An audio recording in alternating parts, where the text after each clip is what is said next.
Good evening, everybody. Happy Friday. Made it through another week. If you hear chaos and destruction behind me, that would be Ziggy, my cat, losing his mind.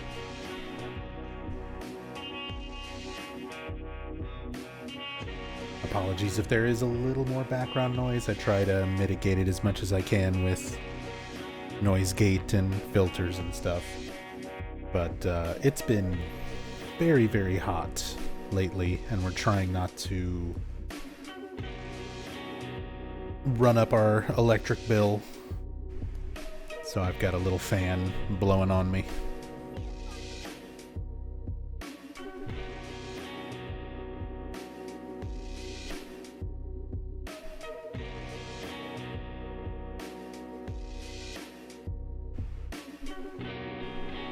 Chaos Joe.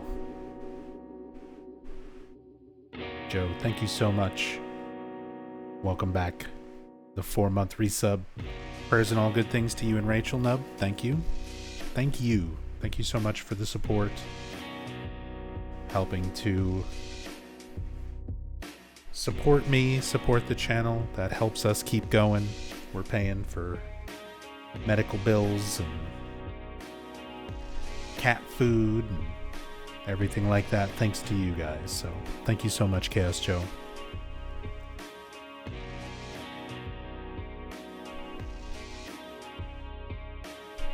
An ancient oleander gifting out a sub to Mousetrap for Hulk Hogan. Mousetrap, enjoy that sub. Courtesy of Ancient Oleander. Very kind of you. Thank you so much.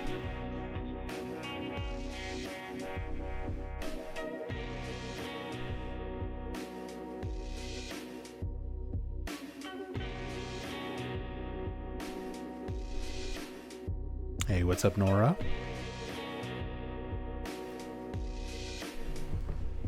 Oh, sorry. Trying to adjust my mic a little.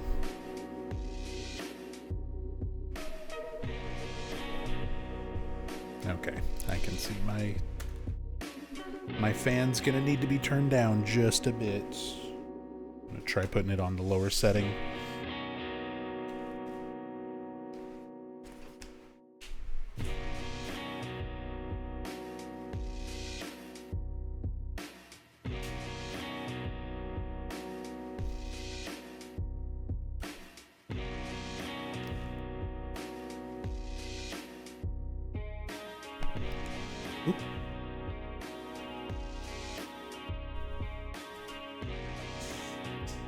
Hey, Gokudam. Poland here. Found the Bloober employee. Morning. Yep, time zones. Time's not real. What's up, Deus Ex?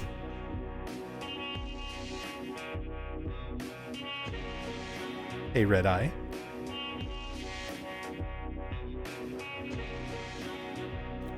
How's it going, Shadow Noises? Hey, Tassadul. What's up, Toilet Raider? Blush Hottie. Kikyo. Stuck at work and saw this pop up. At least I'm all caught up on VODs.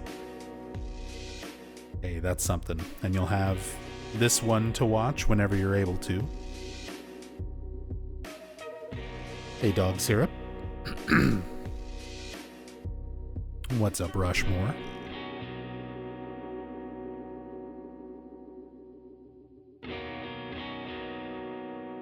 Time is an illusion.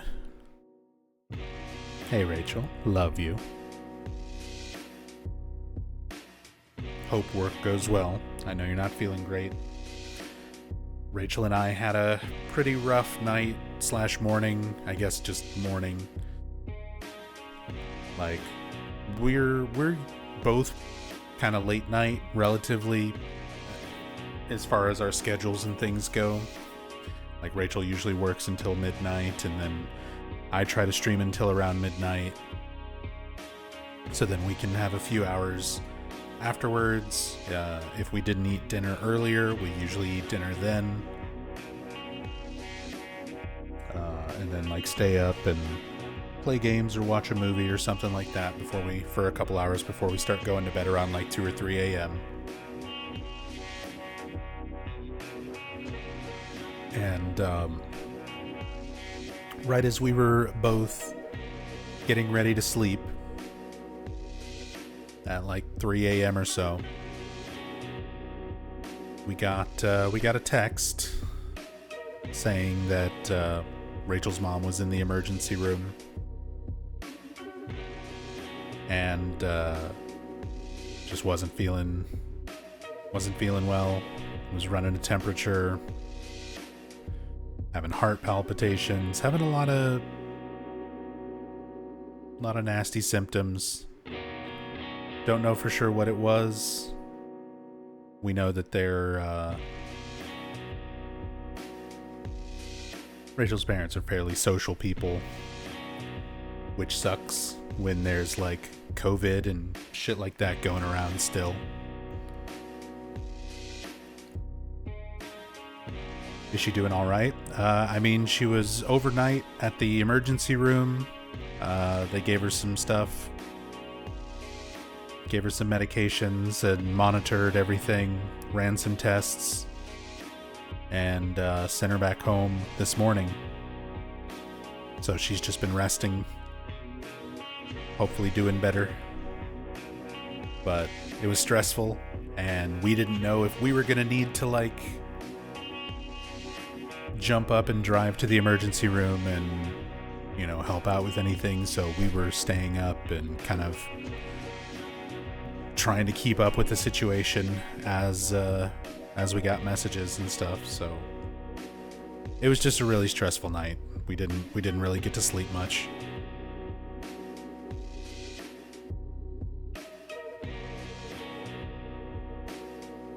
So another exhausted day. That seems to be most of my days. If it's not one thing, it's another. Keeping us from just kind of sleeping and sticking to any sort of schedule.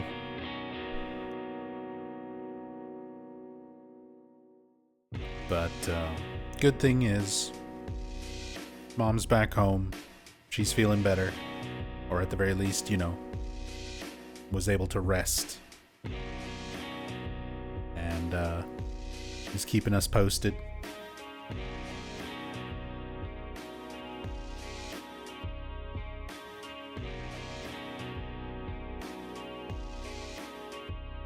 Hey, what's up, Steve-O?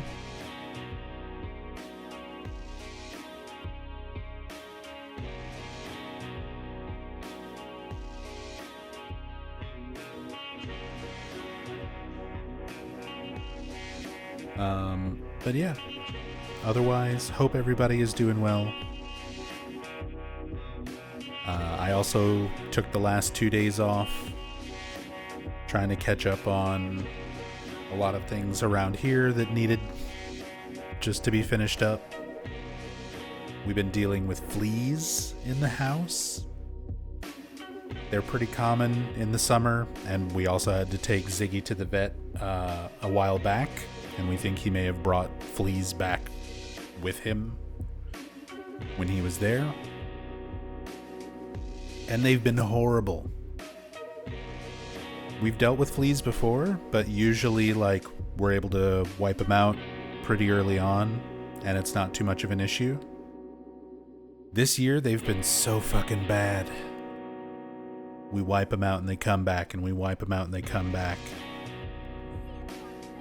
Rachel and I both, like, from the knees down, we look like we've got chicken pox. There's just so many bites. So we've been doing a super thorough, like, deep clean of the house. Spraying everything down with flea spray, wiping everything down, and because of our cats, we can't, like, just bomb the house. not without a whole bunch of trying to figure out where else we can go and air everything out, and yeah. So we've been trying to like spray everything, clean everything, vacuum, pretty much just like empty everything out of a room and then super deep clean it and then put it all back and reorganize from room to room all throughout the house. So spend some time catching up on that. Steve-O, thank you for the 41 months. It's a lot of love and support. Thank you so much, Steve-O Dig. Thank you, thank you. What's up, Haswar? Been loving watching these on YouTube. Thanks so much for posting them there. Yeah, I'm glad people are enjoying it. I've been having a lot of fun going through this game.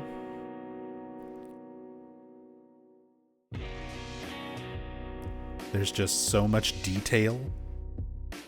Even if it's not necessarily finding something new, it's not always like the most exciting discoveries. I'm just every single time, every single stream, I'm blown away by just how much detail there is in all the environments and all the character models, and just kind of using the cam hack as like a pseudo photo mode.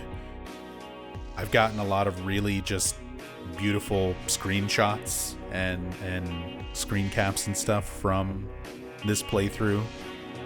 Some really cool images. But yeah, just goes to show like how nice the lighting and the character models and how well detailed the environments and everything are. Everything is. Oh, my throat.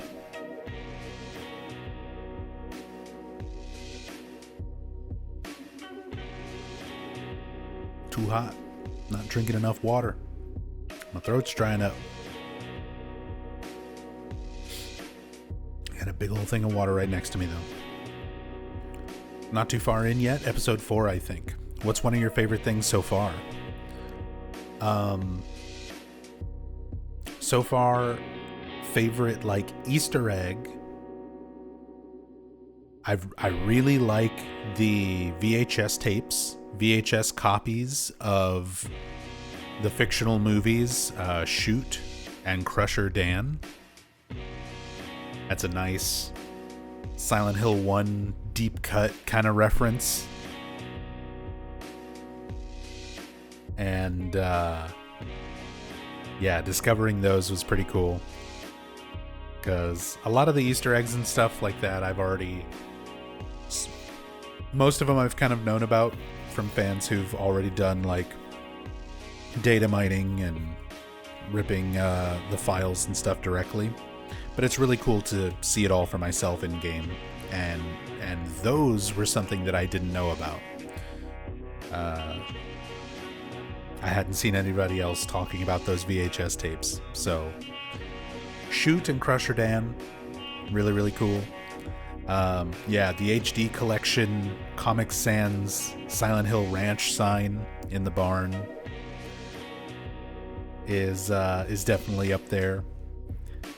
The nutritional facts on Eddie's bucket of ice cream in the theater, where it's like daily allotment for a gutless fatso. Really, really funny. Lots of cool stuff like that we've come across.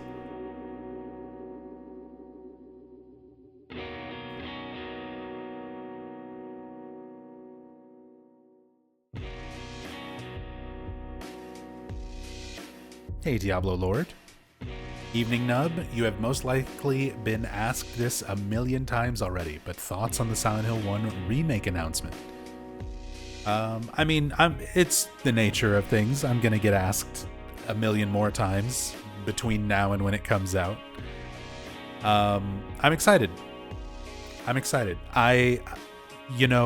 There's been a lot of announcements since Silent Hill has made like this big revival right?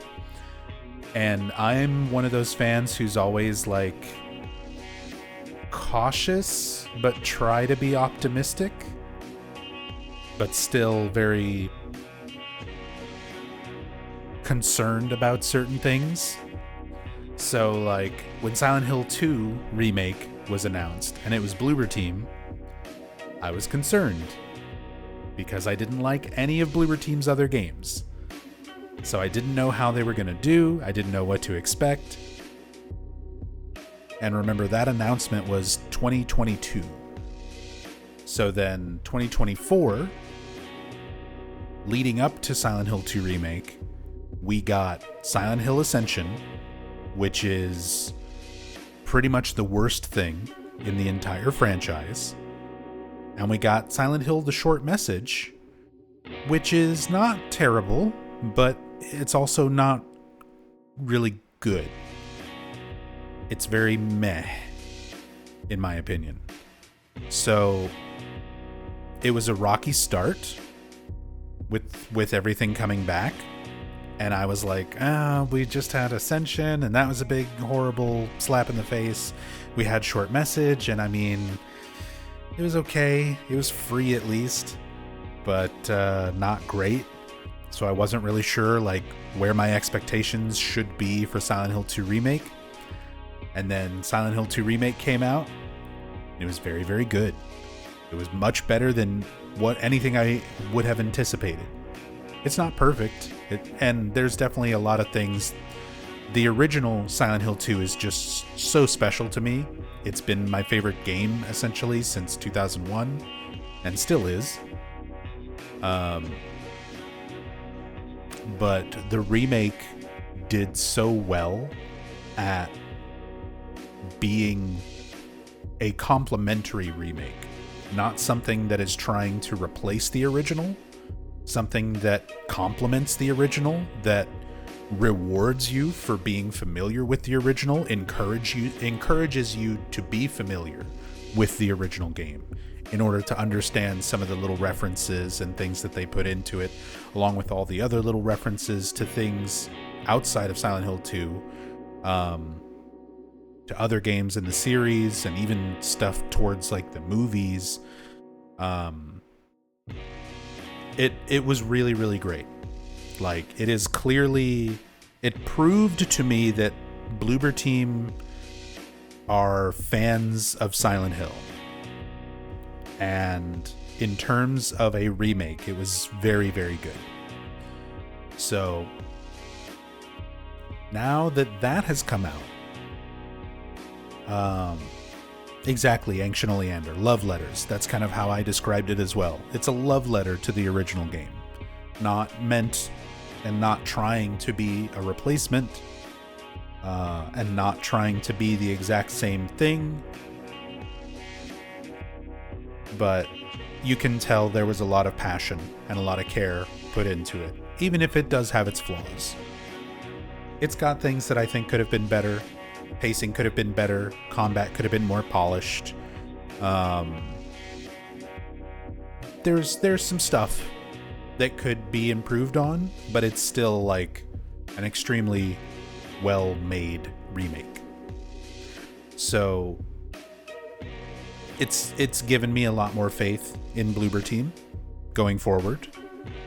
So with that in mind, the Silent Hill 1 remake is the first thing announced since the revival of Silent Hill that I actually am excited for and have higher expectations for. Even Silent Hill F, which I'm very much looking forward to, my expectations are lower for that. It's an original game. It's not trying to remake or redo anything. It's going for some pretty gutsy things as far as setting and time period and characters and subject matter. It's going for some stuff that they knew were going to rub fans the wrong way, a lot of fans. So I appreciate that they're kind of trying to do something bold with it, and I just hope that it pays off. but it's also neobards. Like, nothing against neobards, but similar to Bloober Team, I've played a lot of their stuff.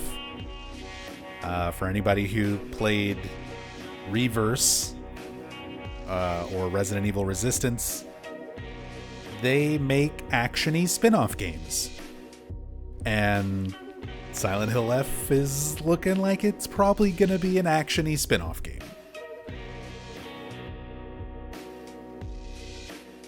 Not a bad thing.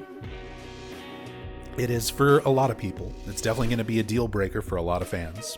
I think a lot of people are going to hate on it for being that. But there's enough to it that feels interesting to me. Visually, from the sound, we're also getting some more new Yamaoka soundtrack that little bits and pieces have been heard, and it sounds good so far. I like a lot of the creature design. I love the setting, basing it off of Kanayama, an actual location in Japan, and being very true to the source on how they made the location. I'm looking forward to it, but my expectations are fairly lower compared to a lot of other things. Whereas, yeah, Silent Hill 1 Remake by Bloober Team. Bloober Team has kind of proven themselves with Silent Hill 2. I absolutely love Silent Hill 1. So it's something that I'm out of all the new things announced and upcoming things and potential future games, this is the one that I'm probably the most excited for and have the highest expectations for. So hopefully they don't fuck it up. But considering how well they did with Silent Hill 2 Remake, I don't think they will. Even if it's only as good as Silent Hill 2 Remake, like if it still has bad pacing, if it still has, rough combat, if it still has some of the same problems, it'll still be like an 8 out of 10 for me. So, if it's as good as Silent Hill 2 Remake, awesome. If Bloober Team learns from some of their sort of weaker parts of Silent Hill 2 Remake's development and improve on those things and make it even better, that'll be awesome. Want 4? Probably won't get 4. I would love a Silent Hill 4 remake. I hope they do all the Team Silent stuff. And it's one of the things I'm trying to keep up with is like forums and Reddit posts and people talking about stuff. I try to keep my ear to the ground as far as rumors and things like that. And of course, it's the internet. People just make shit up. So always take that stuff with a big grain of salt. But Akira Yamaoka still does like tours. He still goes around playing concerts and performing his music. He has a touring band. We actually booked his touring band back in 2014 when I was working at San Japan Anime Convention in San Antonio, Texas, where I was the night events director. We had Akira Yamaoka and his concert band come out and play. So I've met Yamaoka. He's autographed guitars and stuff for me. I've had some brief conversations with him, not nearly as much as I wish I could have had, and picked his brain on stuff. But Yamaoka, he's an awesome dude. As said, was very honored to have him scheduled and come out and play at San Japan, a convention that I had been working at since it very first began. So it was really, really cool to see that happen. And but they must get Joe back. Yeah, Joe Ramersa was not part of the touring band. Mary Elizabeth McGlynn was there for vocal tracks, so she was also at the convention and performing and doing all sorts of stuff. But she was there with the band. And then Israel Ulloa, who's originally from Spain, I believe, is Yamaoka's tour drummer. And then they had the bassist was new to the touring lineup. A really young Japanese kid. I think he was like maybe 17 or 18, like super young.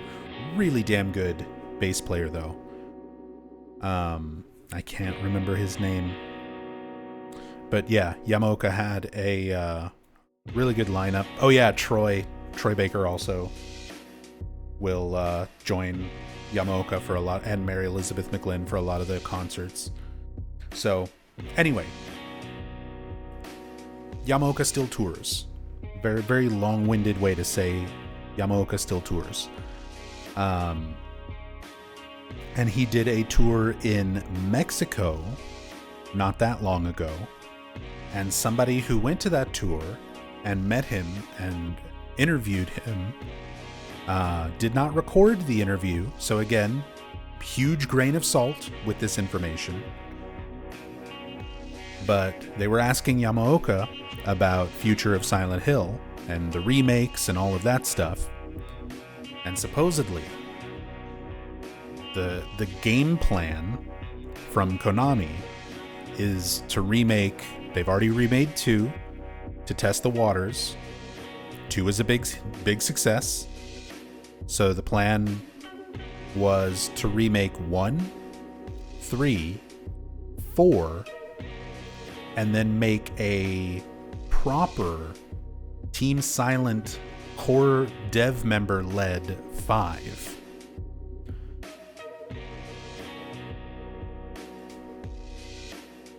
Now again, this is all coming from an unreliable source.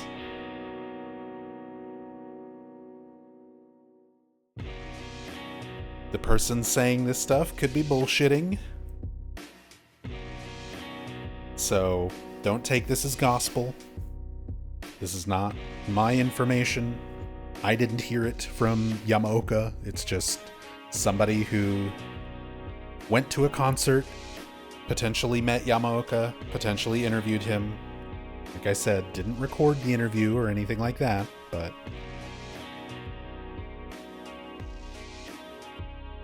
we'll see.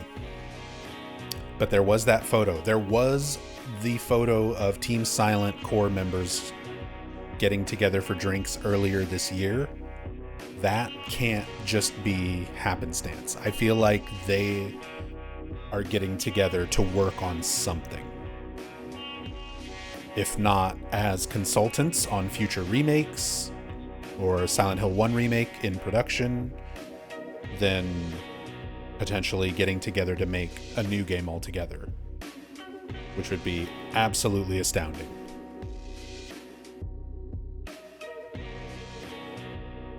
Posted a picture in Discord specifically for these instances.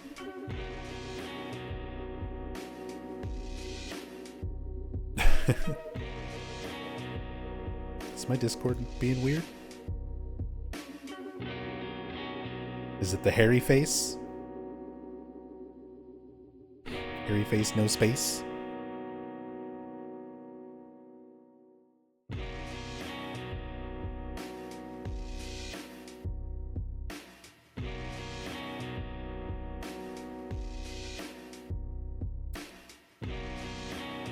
Sounds far too good to be true, Kabi-sama, and not at all in line with the guy in charge of the series' statements. Yeah, that would be Motoyo Okamoto. On the direction for the series going forward, moving on from the titular town and numbered mainline entries. Yeah, but we've also gotten some contradictory information from Okamoto so far, like even just since the start of the revival. We've gotten some not quite true and definitely untrue statements from him. Again, ultimately, he is more in the marketing side of things. Like he is the executive producer of the franchise, but ultimately he's just trying to promote games and sell stuff. So a lot of his statements and things like that, those are coming down from Konami. He's probably very limited in what he can say or what he has to say, you know. And that doesn't necessarily mean that both can't be true. We could be getting the remakes and return to the town while also getting things like Silent Hill F. We still don't know much about Silent Hill Townfall, or any other potential future games that can be handled as quote-unquote mainline entries that are still not numbered and still take place outside of the town. So again, it's speculation, hearsay at this point. But hey, I'm just glad, as somebody who's been a fan of this series since 1999 and been through all the ups and downs getting to this point, the fact that we're even sitting here discussing new Silent Hill games and future releases in 2025 is a fucking miracle. It's a fucking miracle. The way that Konami is and the way this franchise has been,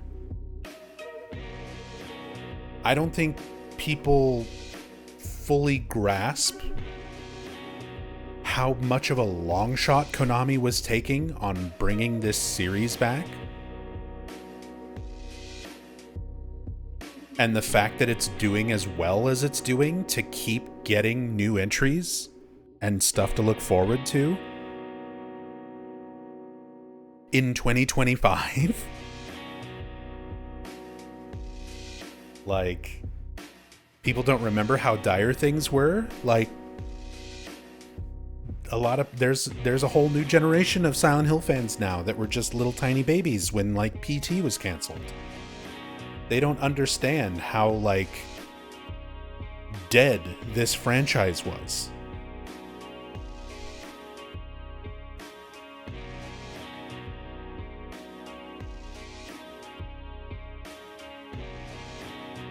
Konami, who notoriously hates their own IPs and fan bases, yeah. They're definitely changing up a lot of their stuff.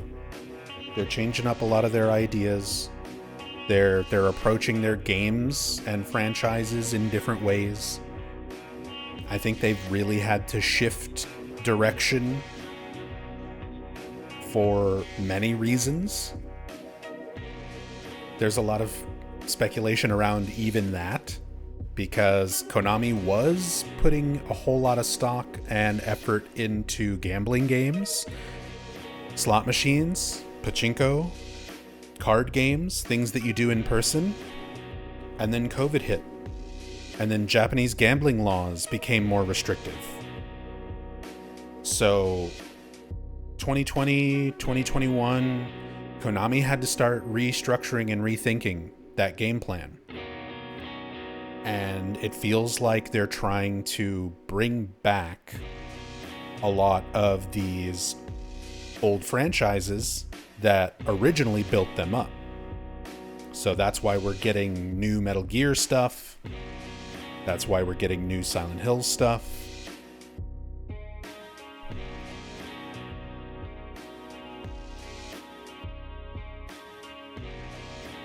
So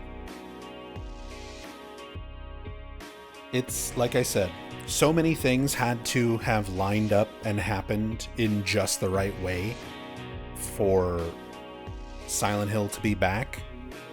And here it is. It's back. Arguably bigger than ever.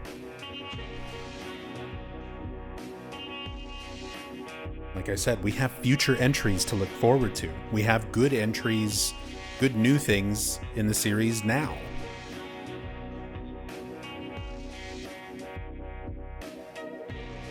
Or at least one.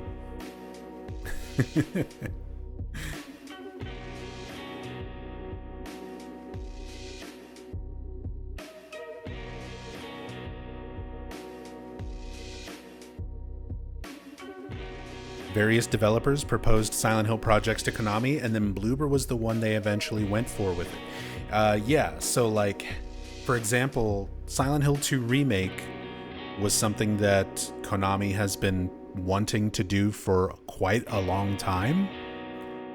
And many different studios proposed like their version of Silent Hill 2 Remake. There was one proposal by Hexadrive, I think that's the studio, and then Konami was like, well, we don't like your remake proposal, so here's this other project, and that eventually became Short Message. The devs who made Until Dawn and Dark Pictures,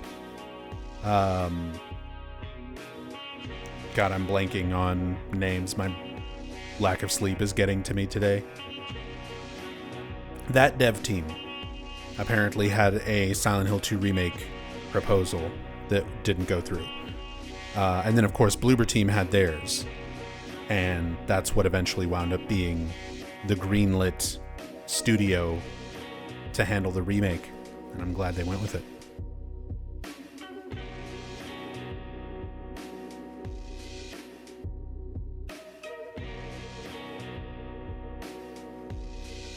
Why are you so obsessed with this game? I mean, not just this game, the series.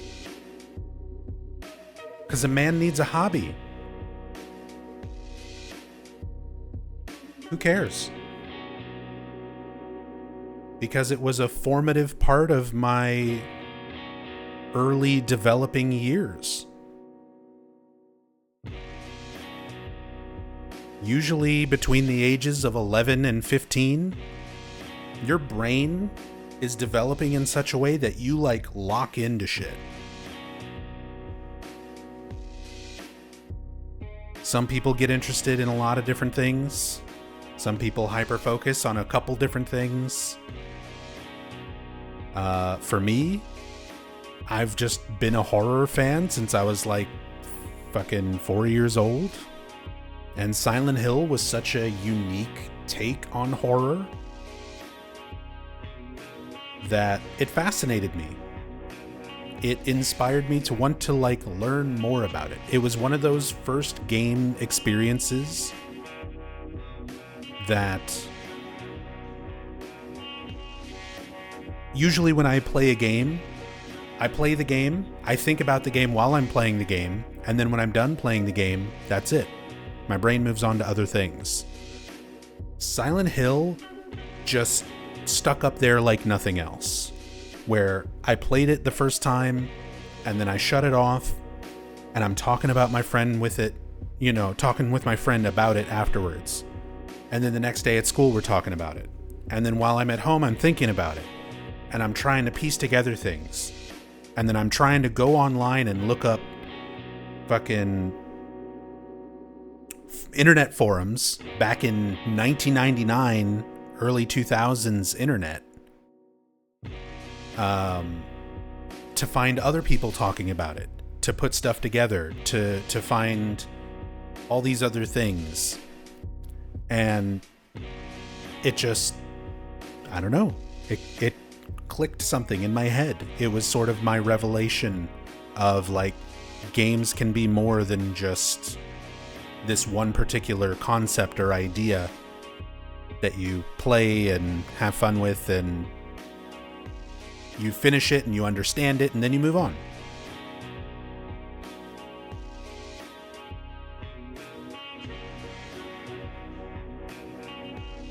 This is something that has always felt satisfying to revisit and research and discuss with other fans. What horror were you into at 4? So, like, growing up, late 80s, early 90s, I can remember watching, like, the Halloween and Friday the 13th movies Around Halloween season, they'd always start showing them on cable, and we would rent horror movies. My mom is a big horror fan, so a lot of the only books that we had around the house when I was 4 or 5 years old learning to read were Stephen King books. Like, I was learning to read on Stephen King. Between like 4 and 6.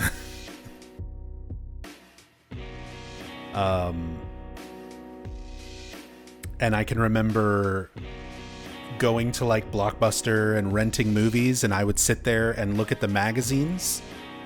And the magazine that I'd love to pick up and look at the most was Fangoria. And I would pick it up and I would look through things, and I'd look at all the horror movies and look at all the, they would show specific things like how they make the horror makeup or props and things like that for a lot of horror movies. That was like early on when I discovered Tom Savini. And yeah, by the time I hit 11, which was 1999 when Silent Hill 1 came out, by the time I hit 11 years old, I had already seen like every Friday the 13th movie up to that point, every Halloween movie up to that point, every Nightmare on Elm Street movie up to that point, every Stephen King film adaptation up to that point. I had read a bunch of Stephen King books. I had played Resident Evil 1 and 2 by that point, and then 3 came out later in 99. Like, by 11, I was just an obsessive horror fan. And Silent Hill 1 was one of my first, like, horror things to experience that legitimately scared me. It freaked me and my friend the fuck out. My first time playing it was with a friend. And usually things are less scary when you've got somebody with you. Like, we turned it off when we made it to the courtyard in Midwich without saving. Because we were like, fuck going around and finding a save point. Like, we were scared of that game. It felt wrong. It felt cursed. It felt like something we were not supposed to be experiencing, despite all of the other horror that we were familiar with. So, I don't know. It's just stuff that clicked with me super early on.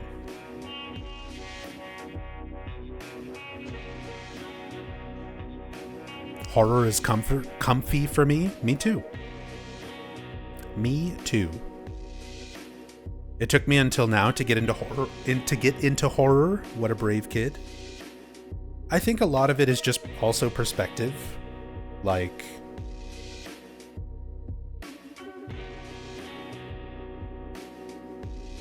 there's a lot of scary stuff in real life, and a lot of kids are lucky they don't have to be exposed to like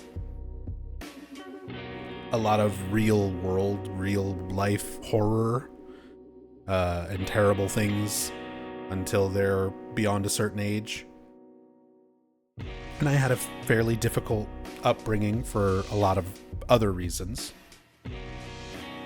A lot of other things in our life and in our family, and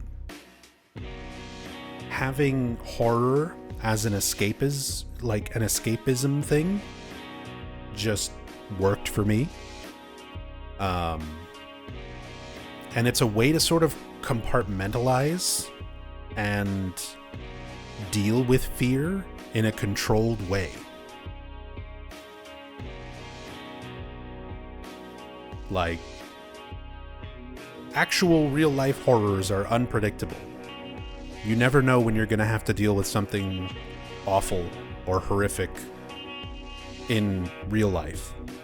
Things happen.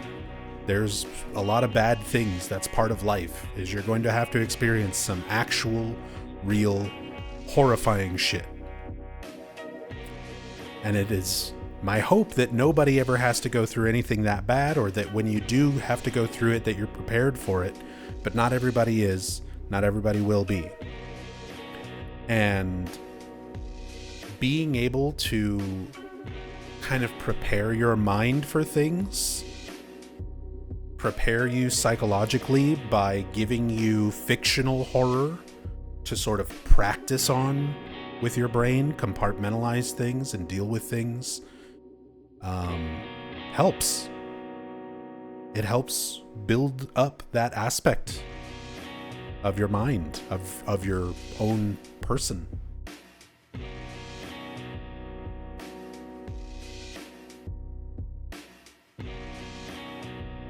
Yeah, you get to talk about it. Exactly, Oleander. You can talk about it, delve into it, use your imagination, discuss it with others a lot more easily.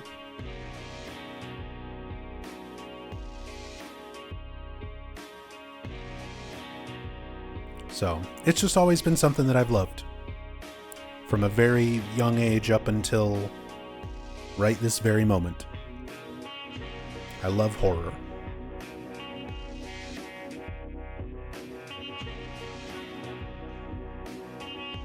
And yeah, out of all the horror that I'm experienced with, Silent Hill is something very special and unique.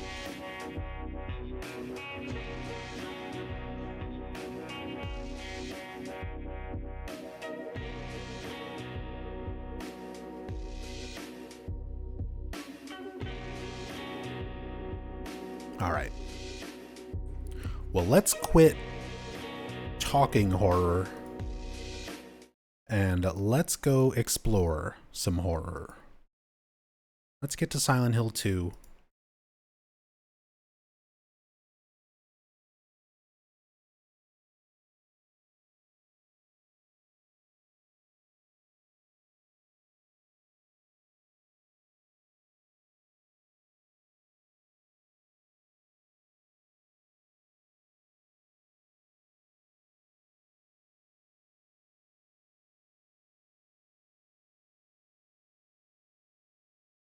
Yeehaw prison time. Yeah, we're currently making our way through the prison area.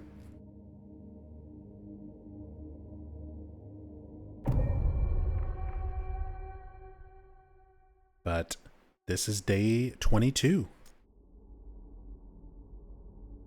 of the Silent Hill 2 Remake cam hack playthrough, continuing on through the prison.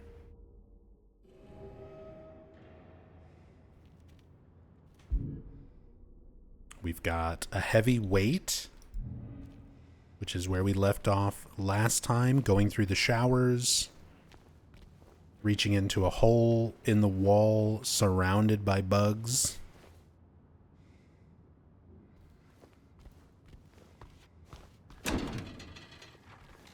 And collecting this weight.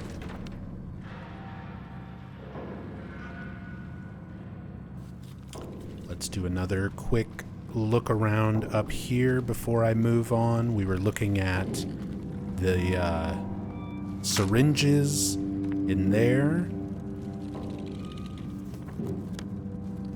Oh, okay. This is open, but it doesn't mark on the map because it's just like hanging open. So every other cell we went into, everything else up there was locked. There's the stairwell on the bottom side of Block C, where we came up initially. So we're good to head downstairs and place the weight.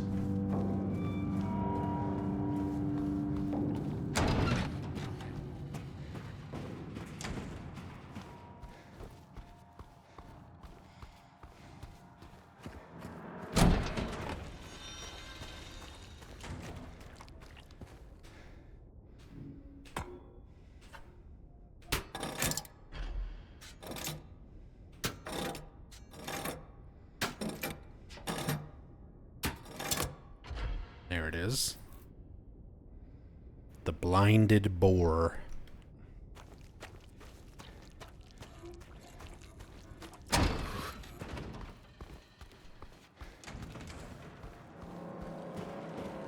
Which I think, yeah, that's the one, the eyeless boar. Over here on the right.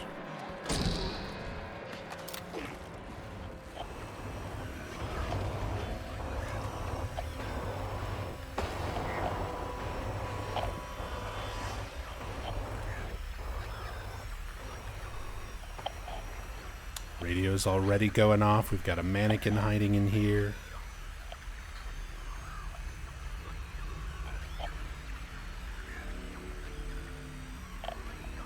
Some desks and offices. Visiting area. A lot to look at here.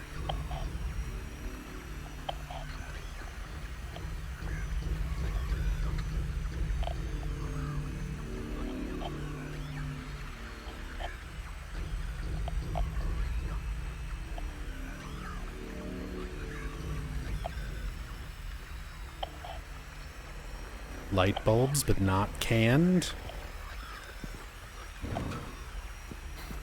That door we won't go through until later.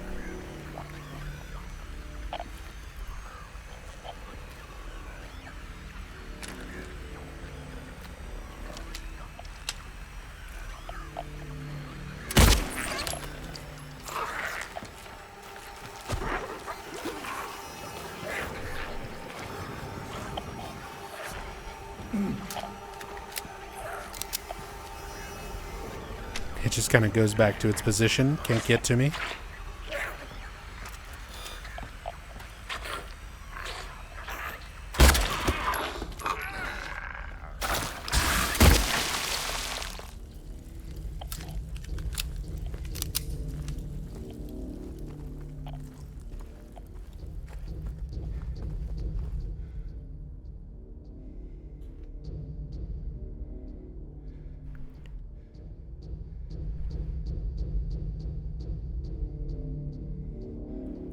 Some more Sean cigarettes. Some files and folders left out on the desk.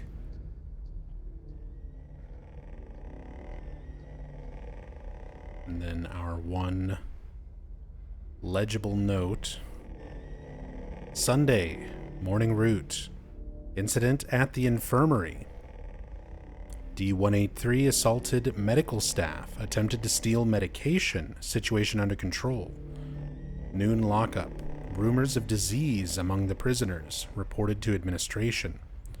Afternoon route, E-130 had a coughing fit, reported to medical staff. Medical staff. No notes for evening lockup. So, prisoner trying to steal medication. Disease spreading among the prisoners. So remember, the Toluca prison is supposed to be quite old. Late 1800s, early 1900s. In terms of when it actually was existing and being used within Silent Hill. And there was a plague, a great plague, that came through the area and wiped out a lot of people. Which might be some of what they're hinting at with disease among the prisoners. But keep in mind that was also a parallel to Mary and her illness, something that James could be projecting into these notes.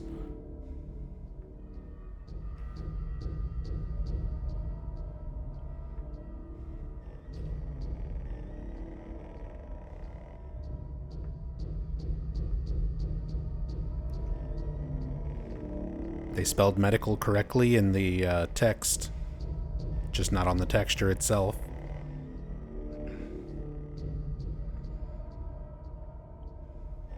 One of those situations where someone fixed the typo, but didn't update the texture.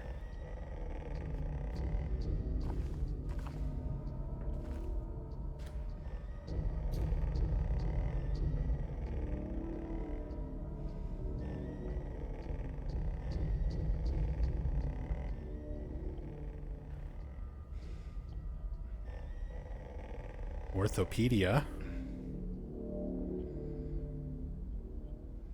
On the art of corrections regarding deformities in children.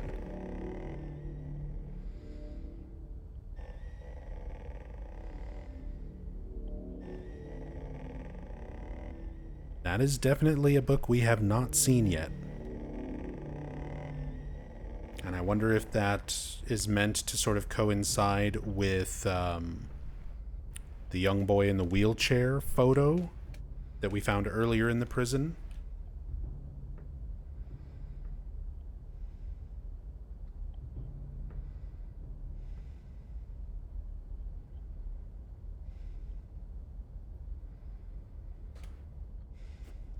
I want to see if I can get a little bit better lighting up here.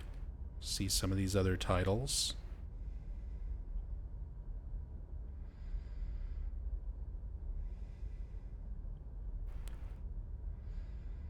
Medical Ethics and Etiquette. We have seen that one several times in other places.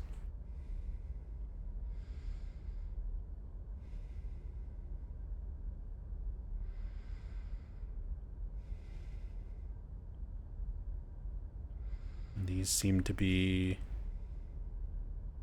generic covers. No titles on those.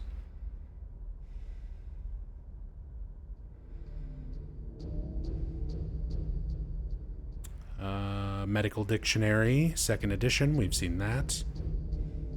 So lots of medical books. Yeah, a lot of the same ones that we've already seen. But this one...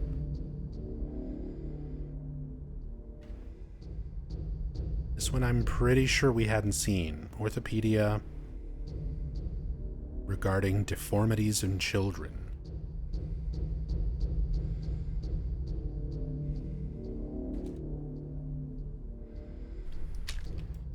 Maybe they're talking about Laura and her super long arms.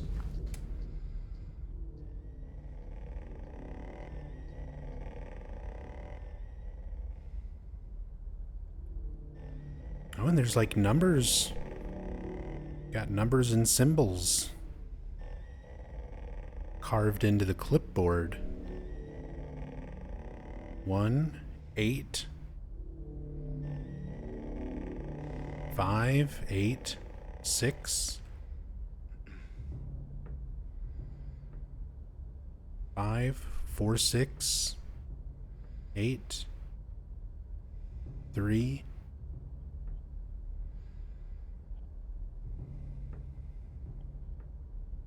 We've seen a few other clipboards. 7? I mean, usually this, where it basically looks like a greater than or less than, it's almost always a 1 in the way that it's formatted. You can see it on the backs of the photos, for example. This is how they write their 7s. They do the cross through it. Whereas if you look at some of these other ones, that's a 4. I'm like trying to remember which has a 1 in it.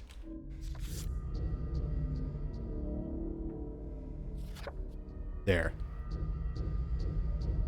So they do those 1s as like an upside down V almost. It's like a very exaggerated top slash on the 1. The infuriating 1.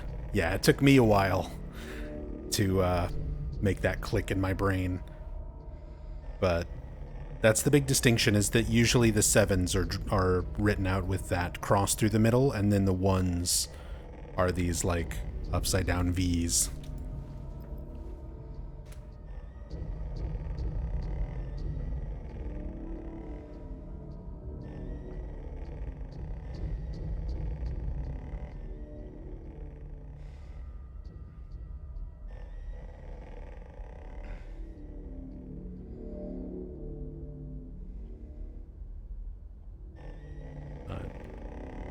Not sure if there's necessarily any significance to this, but that's a cool detail, seeing all the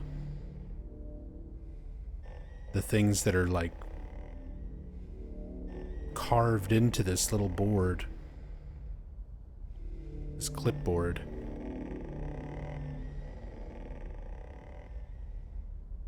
Might as well jot them down anyway. I mean, I can pull a screen cap and everything from the video, make my mental notes.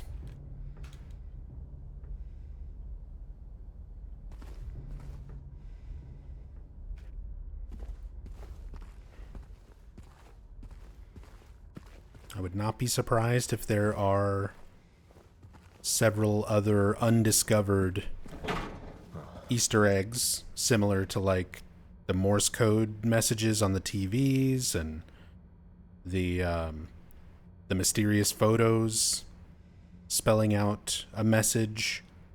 I would not at all be surprised if there are other things like that that have not been solved or discovered by fans yet.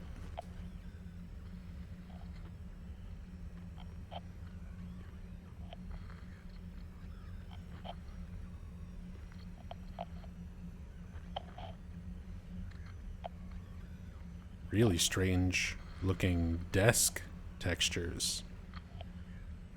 It's like it's rusted and curled and peeled up. And then underneath is spider webs connecting the gaps, or some sort of fiber. Yeah, like almost like a fiberglass material or fiber mesh. Yeah, it does just kind of look like hair. I thought it was like hay. It's like a mattress stuffed with hay or something when I first looked at it. But really weird, distinct texture there that hasn't been used for anything else yet.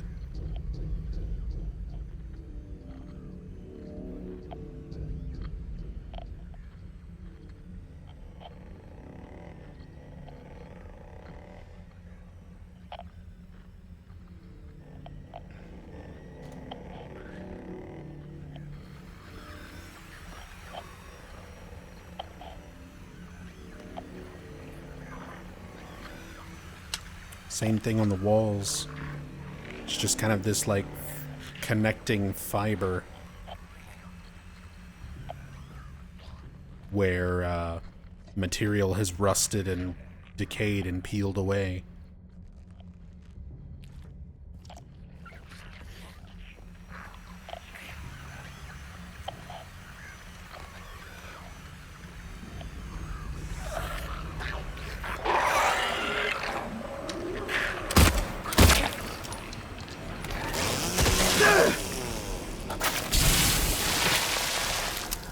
No visitors.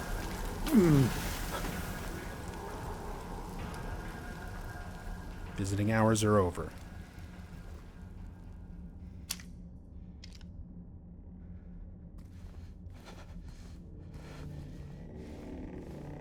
So we have all the visitation room. Each of these are numbered as well.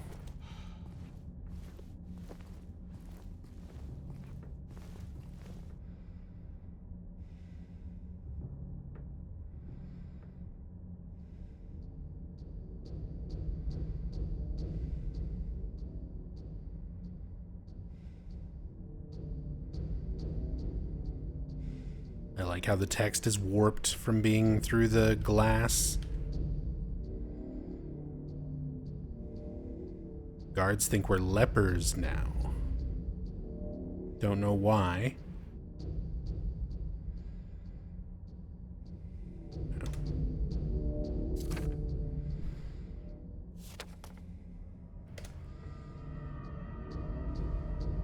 And it's taped up from this side to show somebody on this side.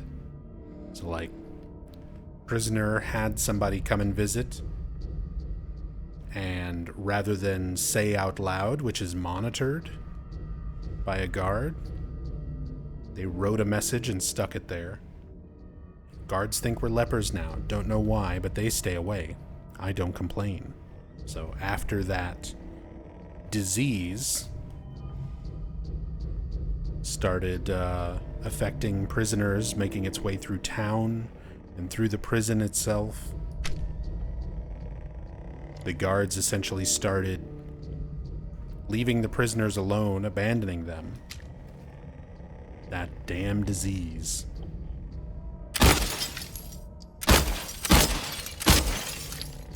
Also, bulletproof glass. For the part in between the visitors.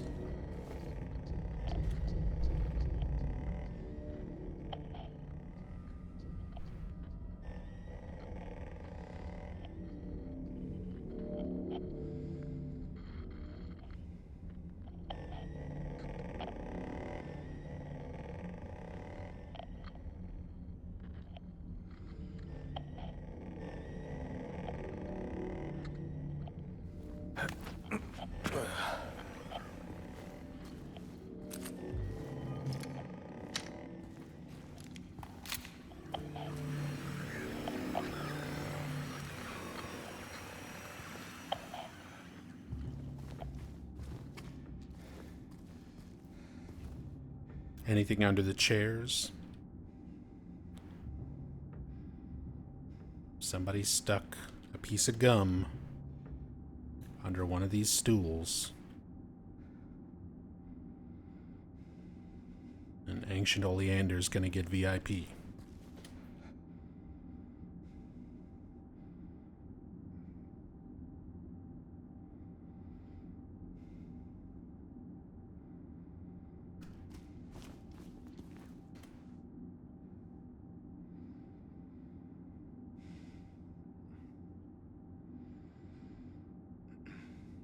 No gum. Nothing underneath the chairs. At least not on that side.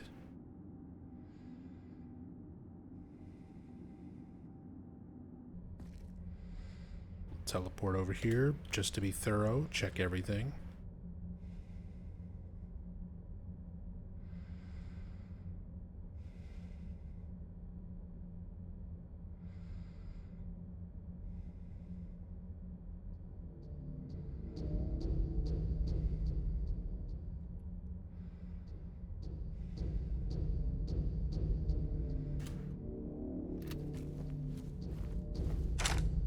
I like how there's like holes in the floor and the stools themselves are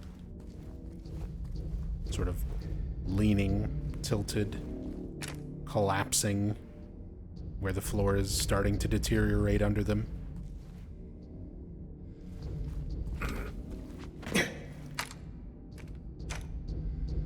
And then this one, where the entire separation glass is just not even broken. There's not like shards or anything anywhere. It's just gone. The whole thing was ripped out and taken somewhere. The stool itself is against the wall in front of it.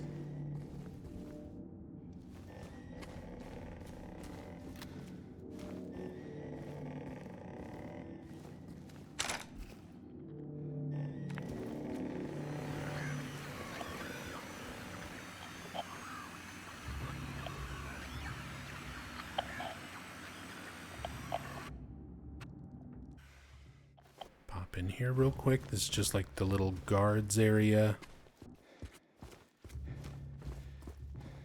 which is actually kind of funny because they have this open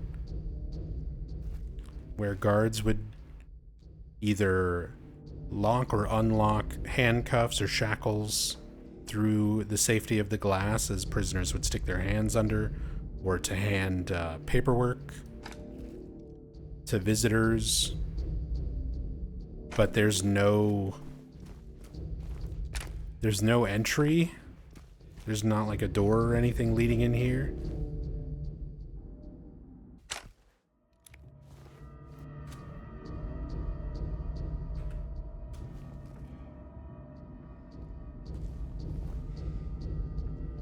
But considering this is like I mentioned last stream the existence of this prison sort of being out of place, both in where it's located and how it's arranged and the time period that it's from. Like, logic and everything like that is completely being thrown out the window at this point.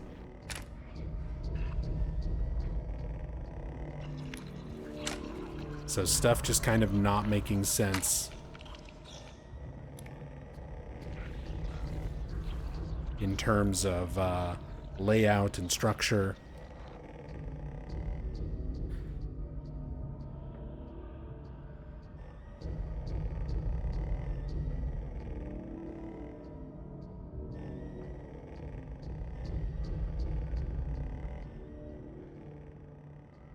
Just a picture of the lake, tree line in the back, fog everywhere.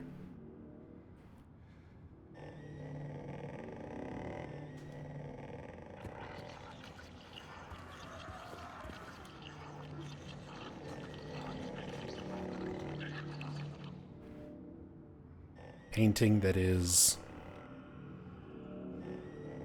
very, very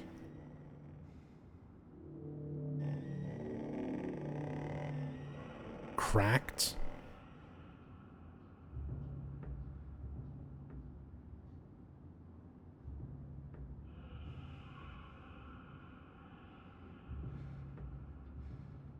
Person with a hand over their face.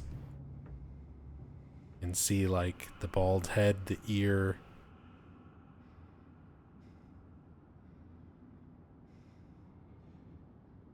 Almost looks like a mosaic.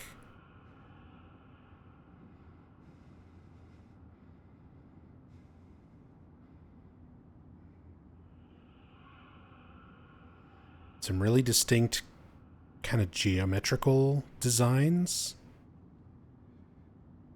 behind the subject of the painting.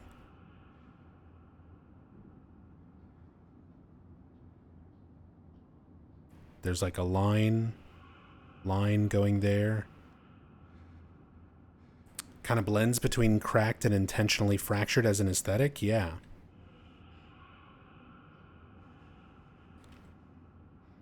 As always, Bloober Team likes to use their real pieces of artwork. I'm not sure if I'll be able to find anything because of how strongly edited this one might potentially be.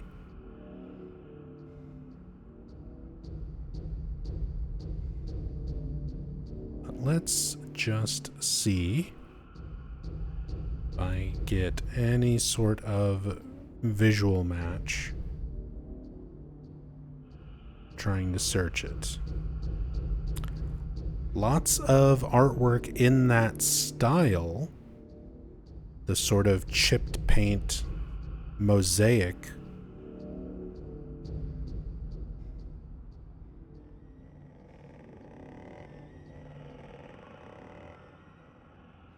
From many different artists over across many different time periods. So nothing that matches right away.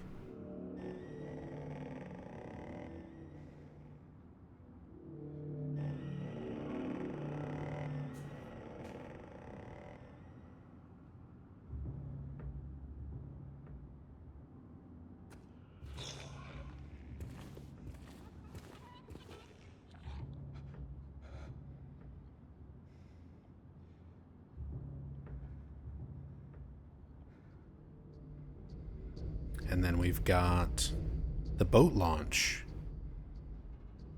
So this would be the backside of the prison that eventually became the Historical Society and the boat launch. Once we have our fight with Eddie, we actually exit right through that door out onto these docks.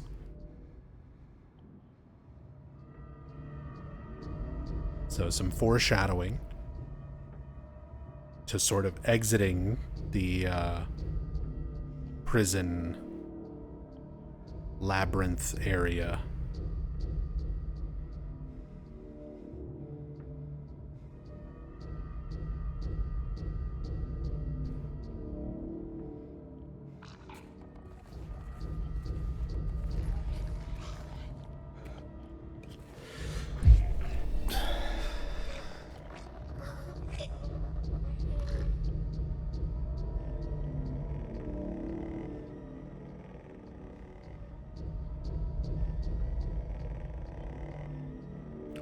Fountains, chairs, bed frames, all the stuff piled up into a barricade.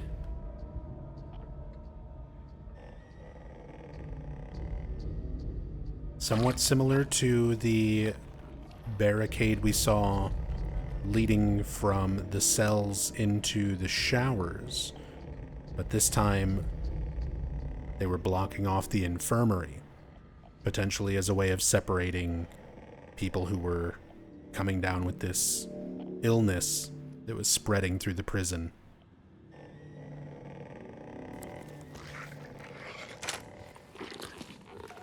And of course, we've got nurses.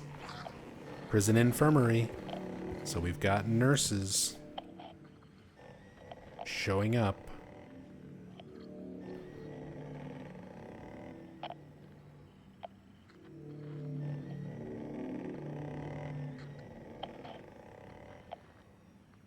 That's one of the drug posters.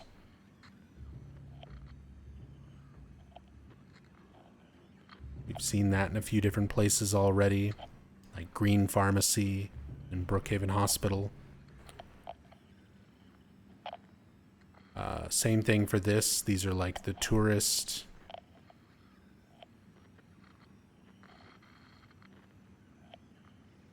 posters and things that we've seen around town. You can see little parts of it. Amusement. Lakeside Amusement Park. Something color. Something Hughes, Hughe.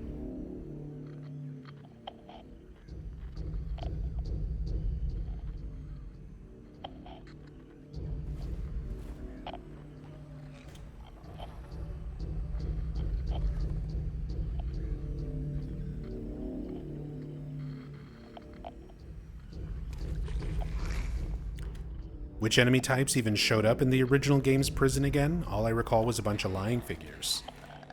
Lying figures... Creepers? I think that's it. Lying figures and bugs.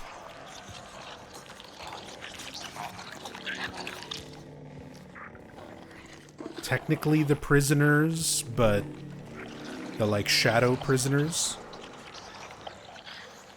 Even though they're not enemies per se.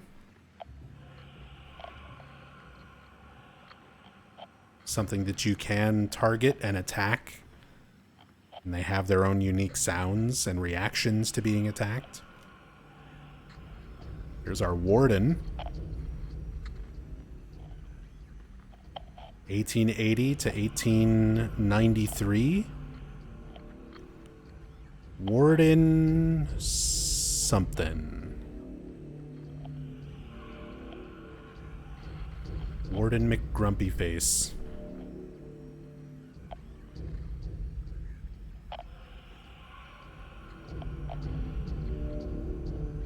Looks like a nice guy, doesn't he?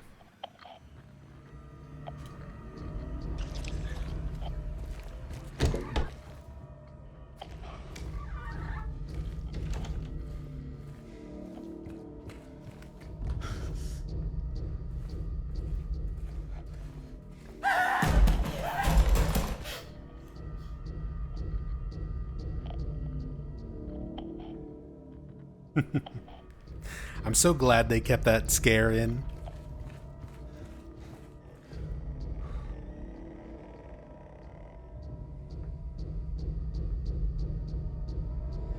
actually clip in and see there's nobody there.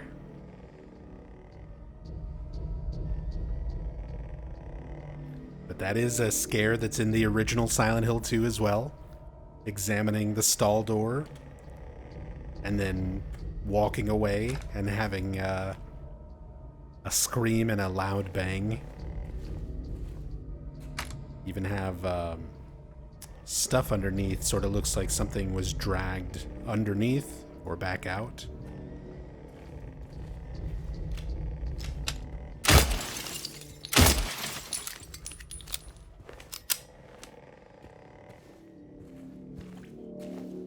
So mean. Hey, that's one of the things, like, Silent Hill, the original games, don't rely on jump scares. There's very few actual, like, jump scare setups in the original Silent Hill games.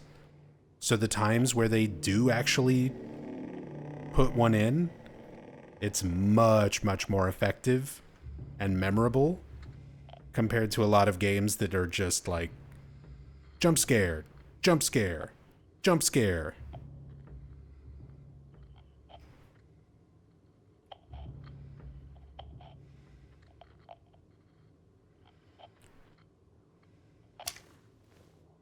You gotta space that stuff out. You gotta be real specific and careful about utilizing jump scares, about setting up player expectations so that jump scares will even work in the first place. Because there's so many horror games that just rely on nothing but jump scares. And they just get boring. They just get boring after a while. Outlast. It's a big part of why I never got super into Outlast. Or, hey, since I've been playing Dead by Daylight and there was a Five Nights at Freddy's chapter recently, it's a big part of why I never cared about Five Nights at Freddy's. It's those games that their entire method of horror is just, here comes the jump scare. Here comes the jump scare. Like, here's another one. Something suddenly jumping in your face and making a loud noise. Oh no. Silent Hill lets you go for fucking hours. And notice how not overbearing and intense the atmosphere is. You've got like that sort of distant banging and droning noise, but otherwise it's relatively quiet.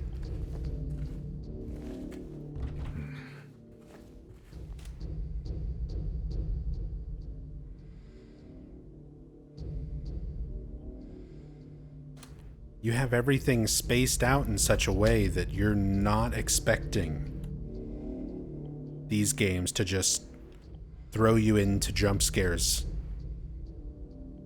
so that you're just not even thinking about it, which is the perfect time to occasionally have a nice, well-executed jump scare.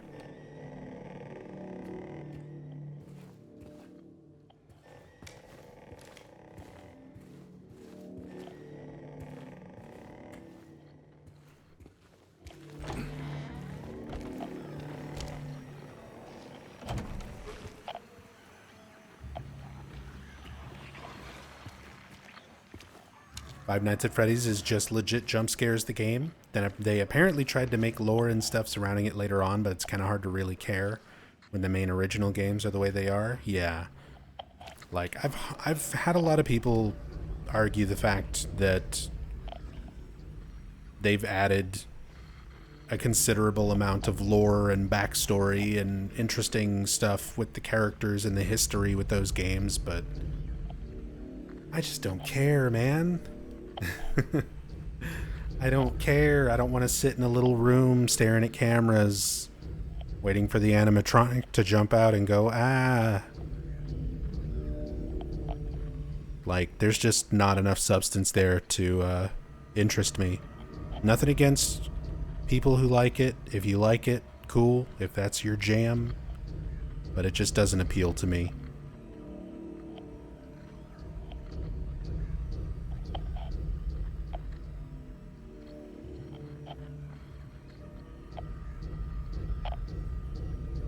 Some more wardens.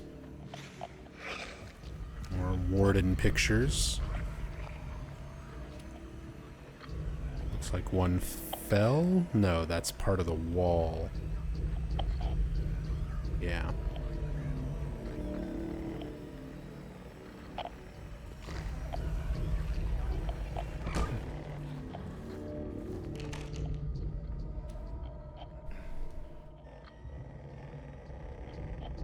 I mentioned this when they showed up in Brookhaven, but I like the way they utilize the different time periods, sort of like cleaning supplies. We've got the much older mop and bucket style.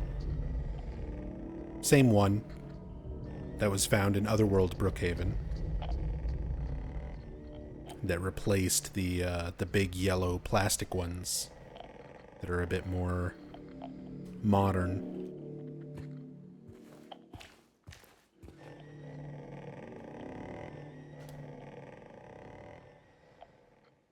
Urinals all lined up. This one is like exceptionally gross. I guess this one was the prisoner's favorite.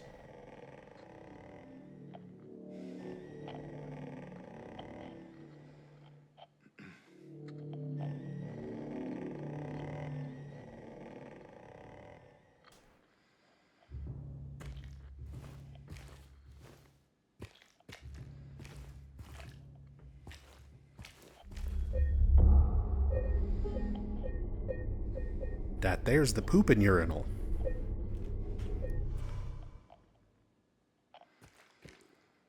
Sometimes there's shit on the outside of the turlet. Any Letterkenny fans watching? Where's my Canadians? Hey, Mr. Shy Potato.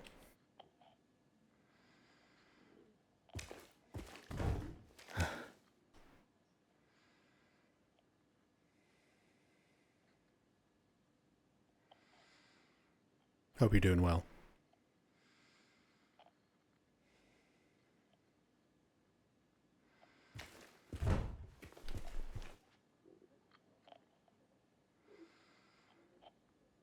No actual stalls. Oh, there is in this one.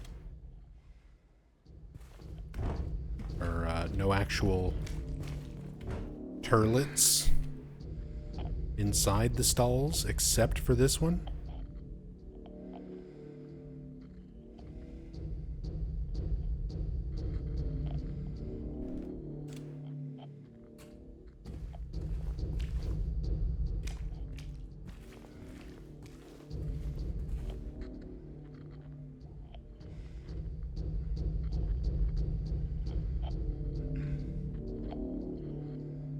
Hiding in the wastebasket or the mop bucket.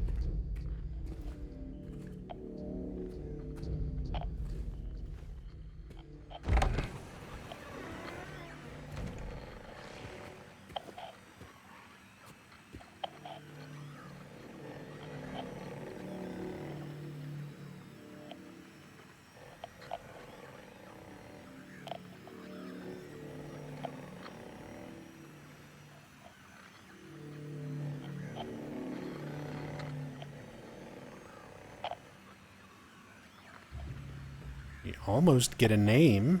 1876 to 1880. Warden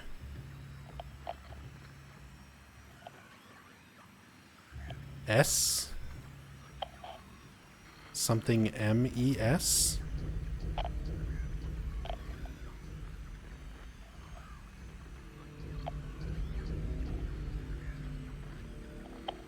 LE, it's like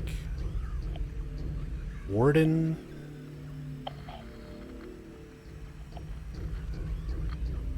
There could be a letter there between these two that's faded.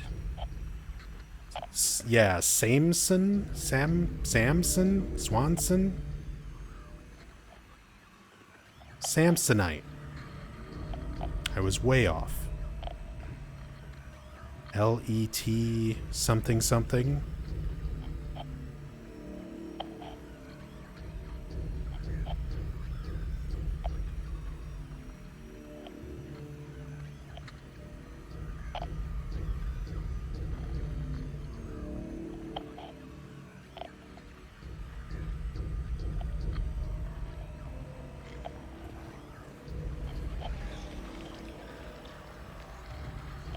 This guy parties. He's got a monocle. Sure, he was the finest warden of them all.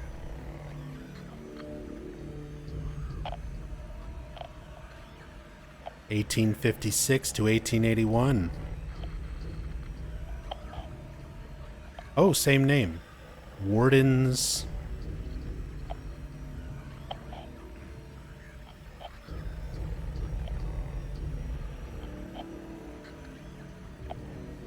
It might be J? Wardens James N. Let? Something James related? That looks like a J. That looks like James.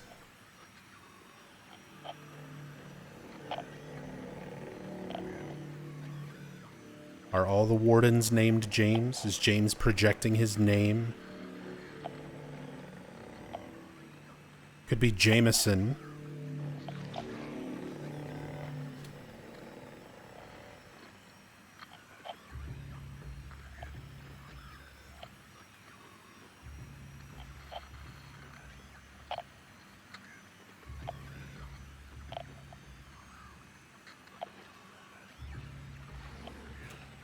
There goes James projecting again.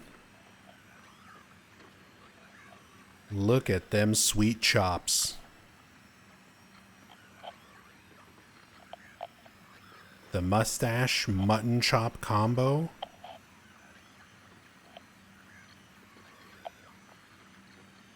From 1830 to 1893? That wouldn't line up with the rest of these. 1803. No? Wait, what? 1893?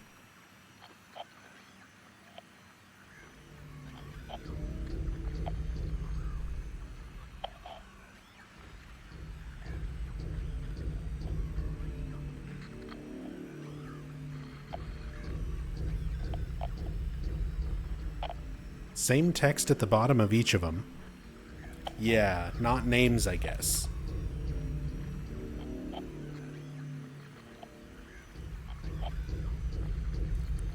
Deus Ex, I'm a little mixed feeling on the Geiger counter sounds added to the radio static. That, like, clicking noise that's part of the radio static. It's kind of nice to be a change from the original, but it also just makes me think of Radiation, which is nowhere in the lore. I don't hear it as being specifically Geiger counter. If you have, like, old radios where you're changing frequency with, like, a hard switch on it, a lot of times it will sound a lot like that. Also, in terms of, like, invoking, I've mentioned there's a lot of audio and visuals that are used in this game that are not direct references or direct rips from other games in the series, but they are meant to invoke the idea of similar sounding audio or similar looking visuals. And it sounds like PT. It sounds like the radio in PT, which has very similar clicking noises when Lisa's around.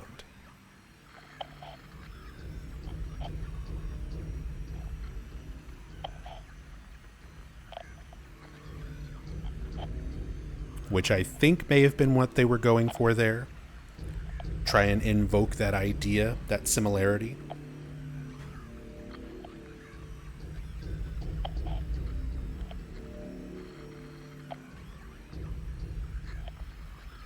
Also, my best friend and chat moderator, Hirimi, he used to rock mustache with mutton chops just like this. And he pulled it off way better than this guy.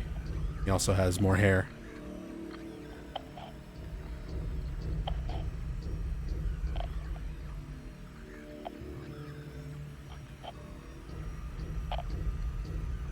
Hirimi had some sweet chops.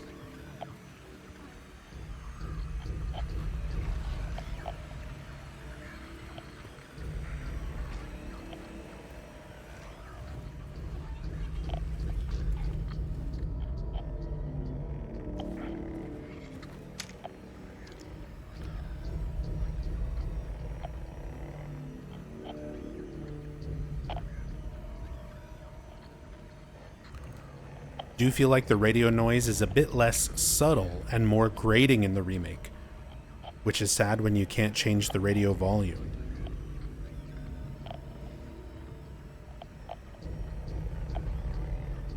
I mean, less subtle, maybe, but I will say, out of all the things that I tend to complain about with subtlety, like, this is not very subtle.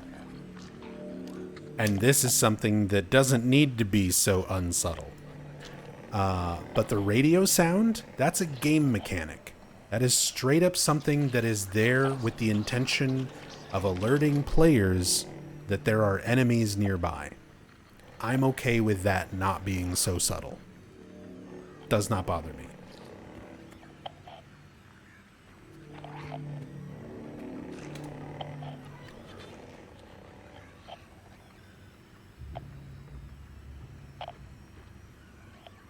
Captain Planet. So we need the Captain Planet key for this.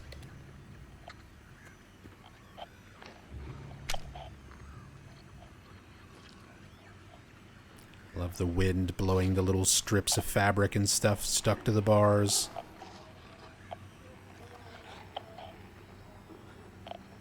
Water? Yeah, there's definitely sort of like a water effect going on here, like things have flooded.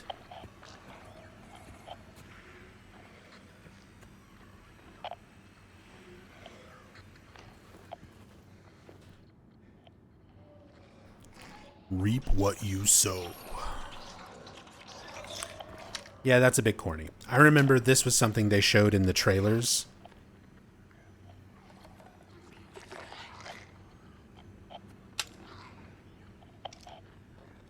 Talking purely from a gameplay standpoint, although I guess it's more a question of, do you really even need the radio when the enemies it alerts you to are so noisy in the first place? If this is your first time ever playing a Silent Hill game, which they anticipated Silent Hill 2 Remake would be, and it has been for a lot of people, then yes, I would say that it is. If you are a, long-time series veteran like myself,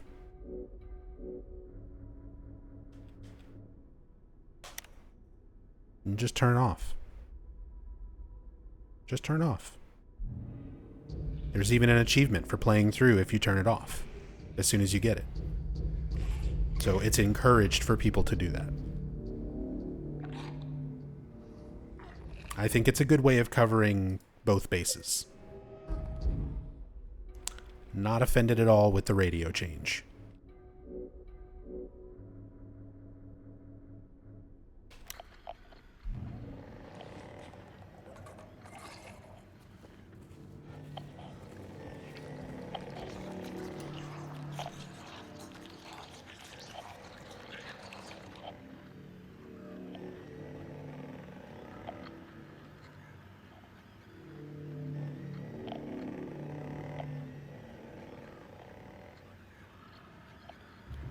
Definitely got to look at the remake from a newcomer, younger person standpoint. There's so much weird audio in these games for a lot of people who are not used to Silent Hill and not used to sort of separating out sounds. There are definitely things that seem obvious to us that a new player might not be able to discern between jump scare sound, ambient sound, part of the music track, and creature sound. So making the radio a little bit more clicky and obvious, as I said, that doesn't bother me. I understand 100% why it's that way. It's not distracting to me. And if it was, I said, I just turn the radio off.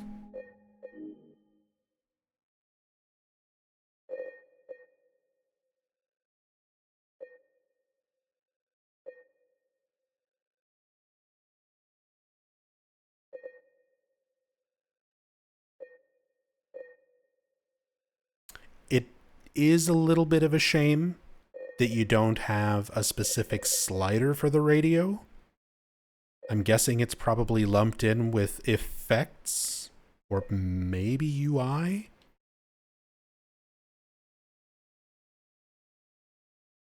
That would have been a nice option.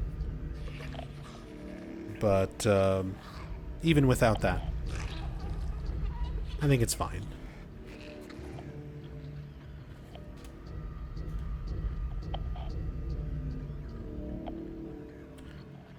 The only complaint I had about the radio noise is that it defaulted to play out of the PlayStation 5 controller. I turned that off real quick.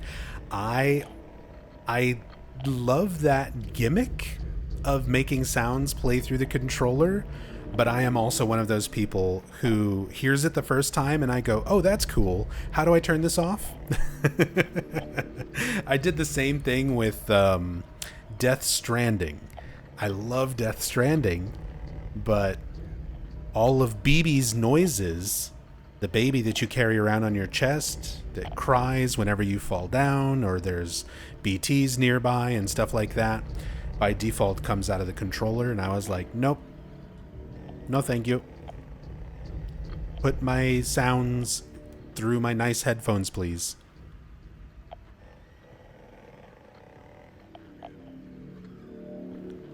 He locked himself in, took the key. None of the COs got a spare, but I know there is one. He was going nuts over the disease. See if the head nurse doesn't have it. Thinks he's safe up there. He'll get what's coming.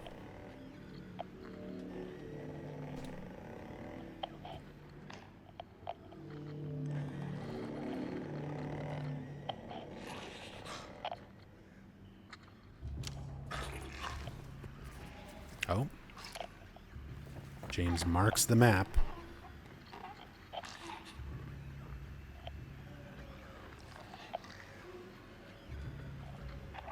Puts a question mark at the back of the infirmary. I guess that's where the head nurse is? James just kind of assumes.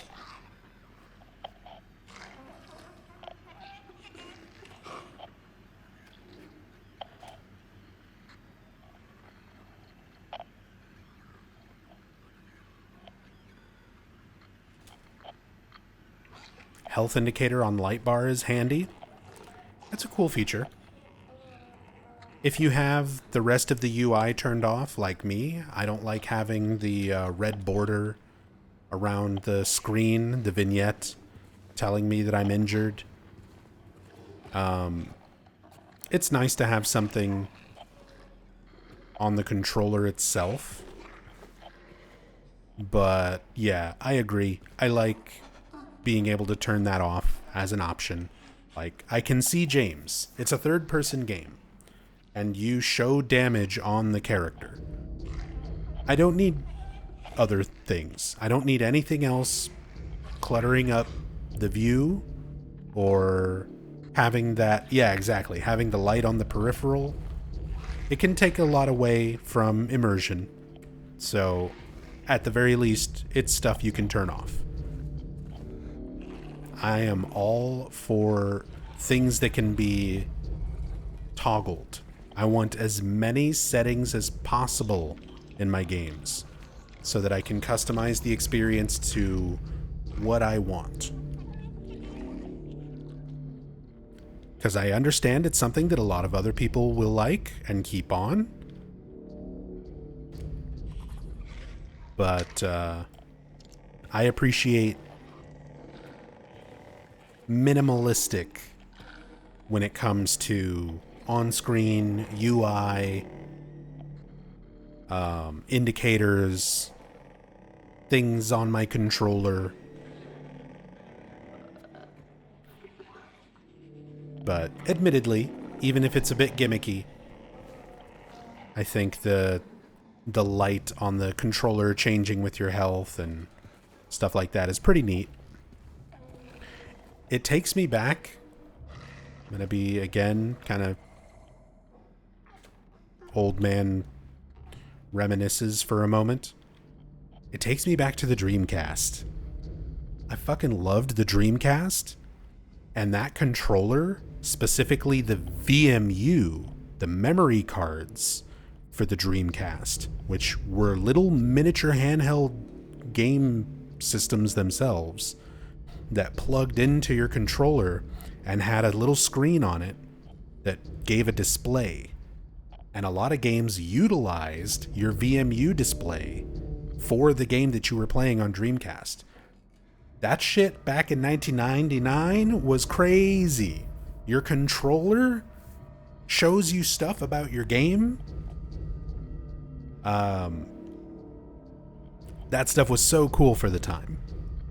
These days, I still think it's cool, but a lot of times I'm like, oh, that's neat. How do I turn it off?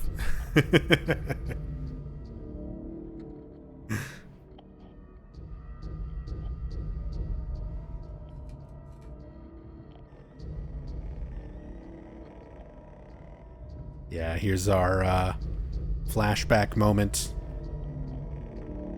to the original Silent Hill 2.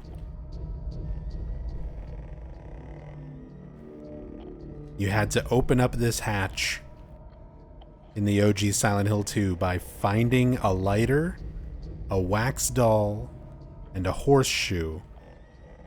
You would melt the wax doll, put the horseshoe into the melted wax, and use it as a handle to open up this big, heavy, rusted metal trapdoor. And it worked. Because of course it worked. Video game logic. Silent Hill video game logic, which is a whole nother level of video game logic. But there was definitely, like, even if you have the suspension of disbelief, like, okay, reality is doing crazy shit, it's okay, it's Silent Hill, things don't have to make sense. This is one of those puzzles that just came off as kind of silly. Like, in your head, you'd be like, this wouldn't work. And I love that Bloober references it as such. Where someone went through the process of melting the doll, putting the handle into this, and it just doesn't work. It failed.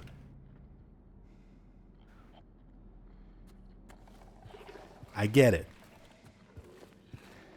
Oh, I agree, Mr. Shy Potato. The surrealism aspect of it was definitely fitting. Because, like, again, nothing in the prison, by this point in the game, nothing should make sense. Like, you're in a place that has not existed since the early 1900s. You're dropping down holes and going down endlessly long staircases, taking down endlessly long elevators, all to just arrive back at water level, lake level, once you exit after the Eddie fight. Like, reality has given up. You are in complete nonsensical nightmare territory now. And things like this, weird, dreamlike, nonsensical puzzles and solutions fit very well in that setting. But it is just funny to me that so many fans at the time also pointed out, like, this probably wouldn't work. And I like that Bloober references that reaction. They didn't just put this stuff here very plainly as a, like, hey, look, remember this. they knew enough about how people react to this puzzle in the original to put a little reference into how fans responded to it, thinking that it was weird that this was something that worked. This is one of those things. You can like it, you can dislike it, but to me, these are the little things that tell me Bloober and the people who made this game are fans of it. They're not just copying things, they're not just recreating things that were already there. They're putting in references to things that were part of the fandom, not just things that were in the game.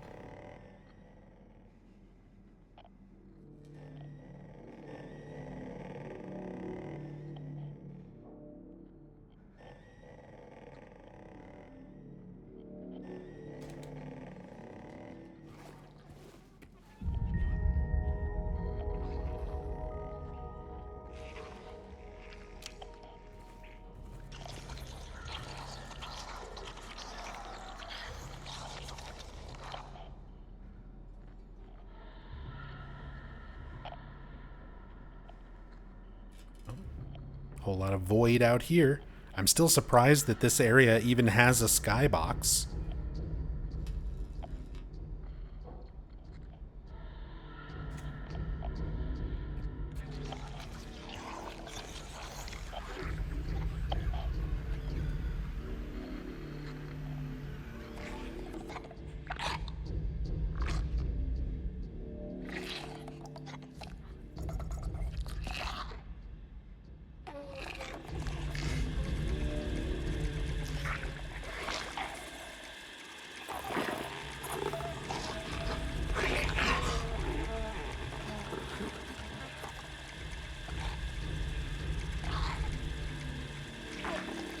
To activate the memory, I literally just did.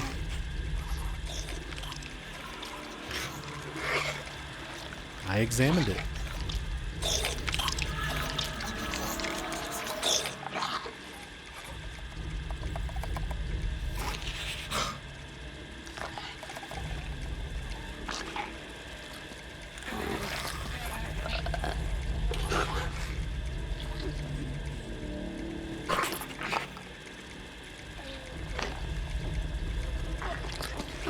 This is such a Homecoming reference.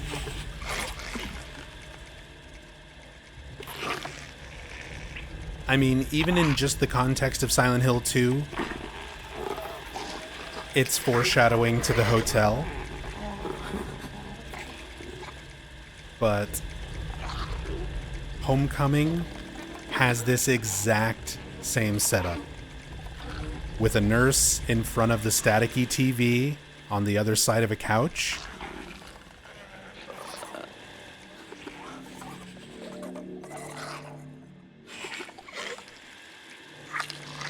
It's one of the few interesting things, because like in story playthroughs for Homecoming, one of the cool details about the nurses in that game, there's not a lot of good things I have to say about Homecoming, but there's a cool detail with the nurses where when they're in front of a light source, like the TV, you can see through their back and through their stomach.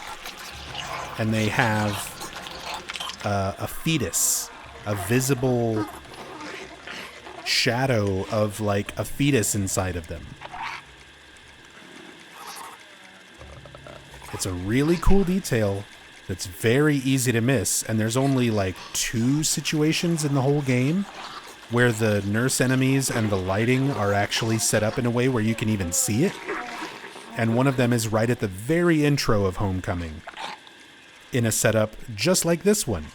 You have a big glass wall that you have to break and then jump over. And then you go into a room where there's a couch, a TV, and a nurse in front of the TV. You have like a gap in the wall that you have to slice open and squeeze through. Very, very similar visually. Absolutely has to be an intentional reference.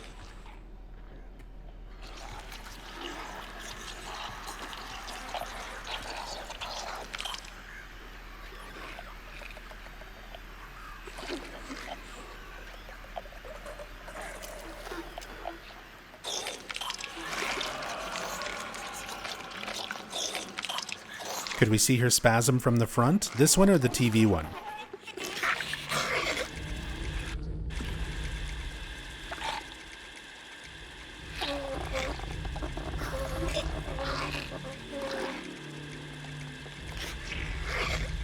Oh, James is about to get attacked.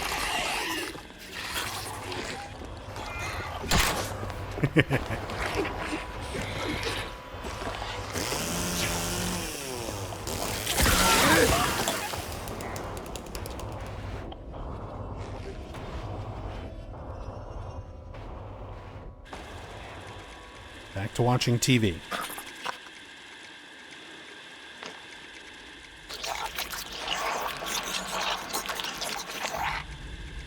The casual dodge. Yep. It's one of the only things I don't like about the chainsaw.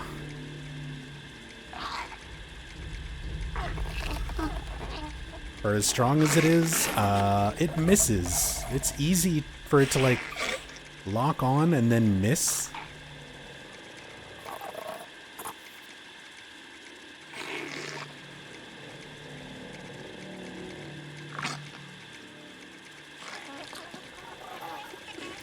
Game needed more OP New Game Plus weapons. The lack of weapon variety is another one of my minor complaints when it comes to this game. Like I said, as I know I talk a lot of positive about the remake, and I mean, I enjoy this game. There's definitely way more positive than negative, in my opinion. But a lot of people have this idea that because I say a couple of nice things about it, that I just think that it's this flawless masterpiece or something. Not at all. There's a lot of things that I wish this game did better. And lack of weapon variety is a big one. No great knife. No hyper spray. You pick up... They even tease you with the great knife by letting you drag it around for that one part of the labyrinth. But you never get to actually wield it. You never get the hyper spray. The pipe is basically just wooden plank 2.0. You don't get to keep everything. You just replace your plank with the pipe. I like plank late game in the original Silent Hill 2. I've done wooden plank only runs, and it used to be one of my favorite things for finishing Boss Mary. Bonker with the piece of wood at the end. So I would have really liked more weapon variety. At least as much weapon variety as the original had.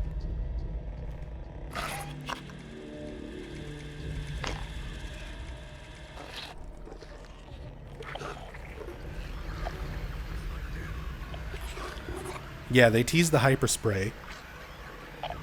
It's in a few places. When we were looking around with the free cam early on, we found it in the woodside top of the stairs, but there was a couple other places throughout the town where you can find the spray paint. The hyper spray. And it even says hyper spray on the can.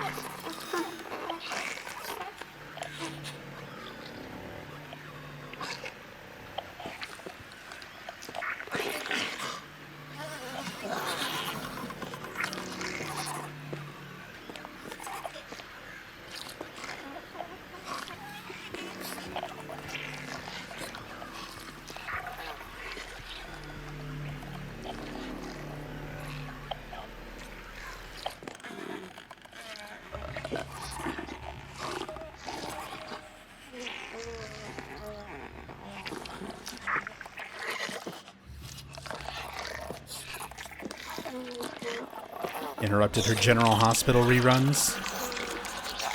I just kind of wanted to see what her behavior would be here. She's going to go back to the TV.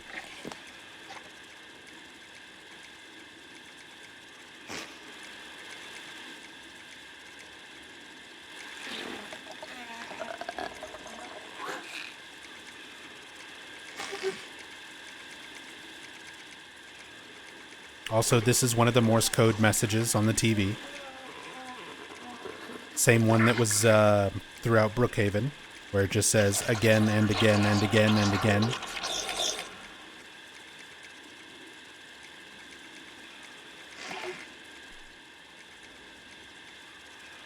Golden Girls are on, leave her alone. One of my wife's favorite shows.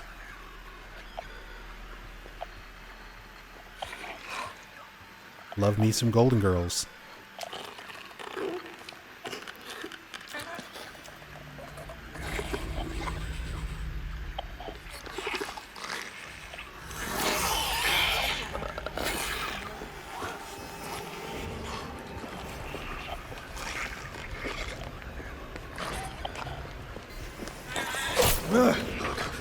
I'm trying to see if you de-aggro.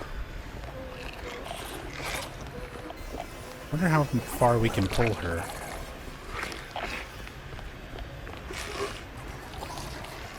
I'm looping, I'm looping.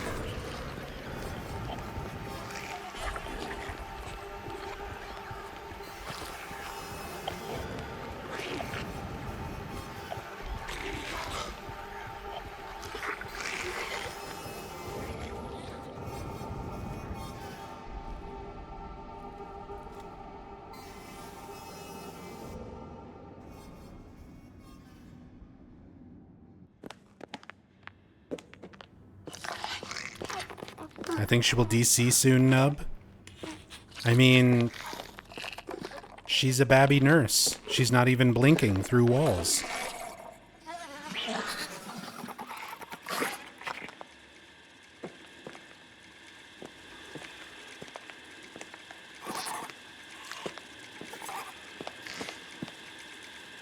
Back to TV.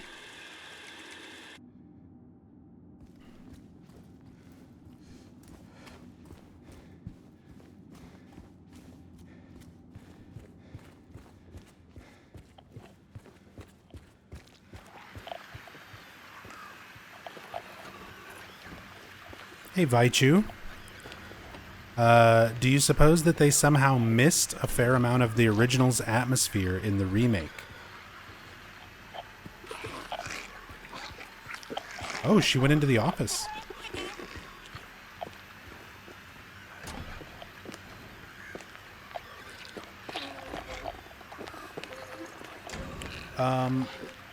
Yes and no. I think there are some scenes and instances where the atmosphere is better in the original. I think there are some scenes and instances where the remake manages to actually do stuff even better. Especially in terms of like dynamic lighting, a lot of the visual effects, a lot of the audio. But you said missed a fair amount of the original's atmosphere? No. Not a lot. There's some moments.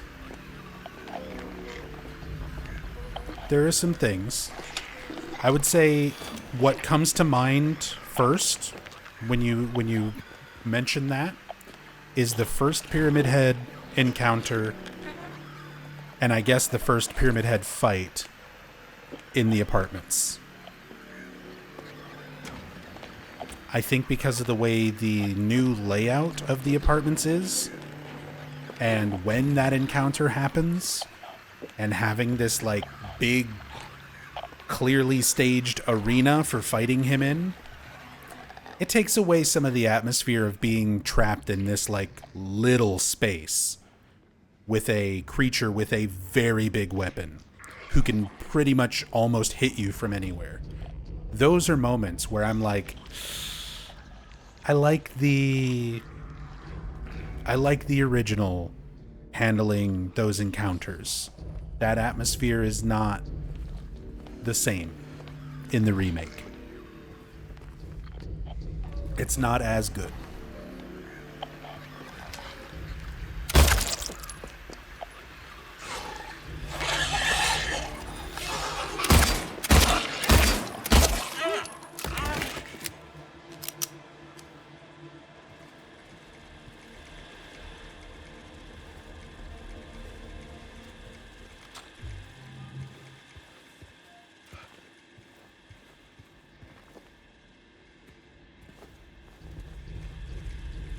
I do think total silence would have boosted the tension. The wind gauntlets are a bit strange. Yeah, that's another one. I get that it's kind of like ushering you on to the next area that you're supposed to go to. It's kind of like corralling you to where you need to go. But yeah, atmosphere-wise, not a huge fan of the windstorm stuff, like before entering the apartments, and then like you have the one with Maria. Don't like feeling rushed. I think being able to give the player a sense of being lost in the town, wandering around, figuring out where to go without something sort of forcing them to hurry up, I think builds better tension than crazy windstorm. So yeah, there's moments in the game where the atmosphere and everything feels off. But it's usually pretty few and far between when those moments happen, and they're pretty self-contained. Like, once you kind of get past those parts, there's a lot of places where the atmosphere is done really well.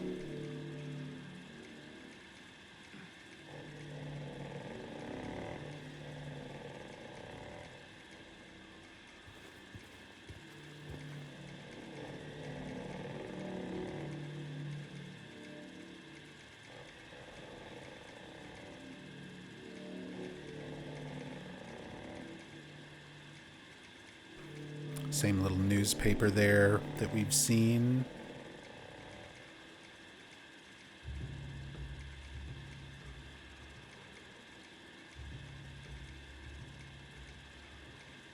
Yeah, same stacks and bundles of newspaper you can see there. Just repeated assets.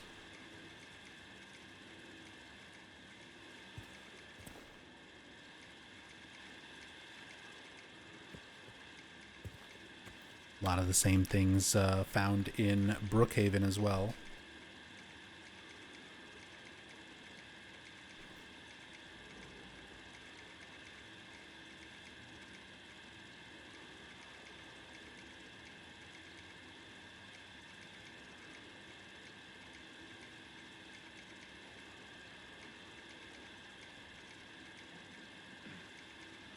Your work saves lives. Same chalkboard listing the number of inmates and workers.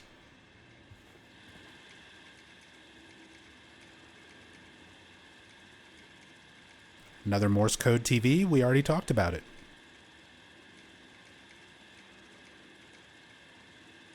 Clock up here.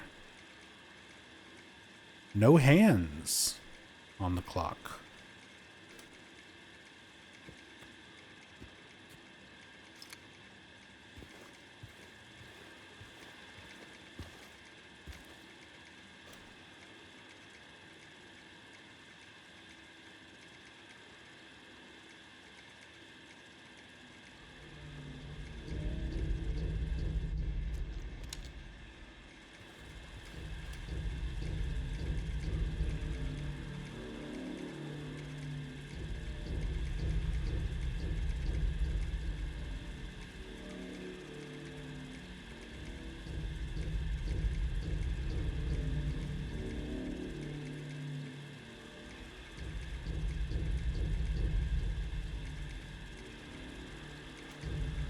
Interesting, no hands on the clock. The prison exists outside of time. I don't know. I'm tried. I'm tired. I tried. Brookhaven. It's interesting that there's only so many like clocks in the game that don't have 10 past 9 and 15 seconds. And I guess technically this is one of them. One of the few.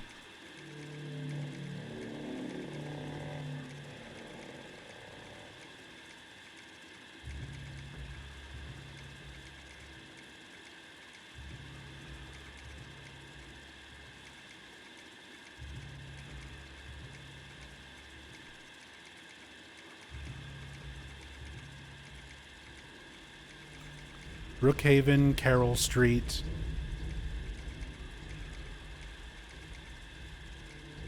And little parts of one of the Brookhaven notes where they're talking about the patients. You can see RELY reacts, which is part of barely reacts. And then under that is just sits, which is just sits there. Do we have that memo?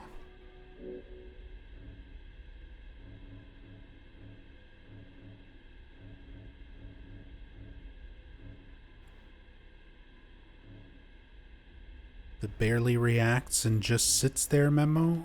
I don't remember if it's one that we actually pick up.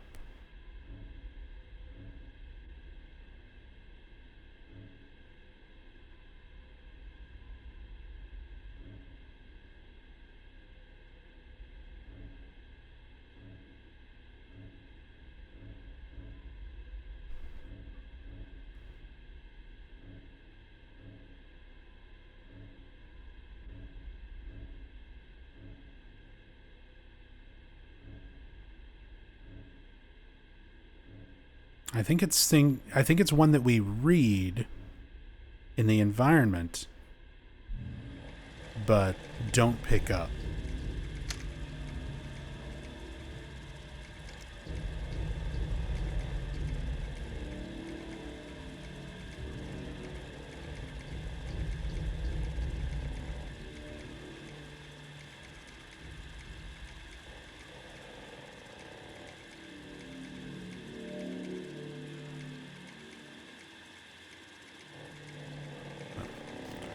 Some little Brookhaven pamphlets stuck around. A lot of these are reused Brookhaven assets just to make the infirmary.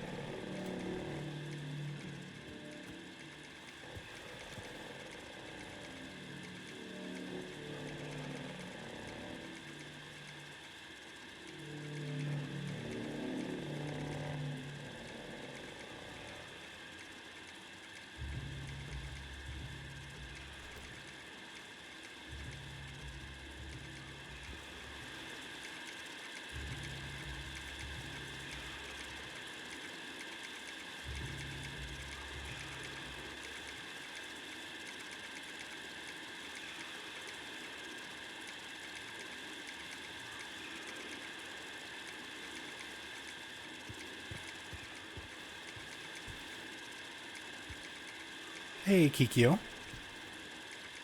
Still live, so I can be here for it on lunch. Nice.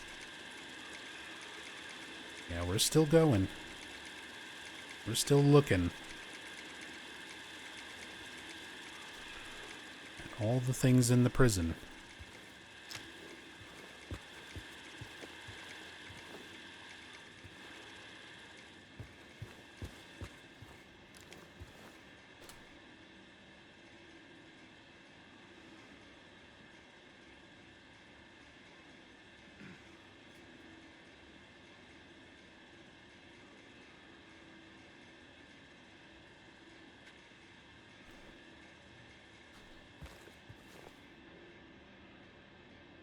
Like to think that Silent Hill 1 takes place in August because of what Kaufman said?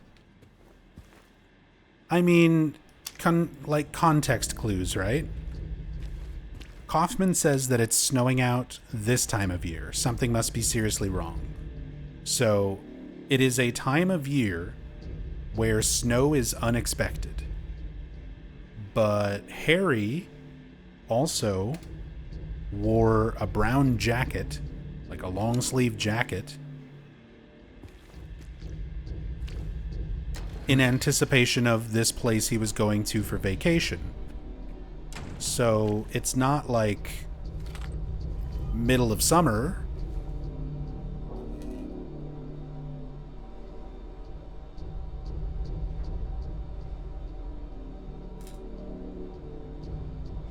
Harry didn't show up for, anything being particularly warm or any,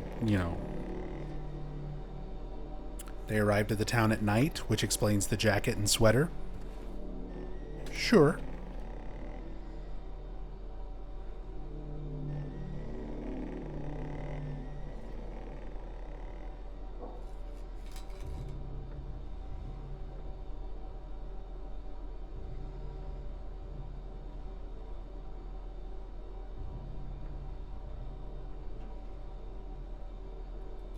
End of season, end of August, near the start of September when Cheryl would be going to school. Potentially. To be honest, I don't think even Team Silent considered it that deeply.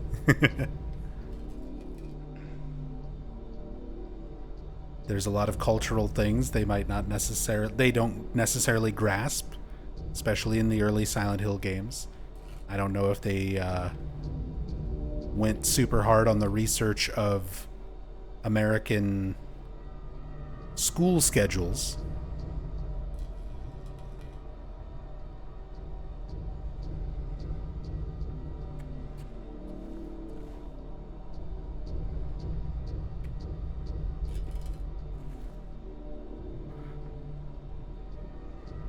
Scrolling through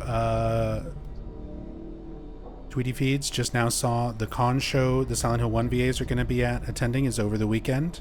What I did not know is it's in the same video con show that's going on where I live. Yoshio, go and meet Michael Gwynn and Thessaly Lerner and Liz Mamorsky. Also, check the Discord more often, because we were talking about it like a week or two ago, whenever it was announced. You would have known, you could have prepared.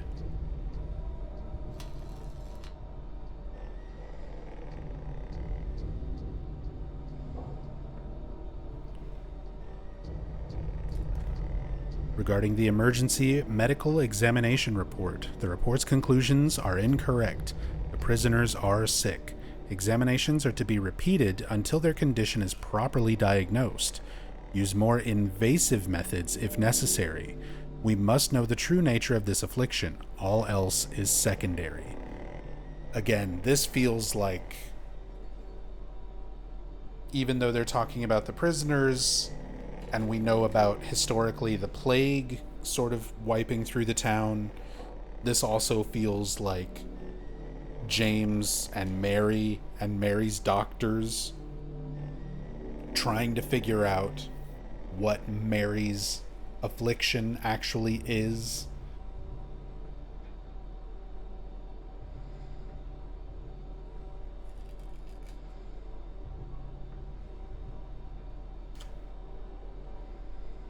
Maybe even a nod to the fans, trying to figure out what disease Mary had, since it's never explicitly stated. It's something that fans have discussed over the years at great length. Couple books hiding under the desk.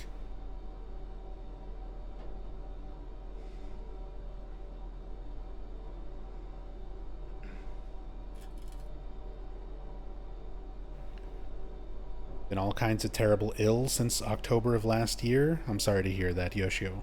I mean, my health is not great either, so I definitely feel you there.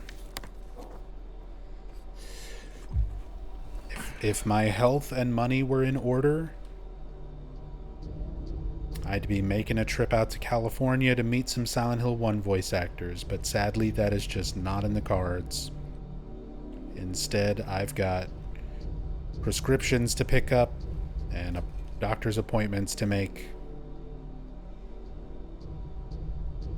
and medical bills to pay off.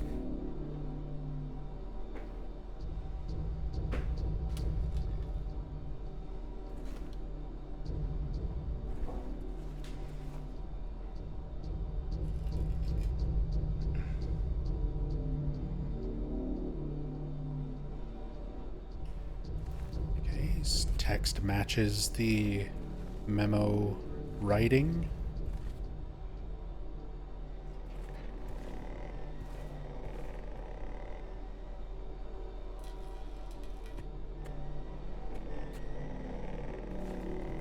Use them invasive methods to figure out what's making the prisoners so sick.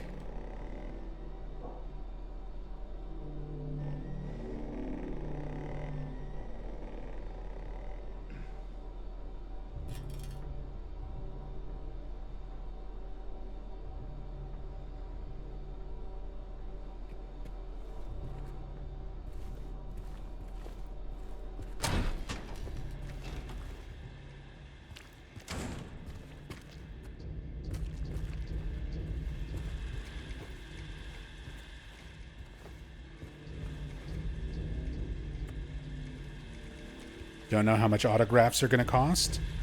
It depends on the convention and depends on the contract with the actors. As somebody who used to be an events director for San Japan and San Antonio, I can tell you that stuff is very, very different. There is nothing consistent. Sometimes there's no cost and they get paid a flat rate for appearance and just have a designated autograph session time. Sometimes they get paid less of a flat rate appearance fee, but can charge within a certain range for autographs.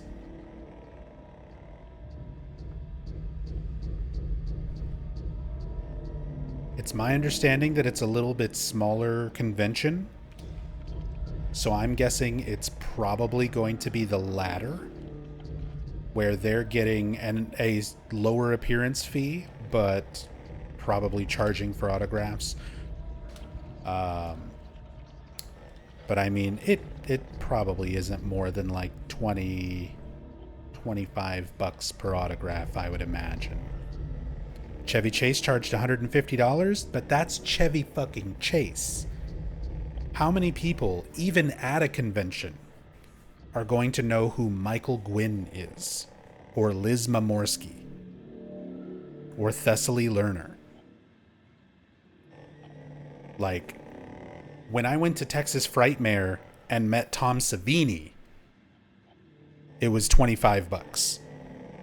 And that was Tom Savini. A lot of people know who fucking Tom Savini is.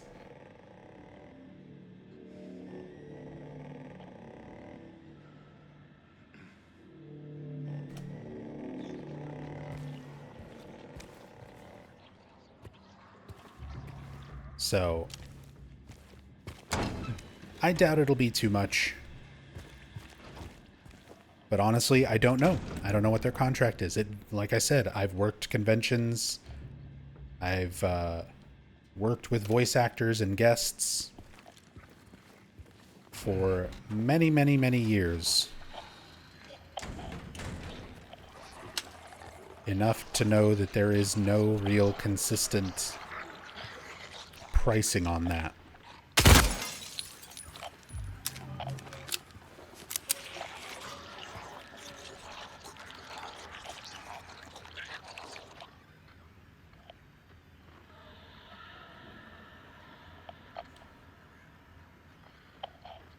As much as I respect certain people that might give out their autographs at these sort of conventions, autographs is not something I really see any personal value in, to be honest.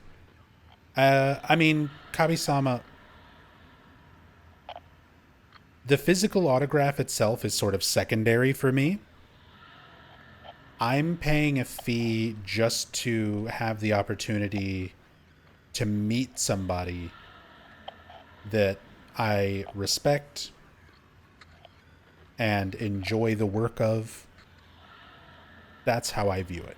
Whether I get anything out of it or not, an autograph is nice, but I just like having the moment to meet somebody and be like, hey, it's nice to meet you. I am a fan of what you do. I appreciate the things that you have done.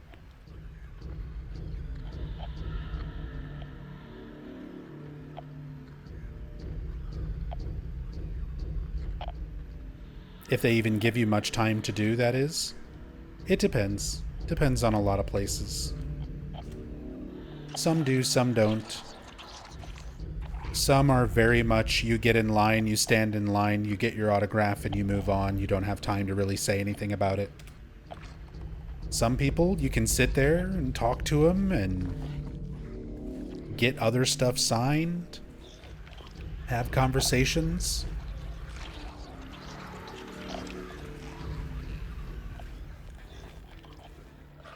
Over the years of doing conventions and events and stuff in Texas, like, I've met a lot of people, and some of them, you know, you see them once for like maybe a minute or two.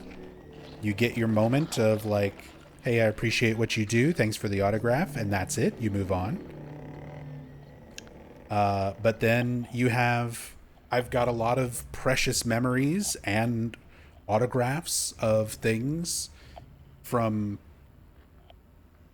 other people who actually spent time, talking with me and telling stories or doing a little bit of extra. As said, I met Akira Yamaoka. He signed a guitar, had a short conversation with him, and his whole band, the whole touring band, signed the guitar. So him, Mary Elizabeth McGlynn, Israel Uloa, the drummer. So that was when we had Yamaoka and his band, his touring band, come out and play at San Japan in 2014. Back in like 2007? No, this was even earlier. This would have been like 2004 or 2005. I went to, I think that was Anime Fest in Texas, and met Monkey Punch, super iconic manga artist, anime artist, who did like the Lupin the Third series, which is like his most known work. And I had the first volume of Lupin the Third with me at that convention. So got that signed, and he took the time to draw a little custom Lupin drawing in it as well.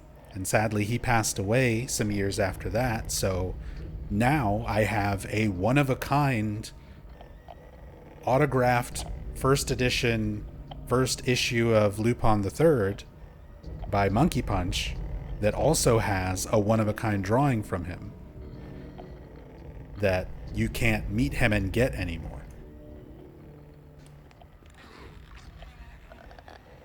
So I can understand like if autographs aren't your thing, but it can be a very special memory for a lot of things and for a lot of people. It's in the situations.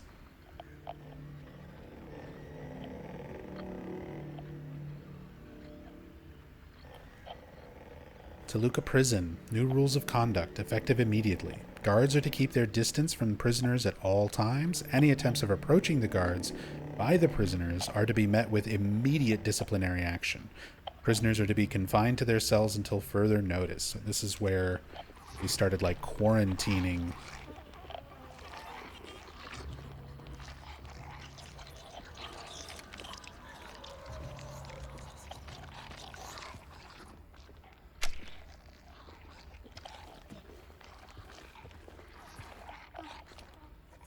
Does he even do the live concerts anymore? Yamaoka? Oh, yeah, he does. He still tours.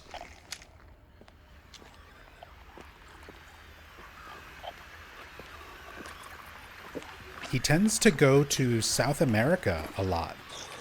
He does a lot of shows in South America and in Mexico.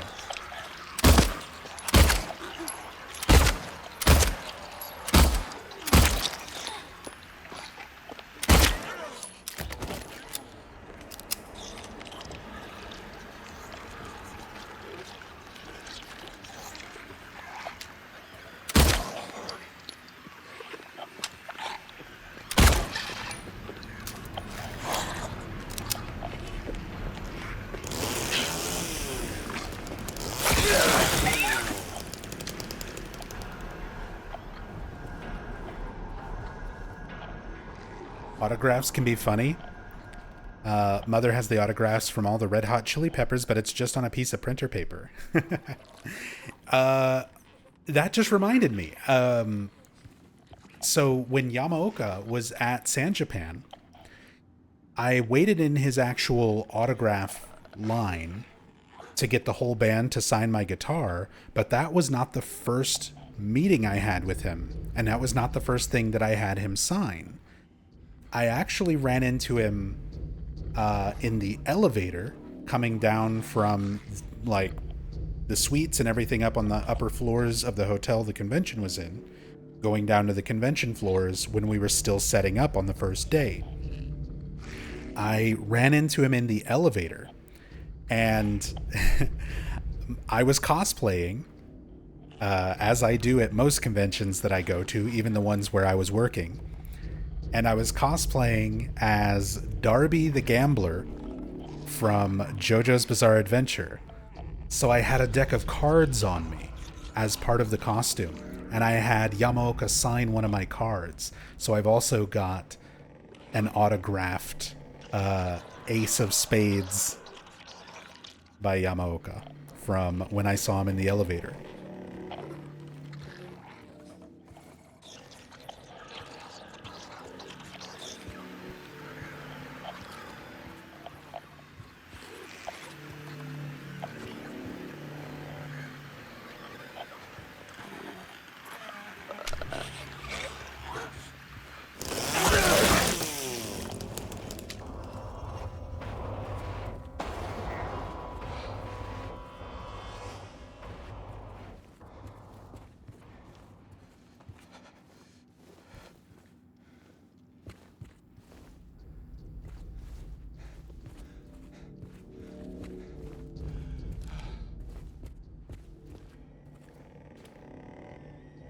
Glad you said that, because been bothering her to laminate it for years, so I'm just gonna not do that instead now.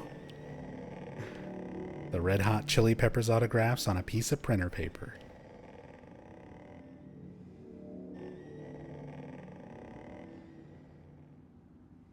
Go to the thrift store and get a cheap frame? Yeah, something like that would honestly be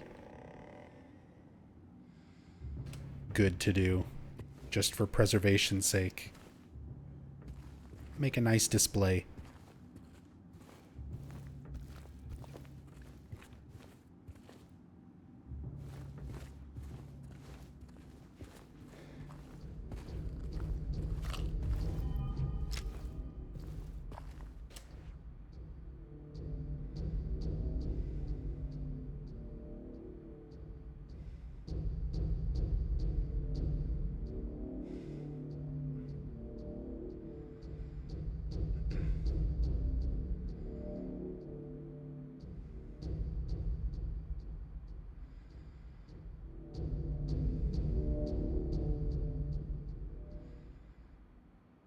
Pigment. Light flesh. Pigment. Light skin. Or stin. Got skin and flesh. Interesting that there's like makeup and makeup brushes in the infirmary. We saw that before. I'm pretty sure we saw those same things in Heaven's Night.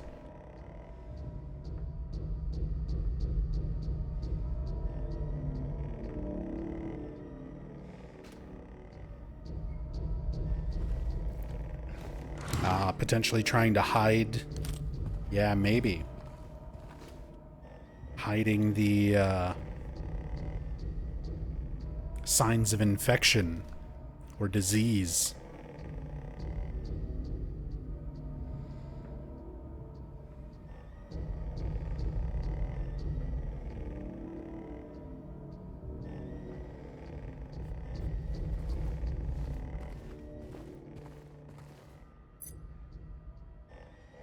Here's our upper floor key. The Captain Planet key. We got a fancy finger.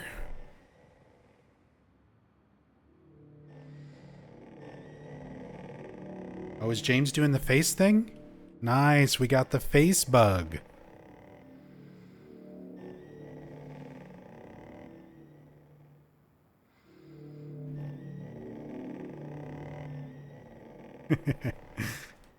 This can happen. It's literally just a visual bug that happens. I forget what causes this exactly. Because there's he'll just keep doing it. It's not just in the pickup animation. You have to like trigger other animations. I think saving and reloading, stuff like that. We'll change it and fix it.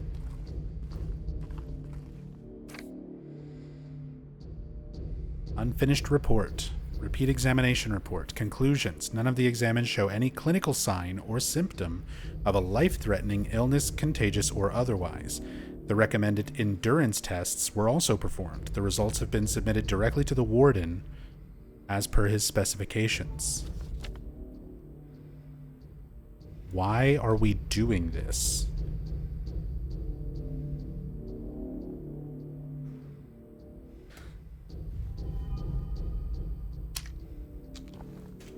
So, was there even an illness?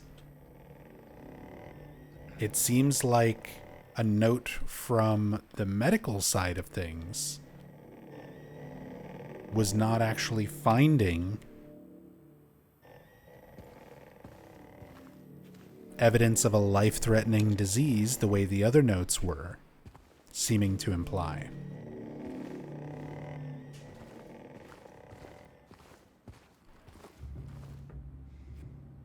So were the wardens just wanting an excuse to abuse inmates? Was it part of a delusion or psychosis? Was there actually a disease?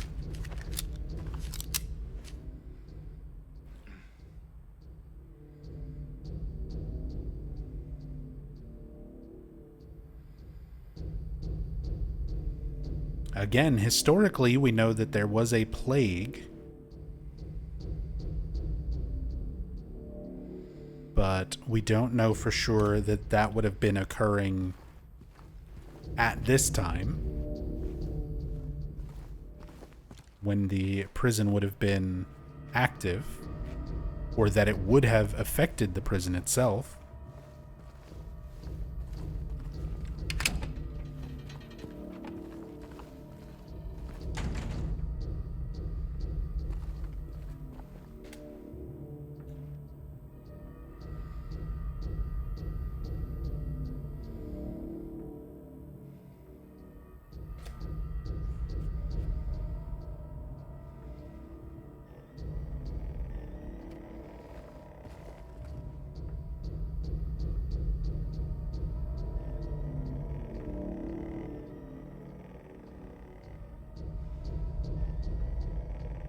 Chaos Joe, you said the wheels are turning. I mean, you mean like the wheels in your head are turning, trying to connect all these notes and things. But I thought you meant the wheels like on the wheelchair were spinning. And I wanted to double check because that would have been a nice little reference to Silent Hill 3.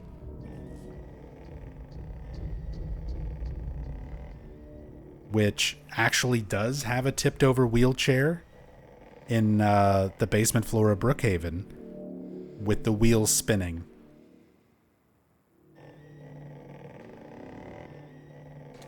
Not the case.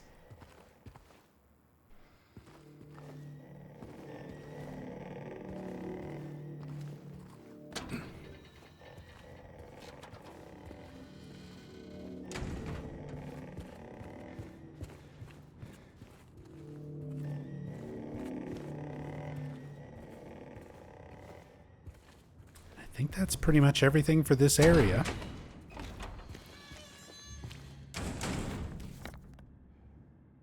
It's everything in the infirmary. Went all the way around the break room, checked the bathrooms, checked the little office area. We've examined all the things. It's time to go through this door. Do some reaping and sowing.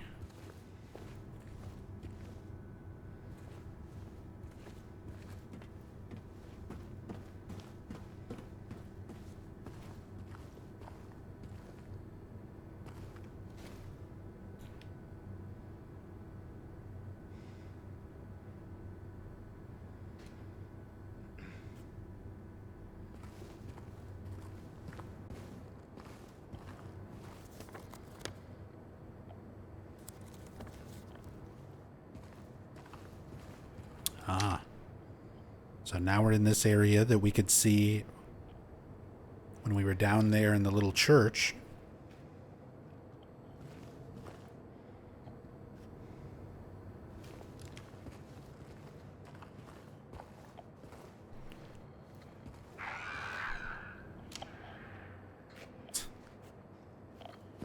Enemies are shrieking at me. And the mannequin just goes running off.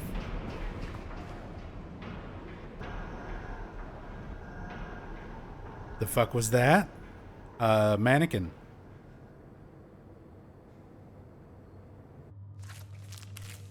It's this goober. Oh, can I find a hiding spot?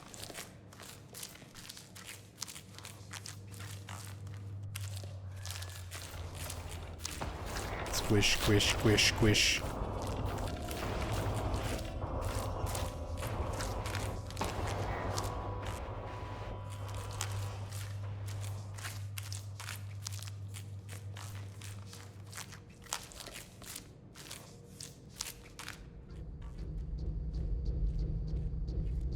Just wandering back and forth, very confused.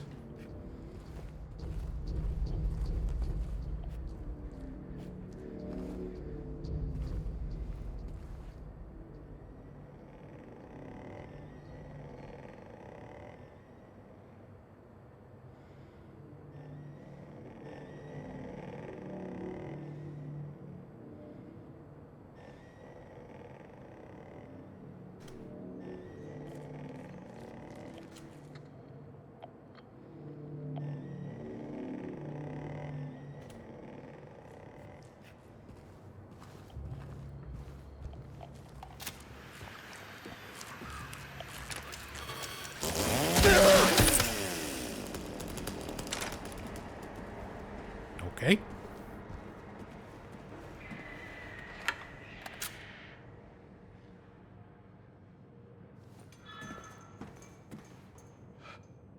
That's some different audio. Like screeching in the distance.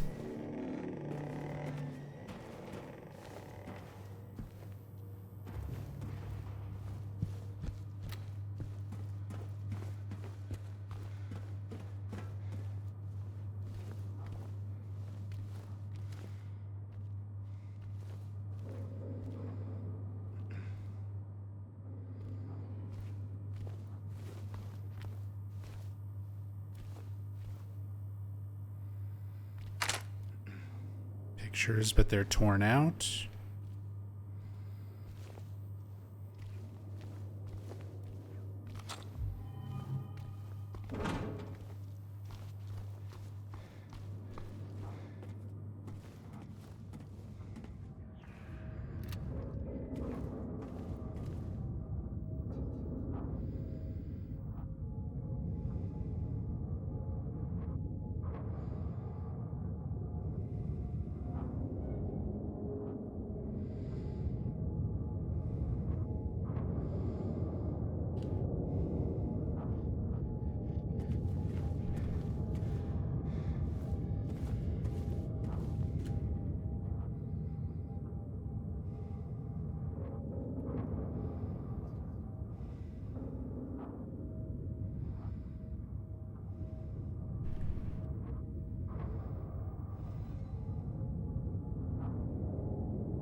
look at that. I love how the magnifier, the little lens, actually like focuses and unfocuses with the camera.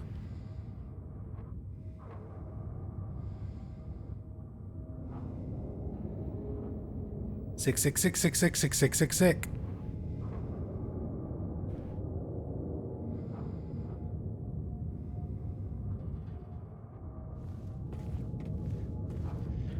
That guy are sick.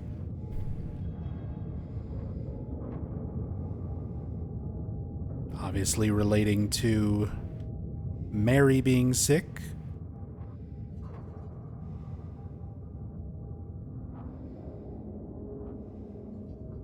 As well as a nice little reference to The Shining. The repetitive typing creepy message sort of all stems from all work and no play make Jack a dull boy.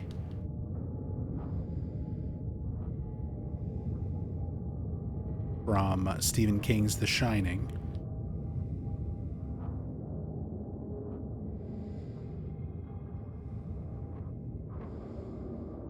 The classic key made in USA.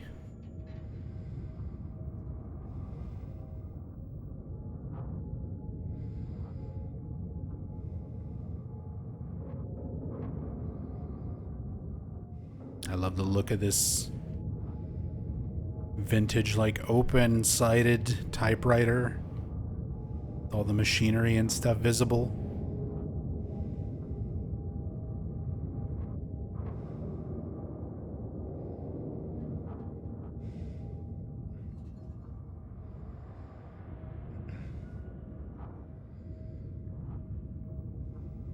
Some paper and notices in the folder, but nothing on them.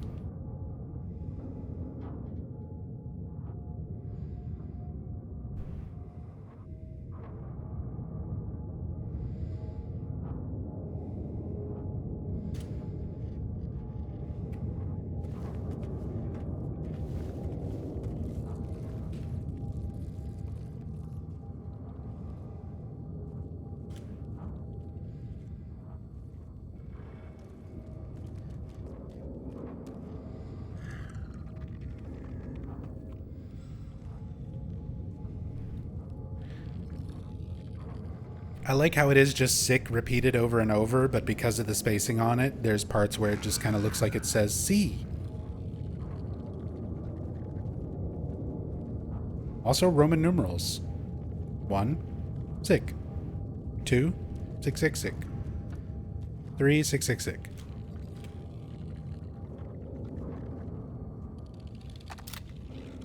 Also there's mannequins.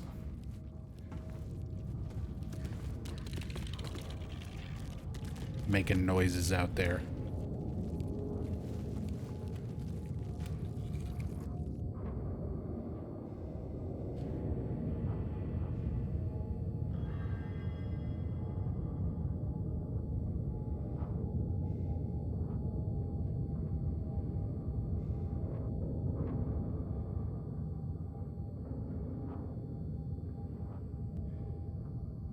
There it is. I'm like, I can hear you out there making noises.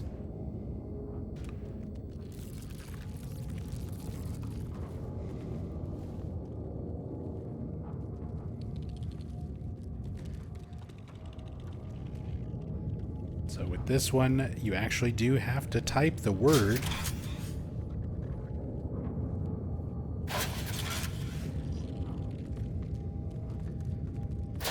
Sick.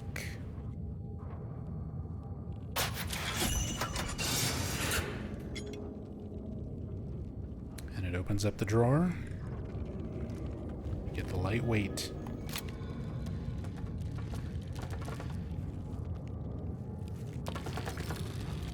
Get out of here. Pretending to be a liquor from Resident Evil 2.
Looks like a lot of the same repeated books.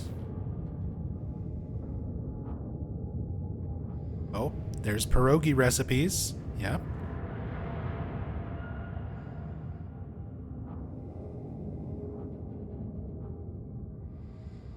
Gotta have that pierogi recipe book. Already seen that in a bunch of places.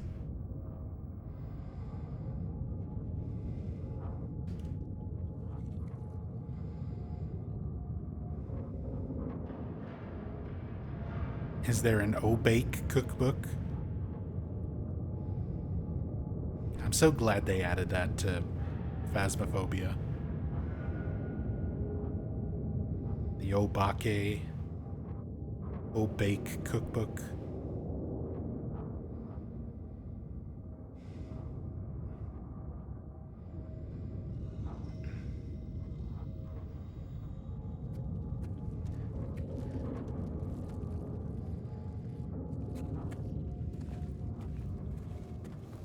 Haven't played Phasmo in quite a long time. I know there's a ton of updates.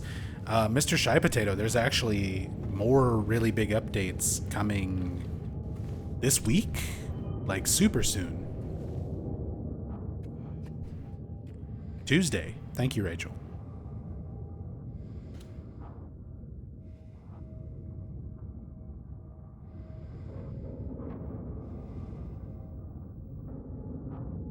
Some really big map changes and mechanic changes. Lots of stuff.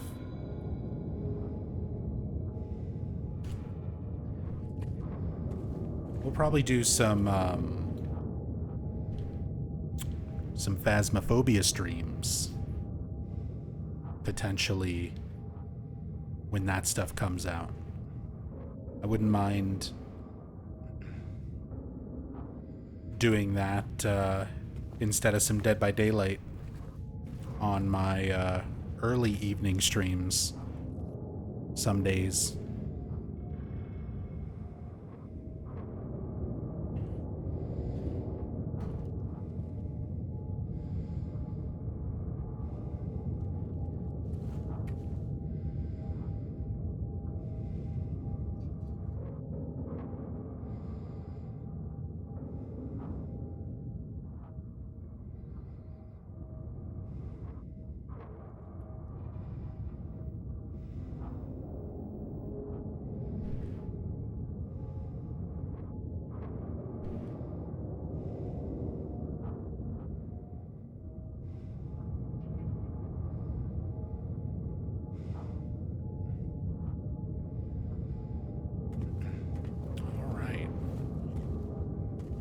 That's everything here.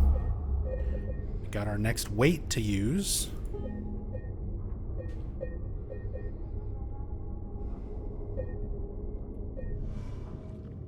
Yeah, when Rachel got me Phasmophobia, and I was like not entirely sure that I would be super into it. Just because I don't never really play stuff like that, and sometimes games just click and I get super into them. Phasmo was one of them.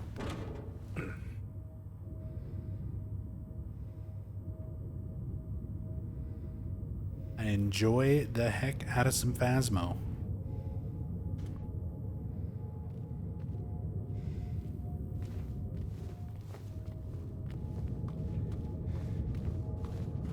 Sort of like Valheim. I also did not think I would get super into Valheim. Like, Vikings are cool, but it's not like a super strong interest or anything for me. And I don't really play a whole lot of crafty survival type games.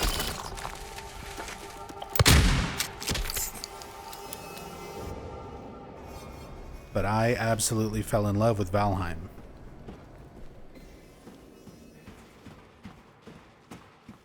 Really, really great game.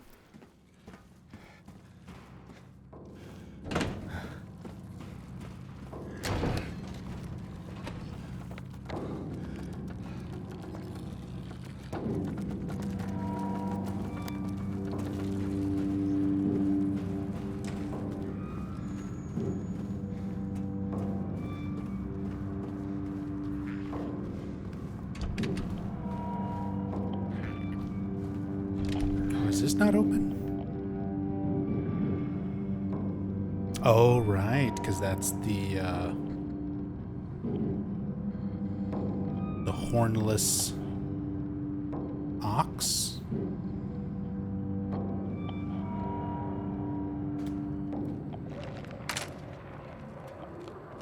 I do what I want.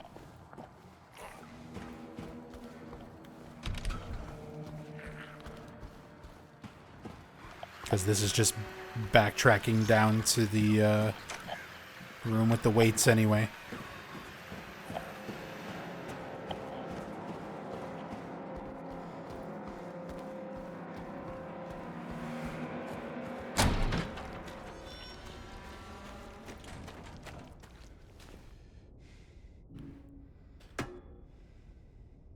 Really like this. Let me drag someone along with me. In that same vein, Grounded. I've tried some other crafty survival building type games like Valheim and never really got into them. Even horror themed ones like 7 Days to Die and stuff like that just didn't click with me. Stuff that I didn't really like. Wound up playing Grounded, which is crafty survival building, but Honey, I Shrunk the Kids themed. And it's really damn good. I wound up playing a lot of that game.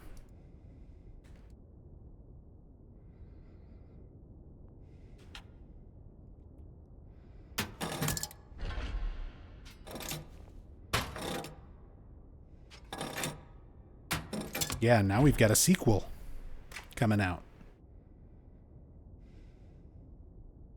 Yo, Repoison.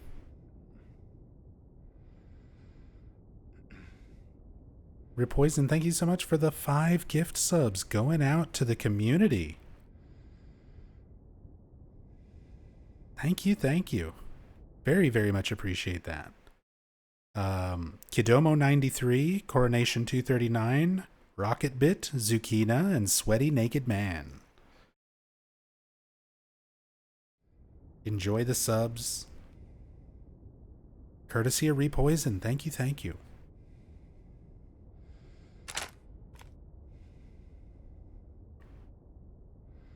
Those kind of games are not for me. I'm too ADD. Just another chump. Yeah, what Rachel said. I mostly enjoy playing those kind of games with other people, like with friends. And I am the builder. I will absolutely sit and just build really elaborate bases and houses and things like that. It's my favorite aspect of those kind of games. Rachel will go out and kill stuff and bring materials back, and I'll be like, great. Here's some new materials I need to build.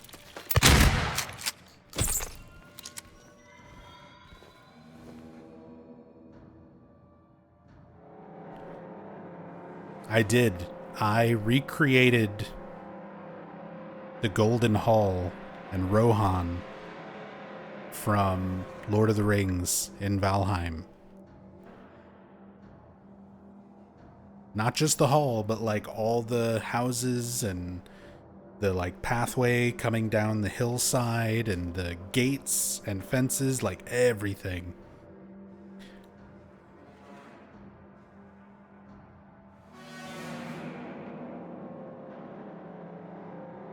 Now we've got 2 of these pinned up here. Oh, their legs are getting all stretchy.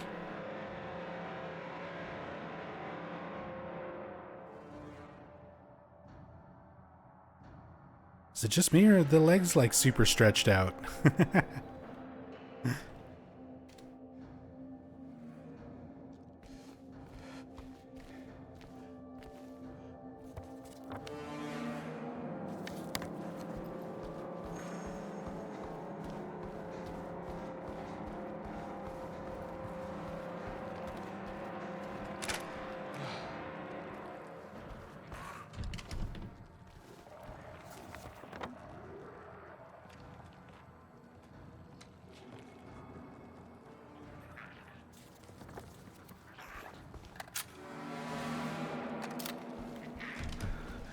Wait, which door did I open?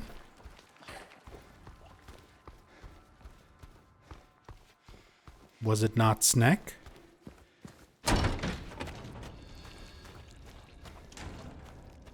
Oh, Dove. Wingless Dove.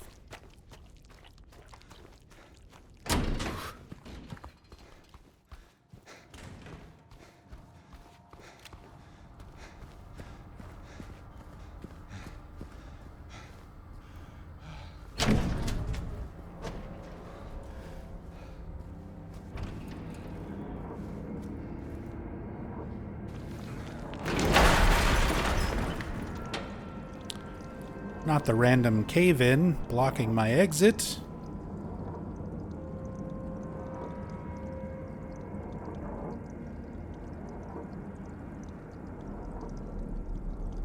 Ooh, that actually unloads or deloads a lot of the stuff behind me.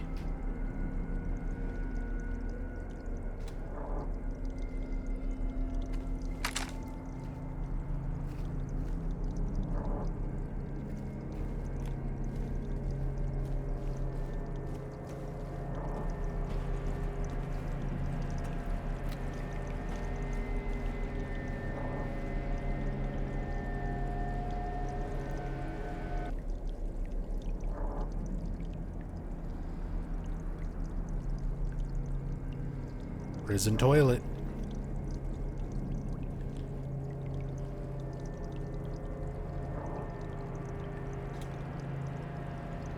I have to make sure to get the noose puzzle wrong to look at the area underneath. Theoretically, I might be able to clip down there.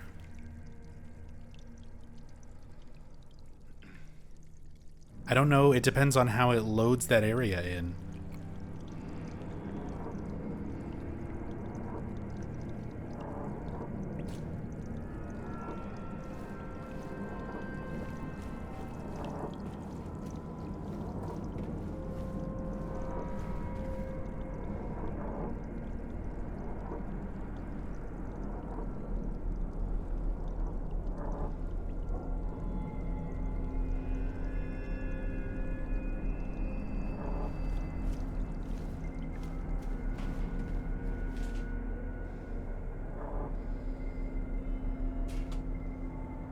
Room filled with spikes.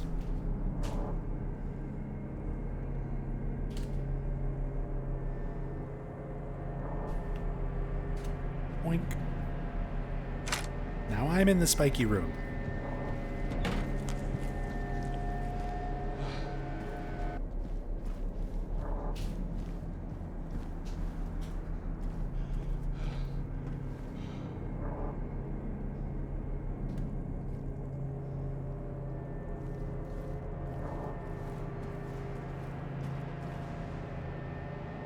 More spiky cell.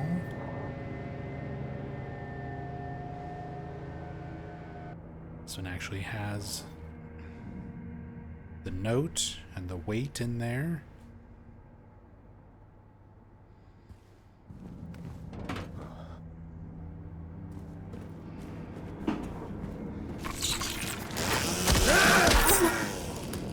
Peekaboo.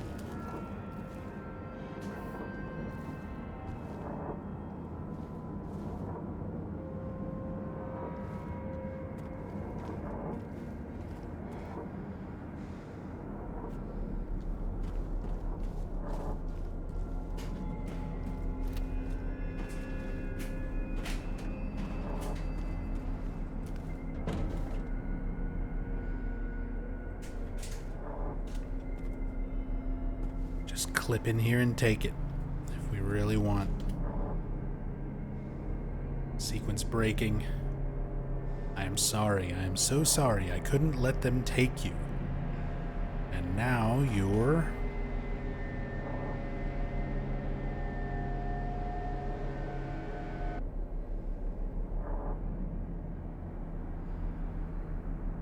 You're still there, aren't you?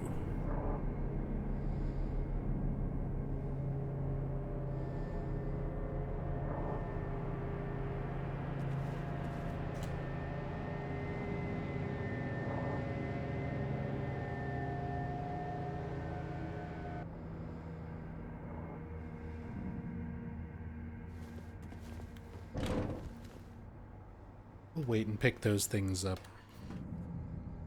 in the proper sequence.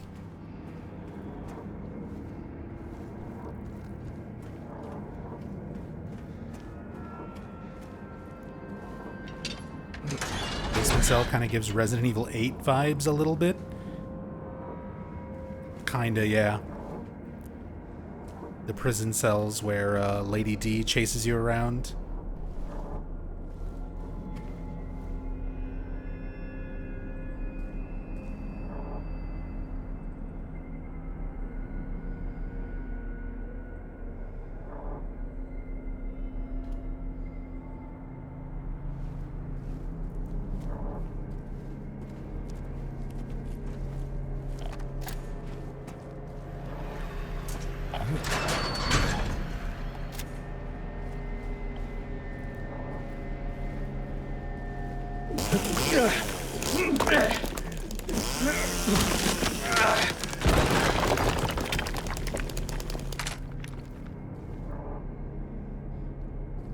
She would definitely call James stupid man thing. He is a stupid man thing.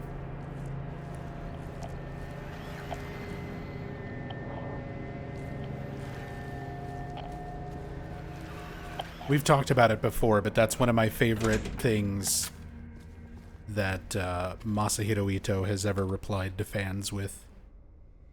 Where there was fans who were asking if James is gay, and they just specifically asked Masahiro Ito on Twitter, is James gay? And Ito responded, James is not gay, he is idiot.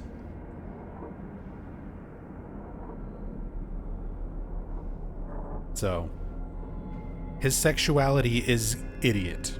He is dumb.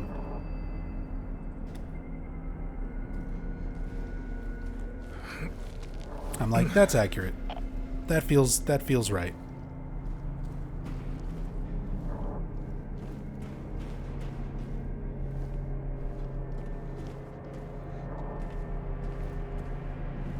That's canon now.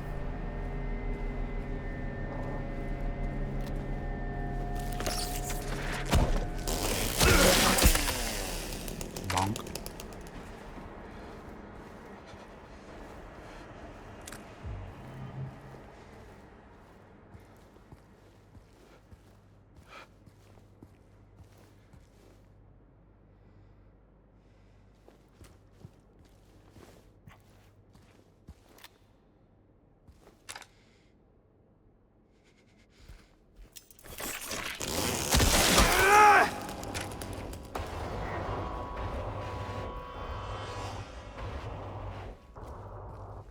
I love when the music sting tries to kick in, but like you've already spotted and killed the enemy.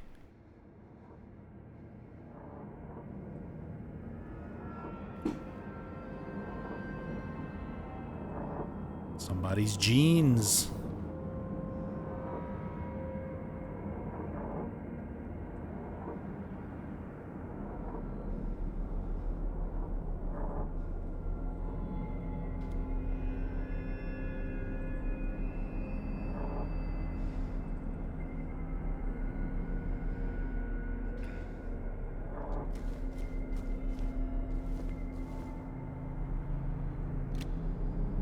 When Ito also said Pyramid Head is not fucking and that the scene is not a fuck was pretty amazing. He deleted his best one. There is still some tweets out there where he says like Pyramid Head is not doing a fuck or something. But there was a specific one that was my favorite, where someone asked him about the iconic scene from the original Silent Hill 2, where Pyramid Head is like doing something to a mannequin while James hides in the closet. And someone straight up asked him, like, is Pyramid Head raping the monsters? And Ito's response was just, he ain't fucking. And that was so funny to me. And I didn't even think about like screenshotting it at the time. And by the time I thought to go back and screen cap it, he had deleted it. I was so heartbroken. I said, there's other similar tweets and replies out there from Ito on that subject, because people ask him about that scene a lot, unfortunately. But just the 3-word response, "he ain't fucking," was so good. I wish I had saved it.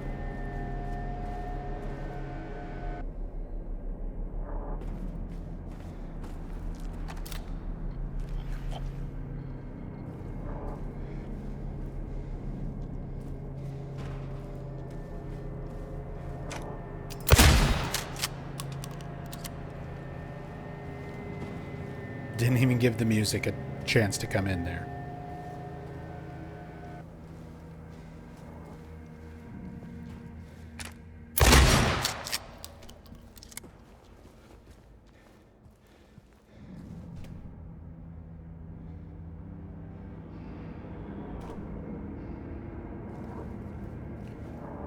Oh, can I not teleport back here? There we go.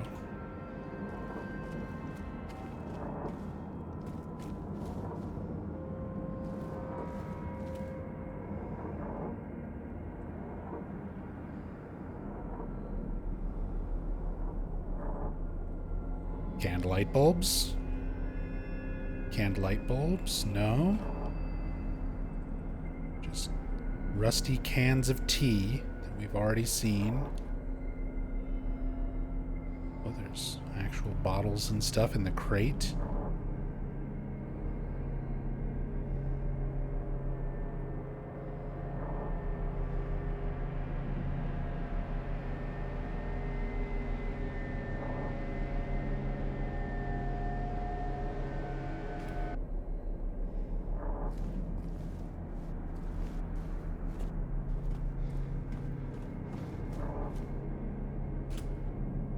Also, the one thing that I will miss in the Silent Hill DVD short movies they did for Silent Hill 2, 3, and 4. So weird and abstract, but so good. Yeah. Fukuro, which is the Silent Hill 2 one. Kinoko, which is the Silent Hill 4 one. And Usagi, which is the Silent Hill 3 one, with like Robbie the Rabbits going through Brookhaven. Hey, there's our ritual cell. That same audio from the original Silent Hill 2. Ritual.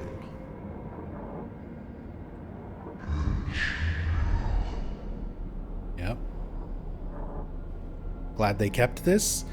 This is one of those things where I appreciate them doing this, but I like how it was handled in the original better, because there were multiple prisoners that you could hear making this sound, not just one cell, not just one creature.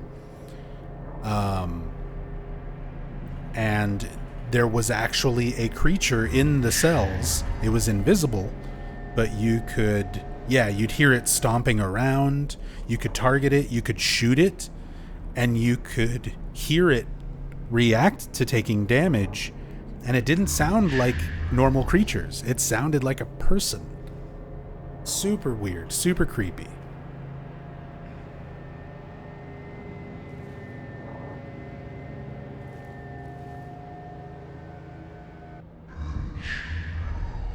Here it's just kind of like, on repeat.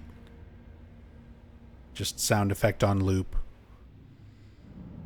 I'm glad they kept the reference in.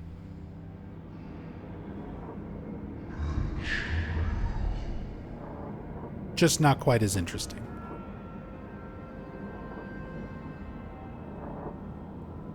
Not as well handled as the original.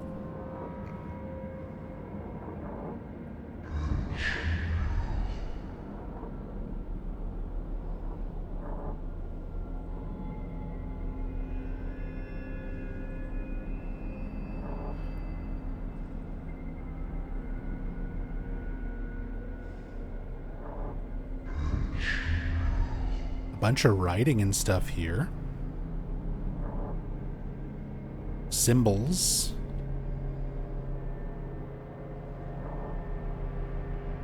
These actually look a lot like the symbols in the safe room.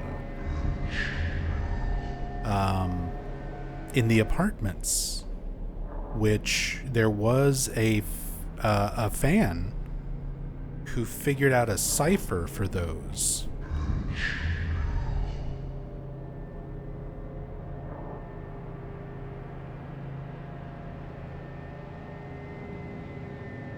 Let me see if I can find that. I believe that was discovered by longtime Silent Hill fan and community contributor Tommy Rock Bottom on Reddit. Tommy Rock Bottom, even before Reddit was a thing, Tommy Rock Bottom was all over the Silent Hill forums and stuff back in the day. Was one of those people who would put together little bits of information for like timelines and would combine the town maps and things like that to see how things compare. Let me see if I can pull this up.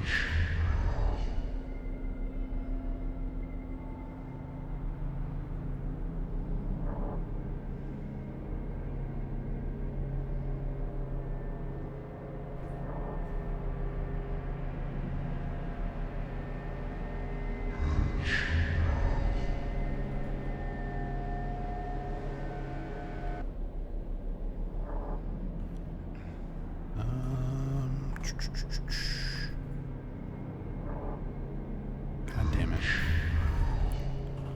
Trying to find it. Hold on.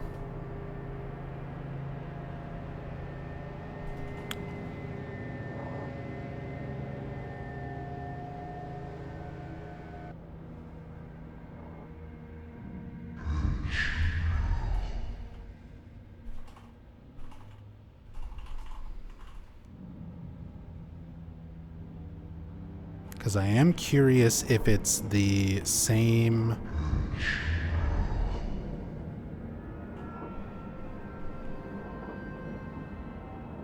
sigils.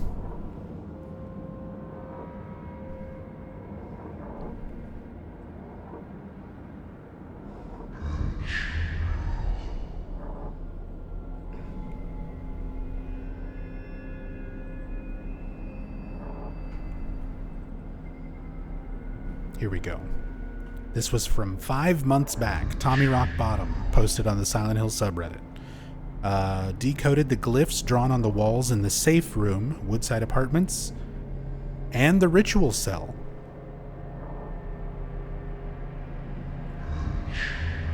So Tommy already looked at the ritual cell also.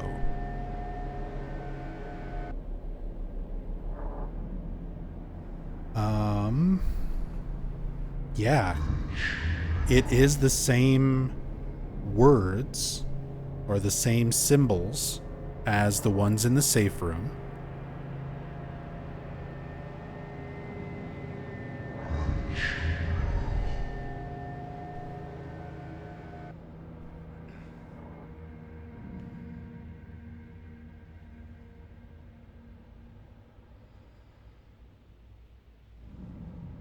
Cracked the code of the glyphs drawn on the walls of the safe room and the ritual cell. I'm trying to see if it says something different. It looks like it's the same arrangement as the safe room. So it's not like a different message. It's the same texture that's used in the safe room, just repeated here in the ritual cell. So it doesn't all spell out like a cohesive message. There's just little bits and pieces that make up words. And those words are sins, the path, one, righteous man, and takes two. Like Takes, Takes, and 2TO. And then somebody else pointed out that those words are all used in Ezekiel 25:17. The path of the righteous man is beset on all sides by the iniquities of the selfish and the tyranny of evil men. It's the famous Ezekiel 25:17 from Pulp Fiction that Samuel L. Jackson recites. Blessed is he who in the name of charity and good will shepherd the weak through the valley of darkness, for he is truly his brother's keeper and the finder of lost children. And I will strike down upon thee with great vengeance and furious anger those who attempt to poison and destroy my brothers. And you will know my name is the Lord when I lay my vengeance upon thee.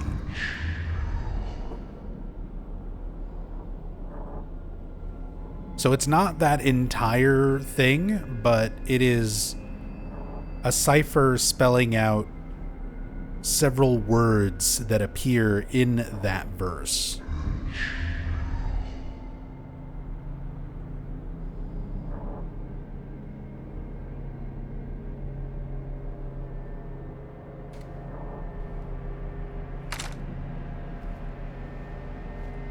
Crazy little hidden detail.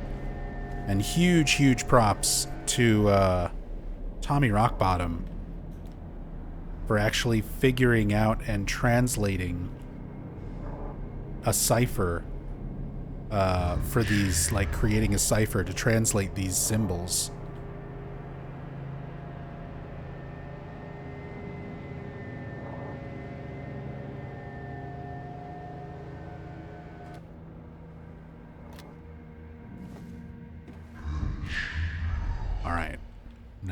Let's take a look at everything else that's in this cell, because there are some very specific books that were in this cell in the original Silent Hill 2.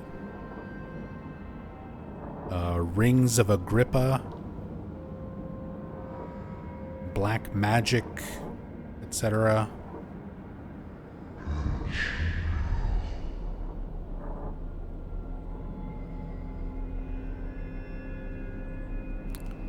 Interesting looking book with like a purple gem image on the back of it.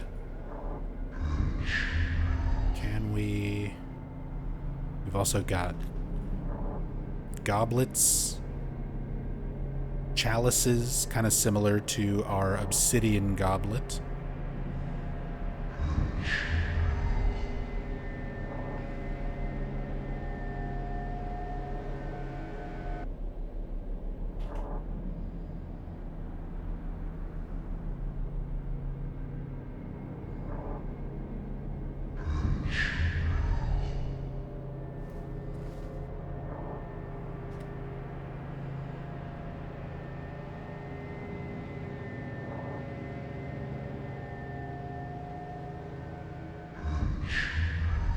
Oh, is that one of them? Resurrection of the Dead. That is one of them. And it coincides with the rebirth ending. We've got a picture kind of depicting the obsidian goblet.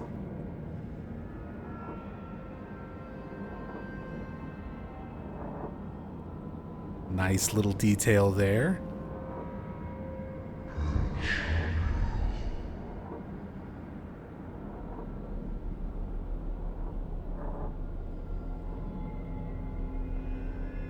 Stuff written on some of these books, little symbols.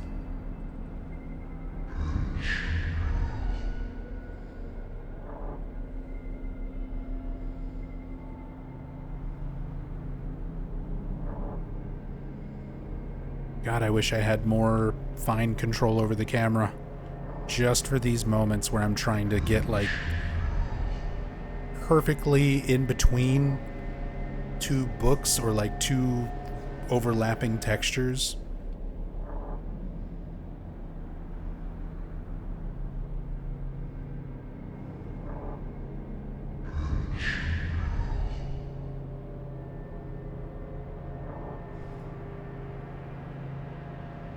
Oh.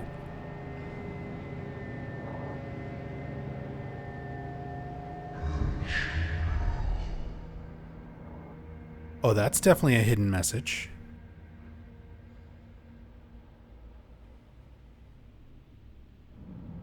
That one looks like a peace sign. Like a hand making a peace sign.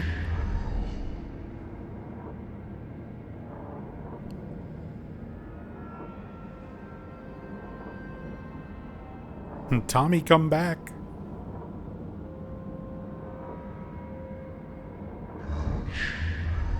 Take a screenshot of that? Oh, absolutely.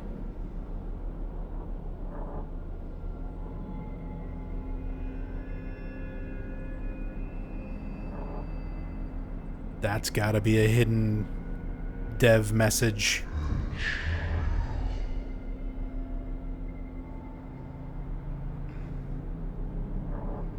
So those are some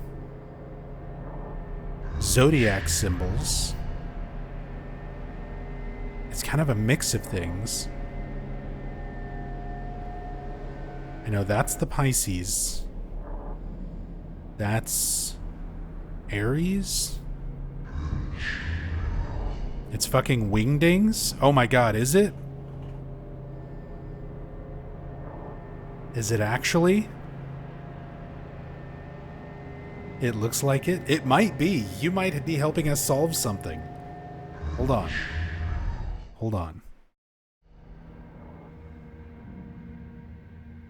Let me open up Notepad.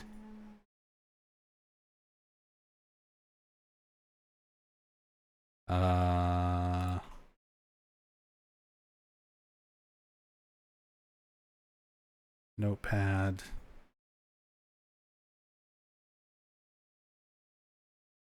Wingdings. Edit. Font.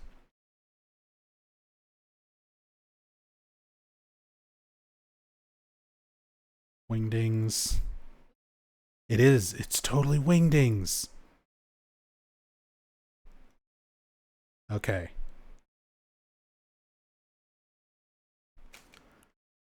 Let me type out alphabet here.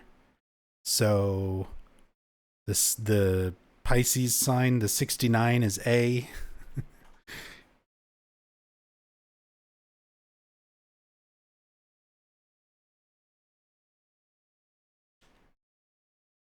D E F G H I J K L M N O P Q R S T U V W X Y Z.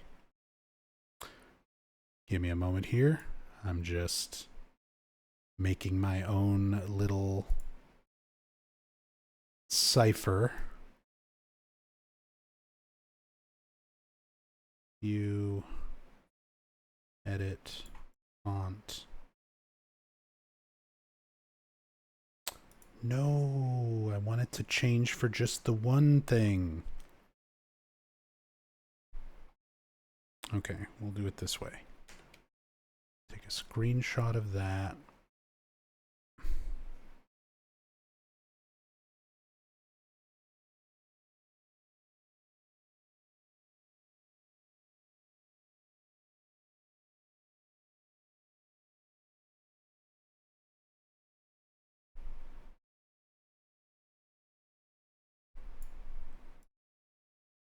There's the Wingdings alphabet.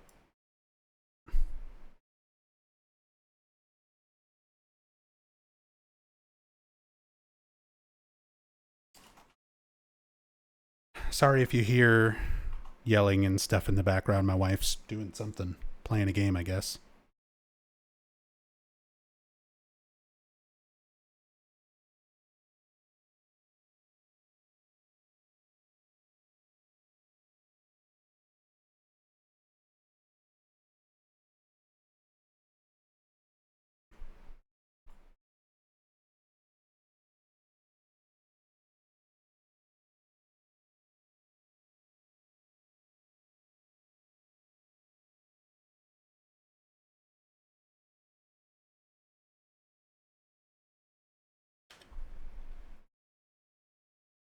Valheim Skelly on night 1.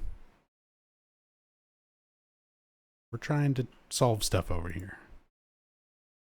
You're winding up in my YouTube pod.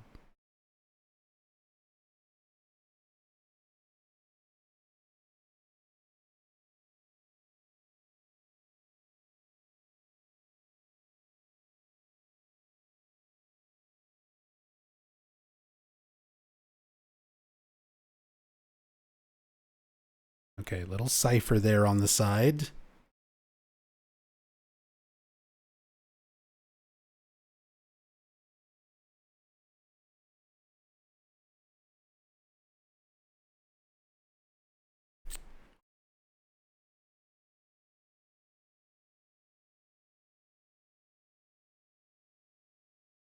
Oh, some of these might also be numbers, because there's like a flag.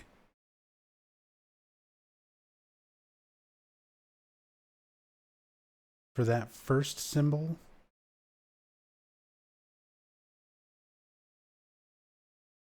Punctuation and numbers.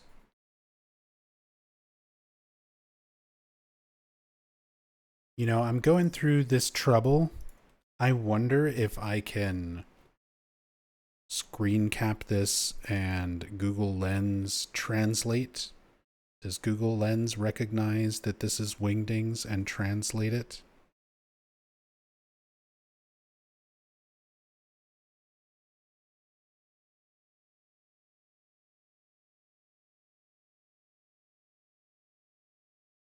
No.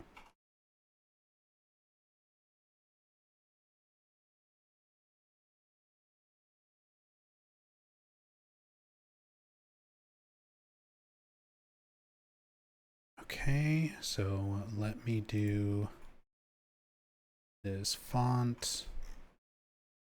Back to Wingdings.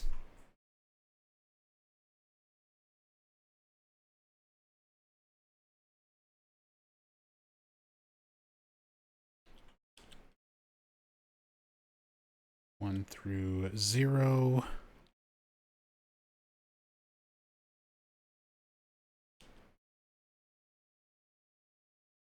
It's none of those. Punctuation. I'm trying to see what the heck.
I muted myself when trying out all of the keys. Sorry.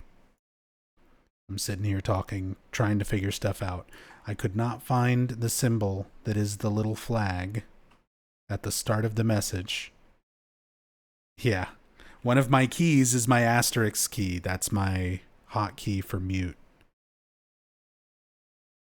My bad. Webdings.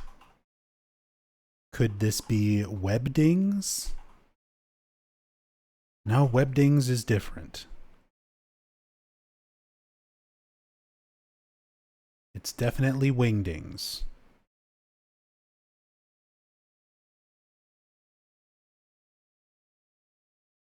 Let me also just do a look here.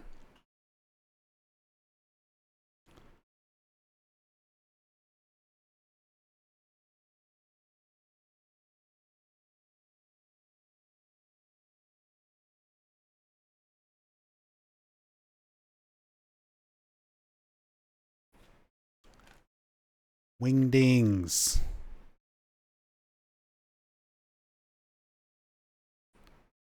See if somebody else found this weird Wingdings book in Toluca. Someone made a video a month ago. Ven's random footage. 3 views 1 month ago. Weird Wingdings book in Toluca prison.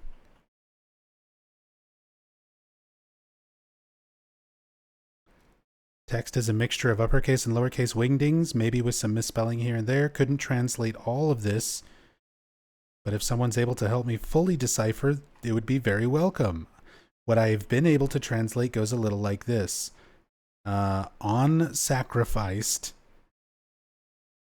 and the Art of Demon. Oh, these are the book titles.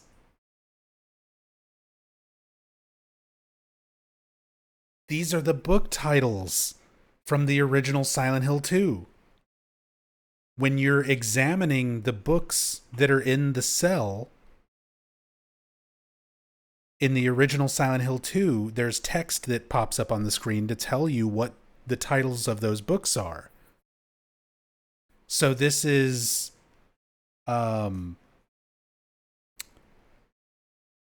Demon Summoning, Art of Demon Summoning, Rings of Agrippa, On Sacrifice, and the Art of Demon Summoning. That's what that one is. On Sacrifice and the Art of Demon Summoning.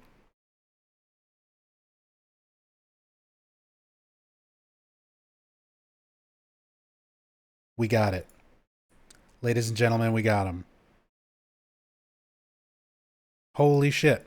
I was just wondering if they included references to those original book titles. And turns out it's in fucking Wingdings.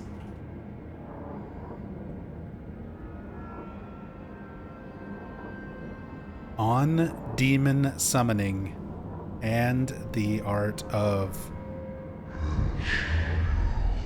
Sacrifice.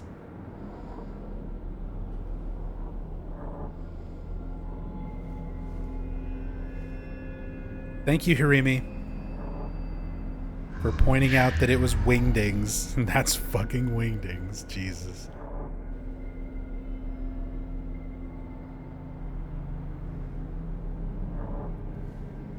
Only if you work for it. I'll spend some time. I'll try and put together a more proper... Oh, there's the manuscript of the Iron Rings. Another one for the Rings of Agrippa.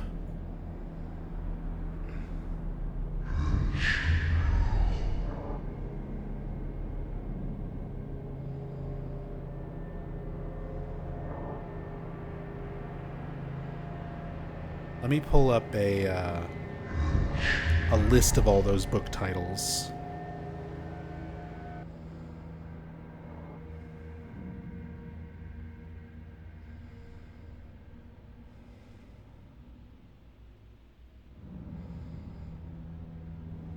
The occult books. So here's all the books that are in the original Silent Hill 2. In this in the original version of this cell. Black Magic from the Abyss, Resurrection of the Dead, which we saw that one. There's Resurrection of the Dead. The Chronicle of Agrippa, Manuscript of the Iron Rings. That's what I was mixing up. Manuscript of the Iron Rings and Chronicle of Agrippa. But there's Manuscript of the Iron Rings, On Sacrifice and the Art of Demon Summoning, which is hidden there in Wingdings. Tome of the Seer, Feast of the Succubi, and the Fallen Angels of Mercy and Favor.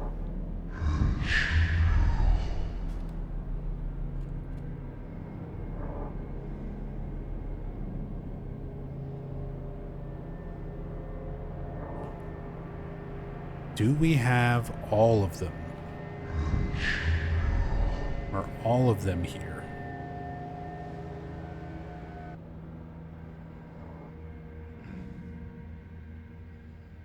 You would think this big open book would be a bit more notable, but we saw this one in Brookhaven already. It's a Latin translation of the Bible.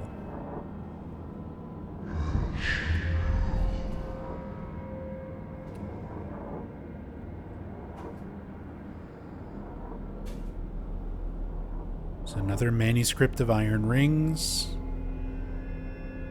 More Resurrection of the Dead.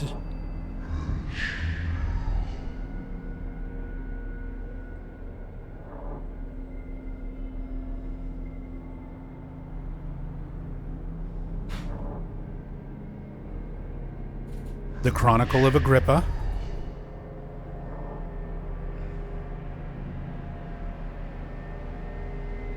There's Chronicle of Agrippa.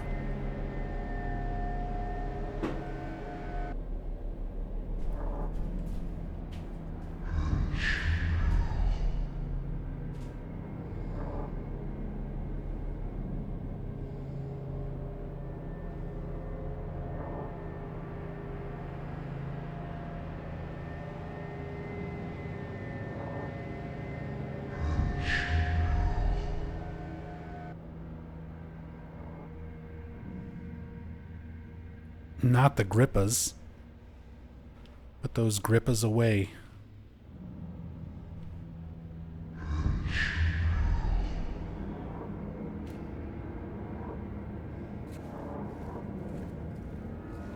But yeah, they totally reference the books.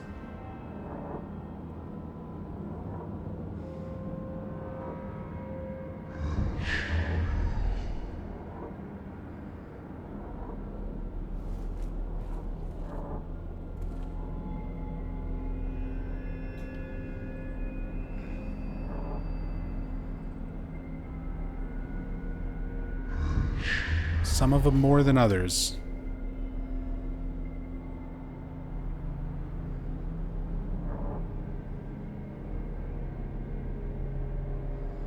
And some of them in wingdings.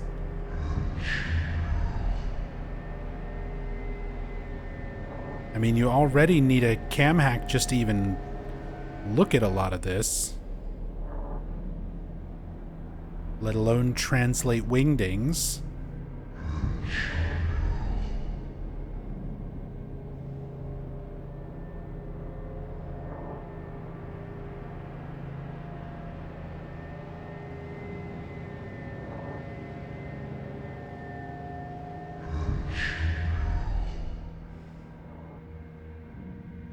This is for the real hardcore fans.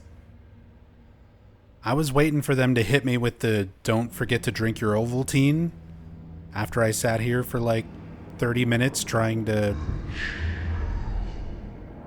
translate wingdings one at a time.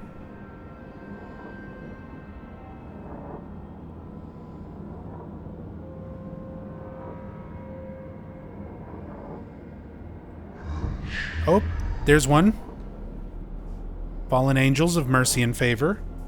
So we've got Resurrection of the Dead, Chronicle of Agrippa, Manuscript of Iron Rings, Sacrifice and the Art of Demon Summoning, Fallen Angels of Mercy and Favor. There should still be Feast of the Succubi, Tome of the Seer, and Black Magic from the Abyss.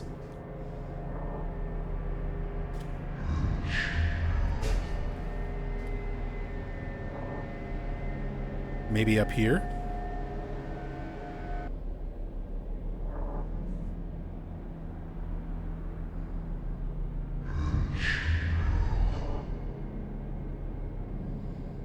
There's another Fallen Angels of Mercy and Favor. There's another Art of Demon Summoning written in Wingdings. There's our statue floating off in the void where we put the weights.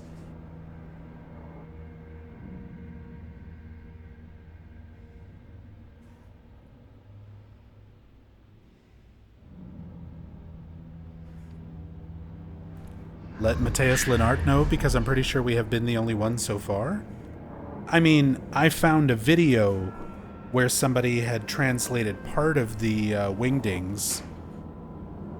So other people have found this and, like, started looking for stuff. So we're probably not the first ones to figure all this out.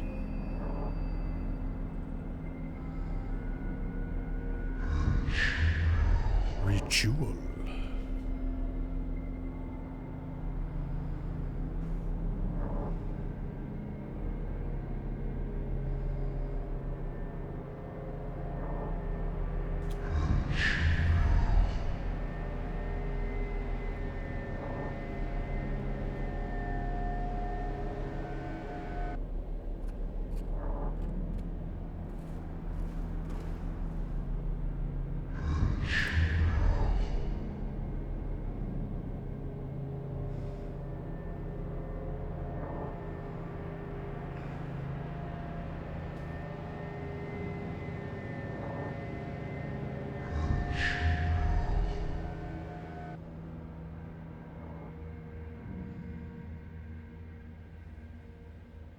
We've got a book that actually just has the original texture of the 4-circle symbol, because they recreated this for the remake, but there's the texture of the original one from OG Silent Hill 2.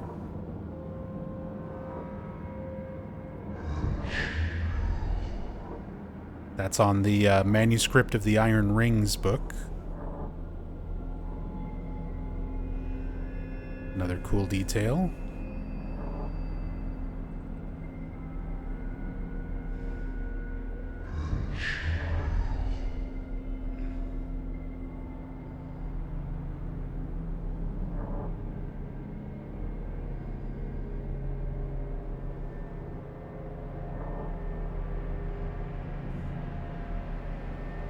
Has Sherlock figured it out yet?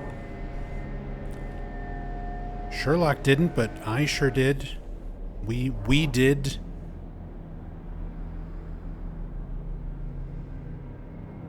Oh, also there's a very faint halo of the sun on this book. Super, super faint.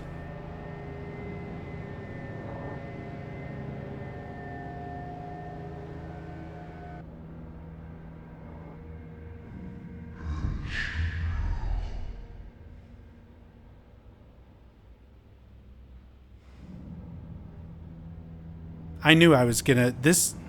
The whole time going through the prison, this is the one room where I knew I was like, I'm just gonna spend ages looking at stuff in this cell.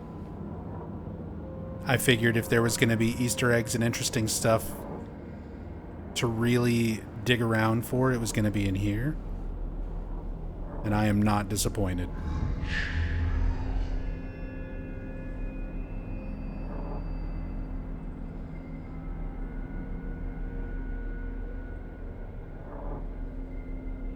I'm just really curious if these other book titles, these last few book titles, are hidden anywhere. It would be very strange for them to include so many of these. Oh, wait. This is one. Tome of the Seer. There's Tome of the Seer.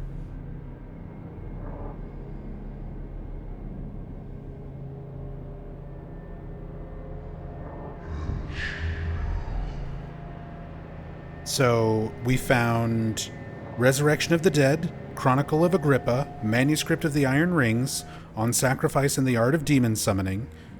there's Tome of the Seer. The Feast of the Succubi, we still need to find. Black Magic from the Abyss, we still need to find. We found Fallen Angels of Mercy and Favor, so there should be 2 more. The Feast of the Succubi and Black Magic from the Abyss.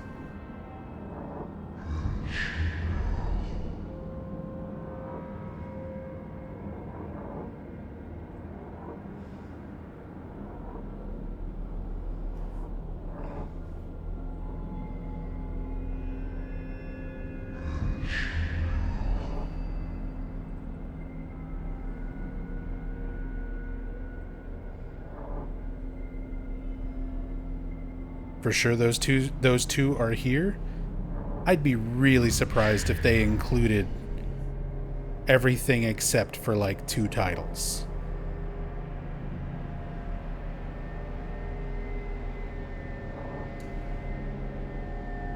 Like, there's no way, right?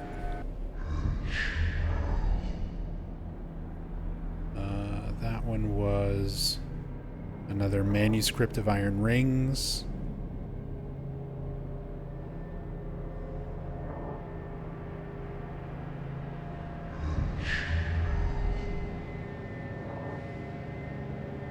Looking for Feast of the Succubi and Black Magic from the Abyss.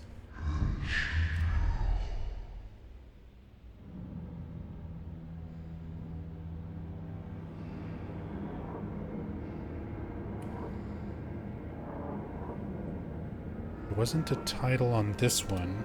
I might need to clip James up here so that I can get light on the spine of the book that has the, like, purple gem on it.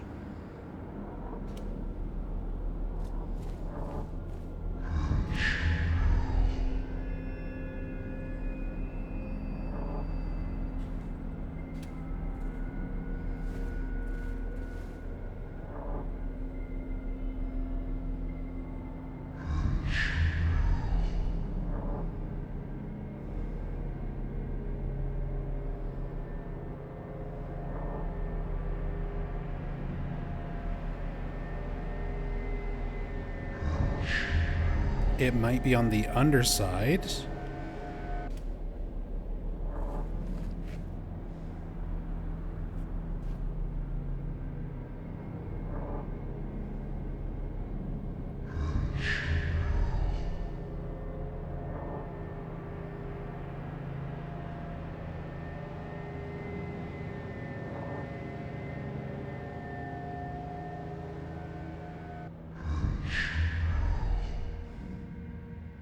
That's going to be somewhat difficult to see.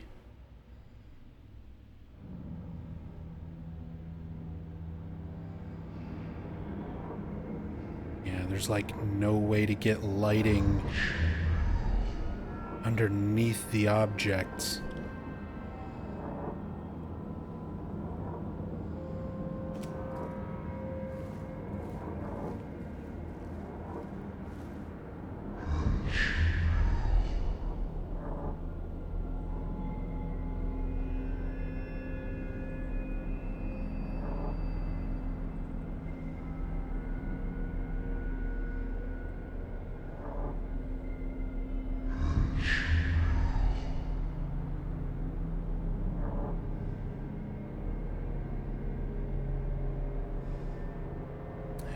Clipping in from the top just doesn't render anything.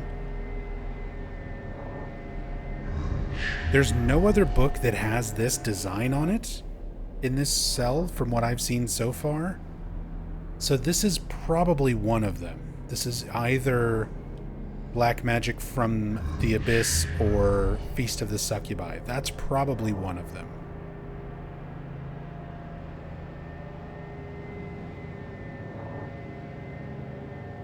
If we can find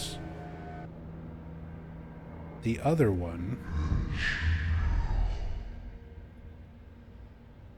and narrow that down,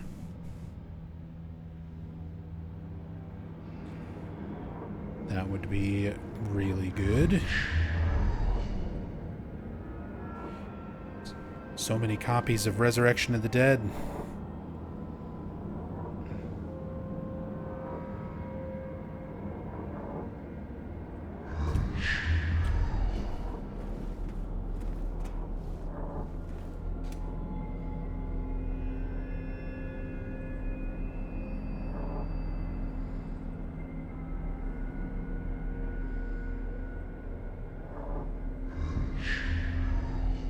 Oh my god. It's fucking pierogi recipes.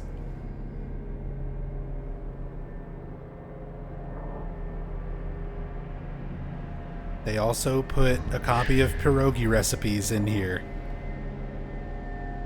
Because we haven't found this book in enough places yet. So they put it in here with all the cult books.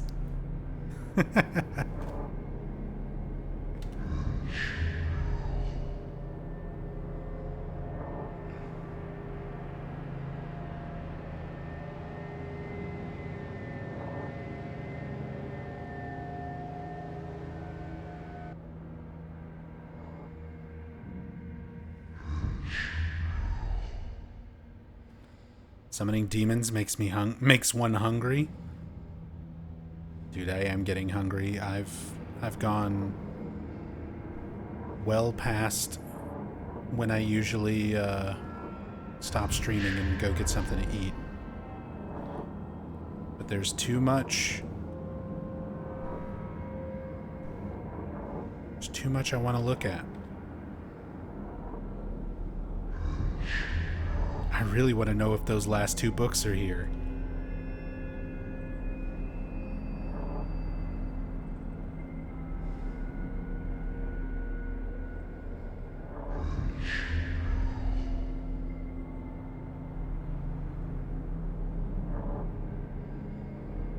Gonna have some pierogi? Not tonight. Unfortunately.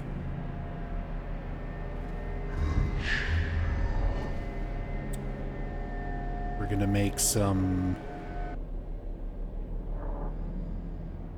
smoked sausage, some sweet potato fries, and zucchini.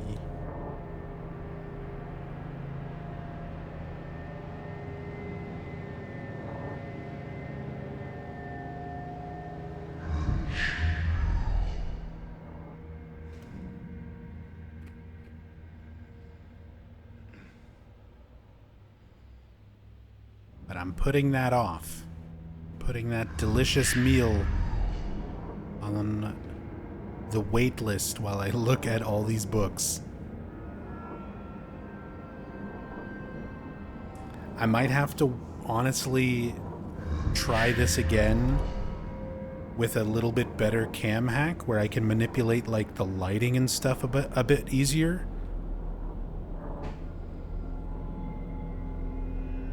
There's Tome of the Seer. But even just finding this many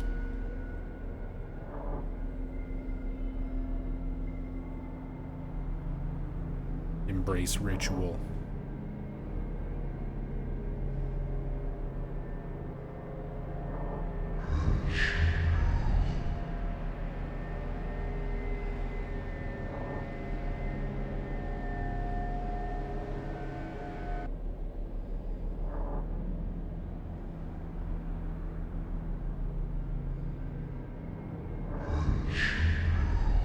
There's ways to change the lighting, yeah.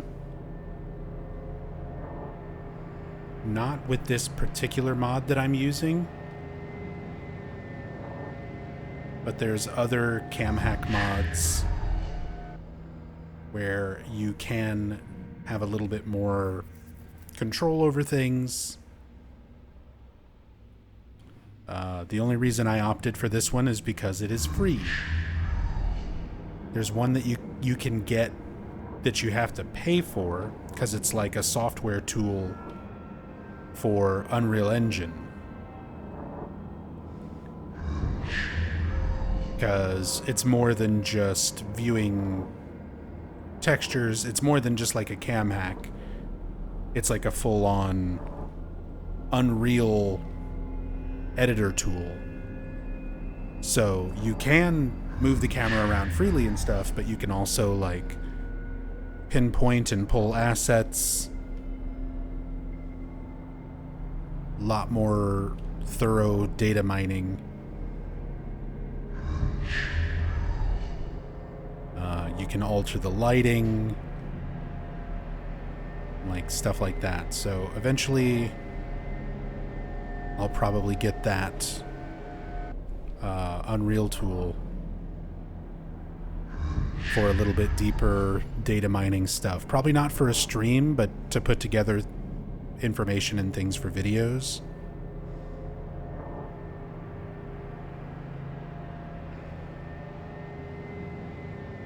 I don't know, maybe for a future stream if people really want to see me do the cam hack all over again.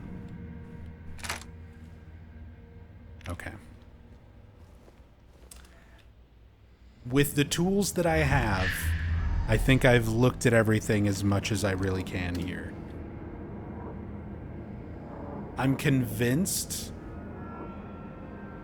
those other two books, Fallen Succubi and Black Magic from the Abyss, are here somewhere. I'm guessing it's probably this book right here. I just can't view it like the other side of it.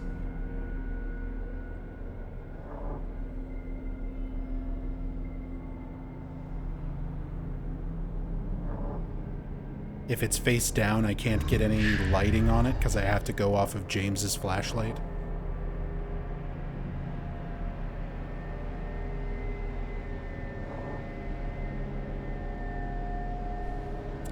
But that's cool. The fact that they hid all the little references to the original books on top of the, like, hidden message cipher on the walls.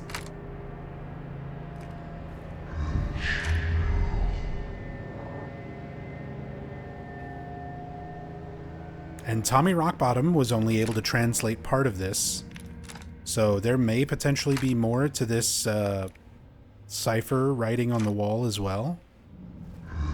Possibly. A lot of stuff to analyze a little bit further at some point.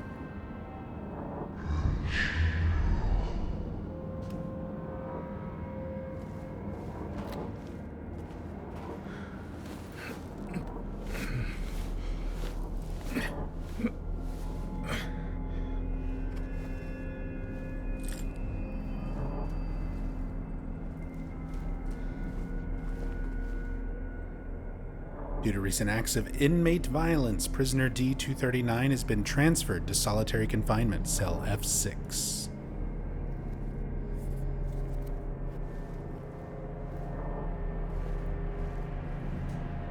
Which is the cell that we clipped into earlier that had the note and the weight.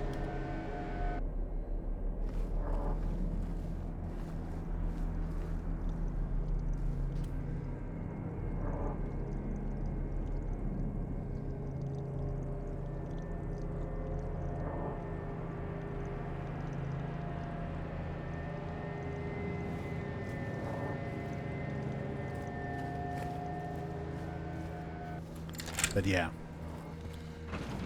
Props to Bloober Team. Putting in these detailed environments.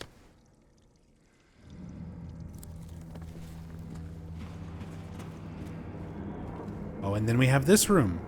There's a lot of stuff in this room to look at as well. The prisoner artwork. This is all stuff from the original Silent Hill 2, Woman in Flight. You can see they're even titled without examining them. Woman in Flight, 450, there it is, 436 people, some amount of people at a recital. much higher resolution too. I mean, because these are all completely recreated for the remake.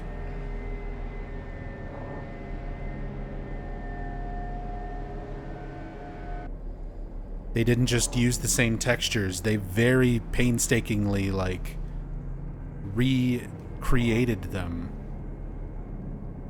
super, super accurately.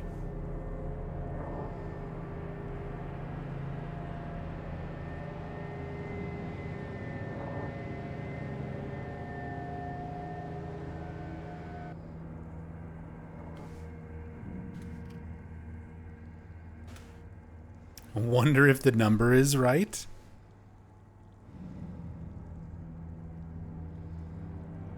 One, two. No, we're not. Take a screenshot. Let me know in the comments.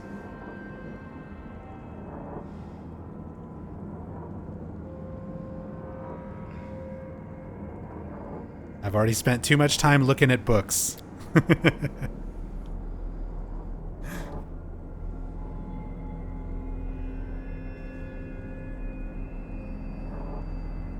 Also, all of them have pyramid heads. Some of them, I noticed, have pyramid heads.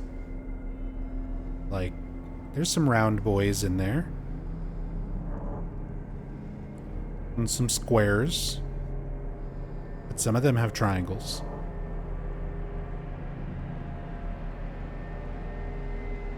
This one's got like a little crown. Peace symbol. Little envelope.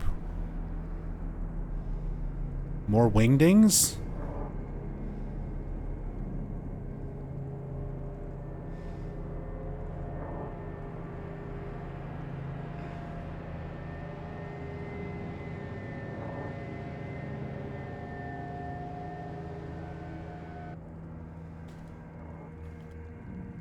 And then Burning Man.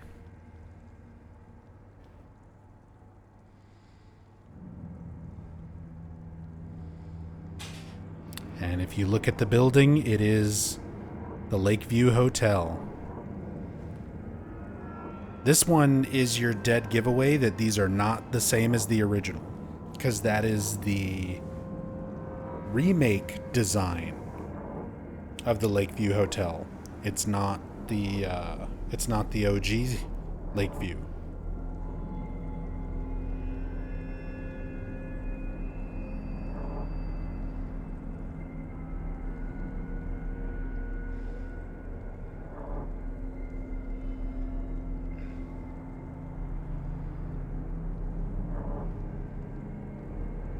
But some of our foreshadowing to the hotel being burned down, or having experienced a very severe fire anyway. The real state of the hotel's existence.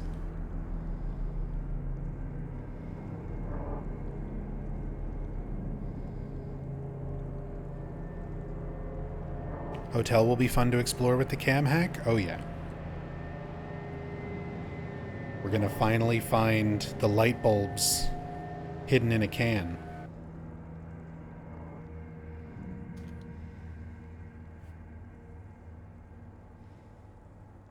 They're definitely gonna be in that hotel somewhere. I can feel it. I can feel it in my plums.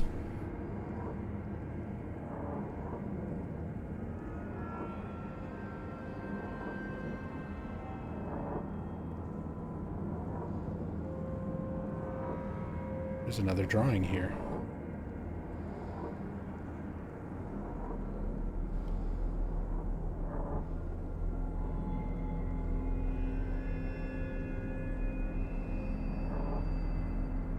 So in the OG, it's just these paintings. Woman in Flight, The Recital, and Burning Man. But there's a fourth painting here.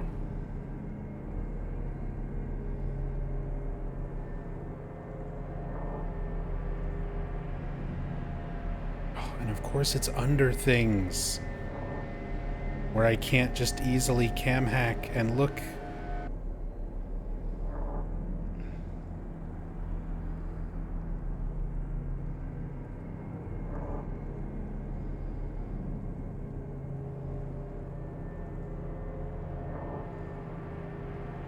There's like clouds and stuff over there, and then some sort of bluish green and black swirl.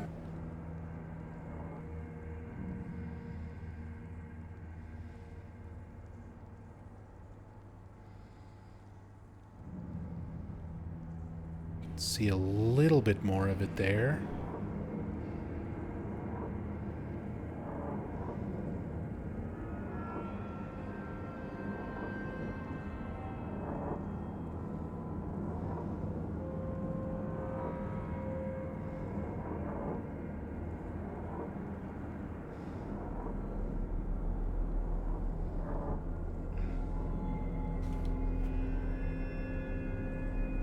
What if we have James looking in that direction? He's right here.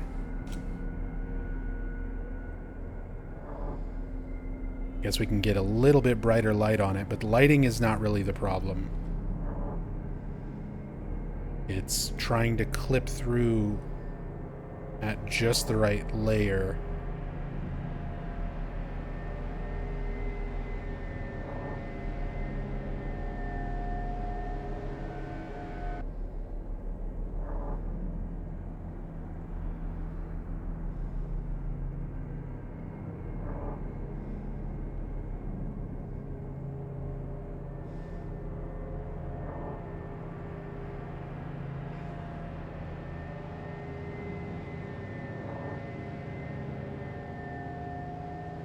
There's just no fine control over this camera tool. So frustrating.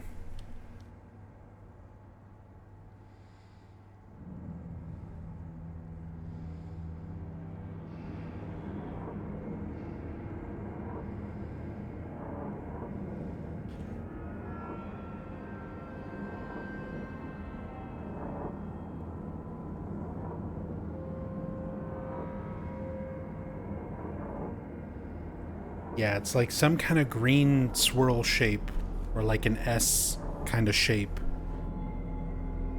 with clouds. But I can't get a full view of it.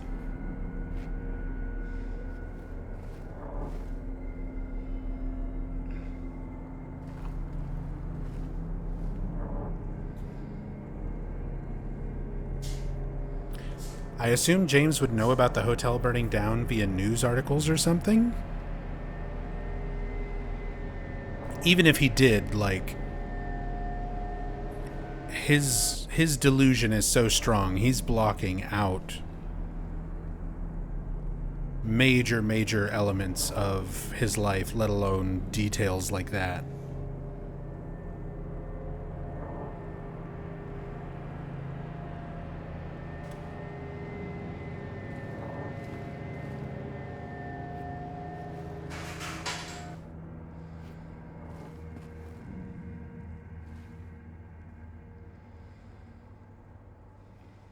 And I'm hearing crashing noises coming from the kitchen.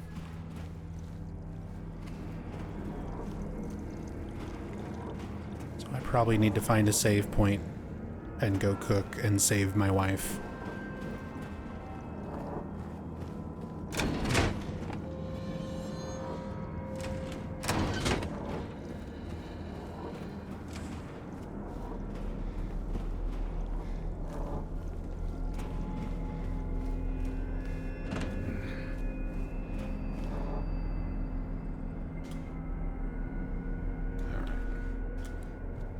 I'm cheating. Give me the weight. Give me the note. Oh no.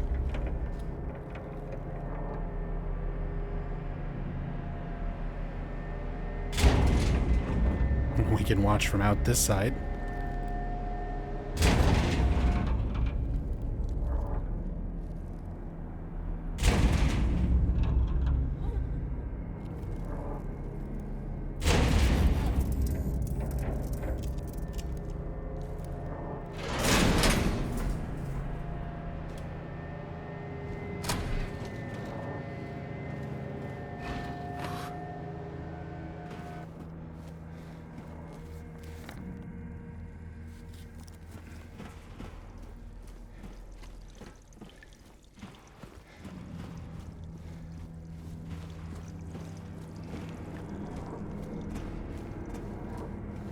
Crazy, though, to think James is walking through that whole burning and destroyed hotel.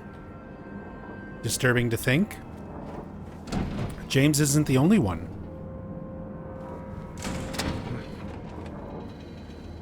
Laura and Angela are also there. Walking around delusional versions of the hotel. Like, Laura is still experiencing the fog world and the other world. She doesn't see manifestations, like she doesn't see creatures and things. But Laura is still, like, walking around a normal, or I guess at least intact hotel, along with James.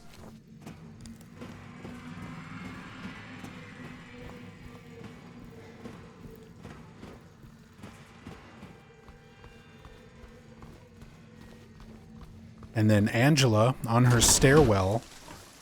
Oh. The rain spawned. Oh, that's why there's a skybox. This whole time I've been wondering, like, why is there a skybox in the prison? You never really see the sky. You have it here once the rain starts. Yeah, I don't think I noticed this on my previous playthroughs either. I just came in and was like, oh, it's raining. But that's why there's a skybox. I couldn't remember if you ever get a chance to see the sky during the whole prison. You do here.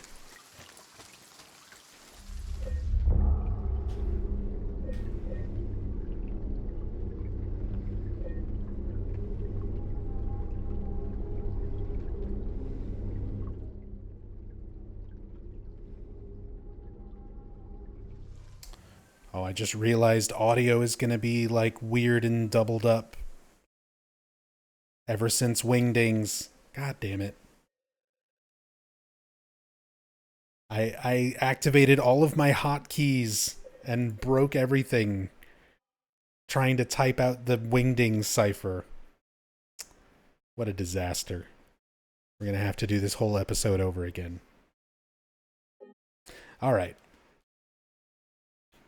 Thank you so much, everybody. I appreciate you all so much for watching me stare at books and Wingdings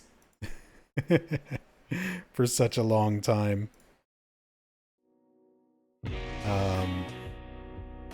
Thank you guys very much. I hope you all had a great Friday night / Saturday morning, whatever time it may be for you. As usual, I'm going to probably take this weekend away from streaming so that I can work on some other videos, edit some stuff. Still working on the Silent Hill 1 Iceberg. And I will be back Monday.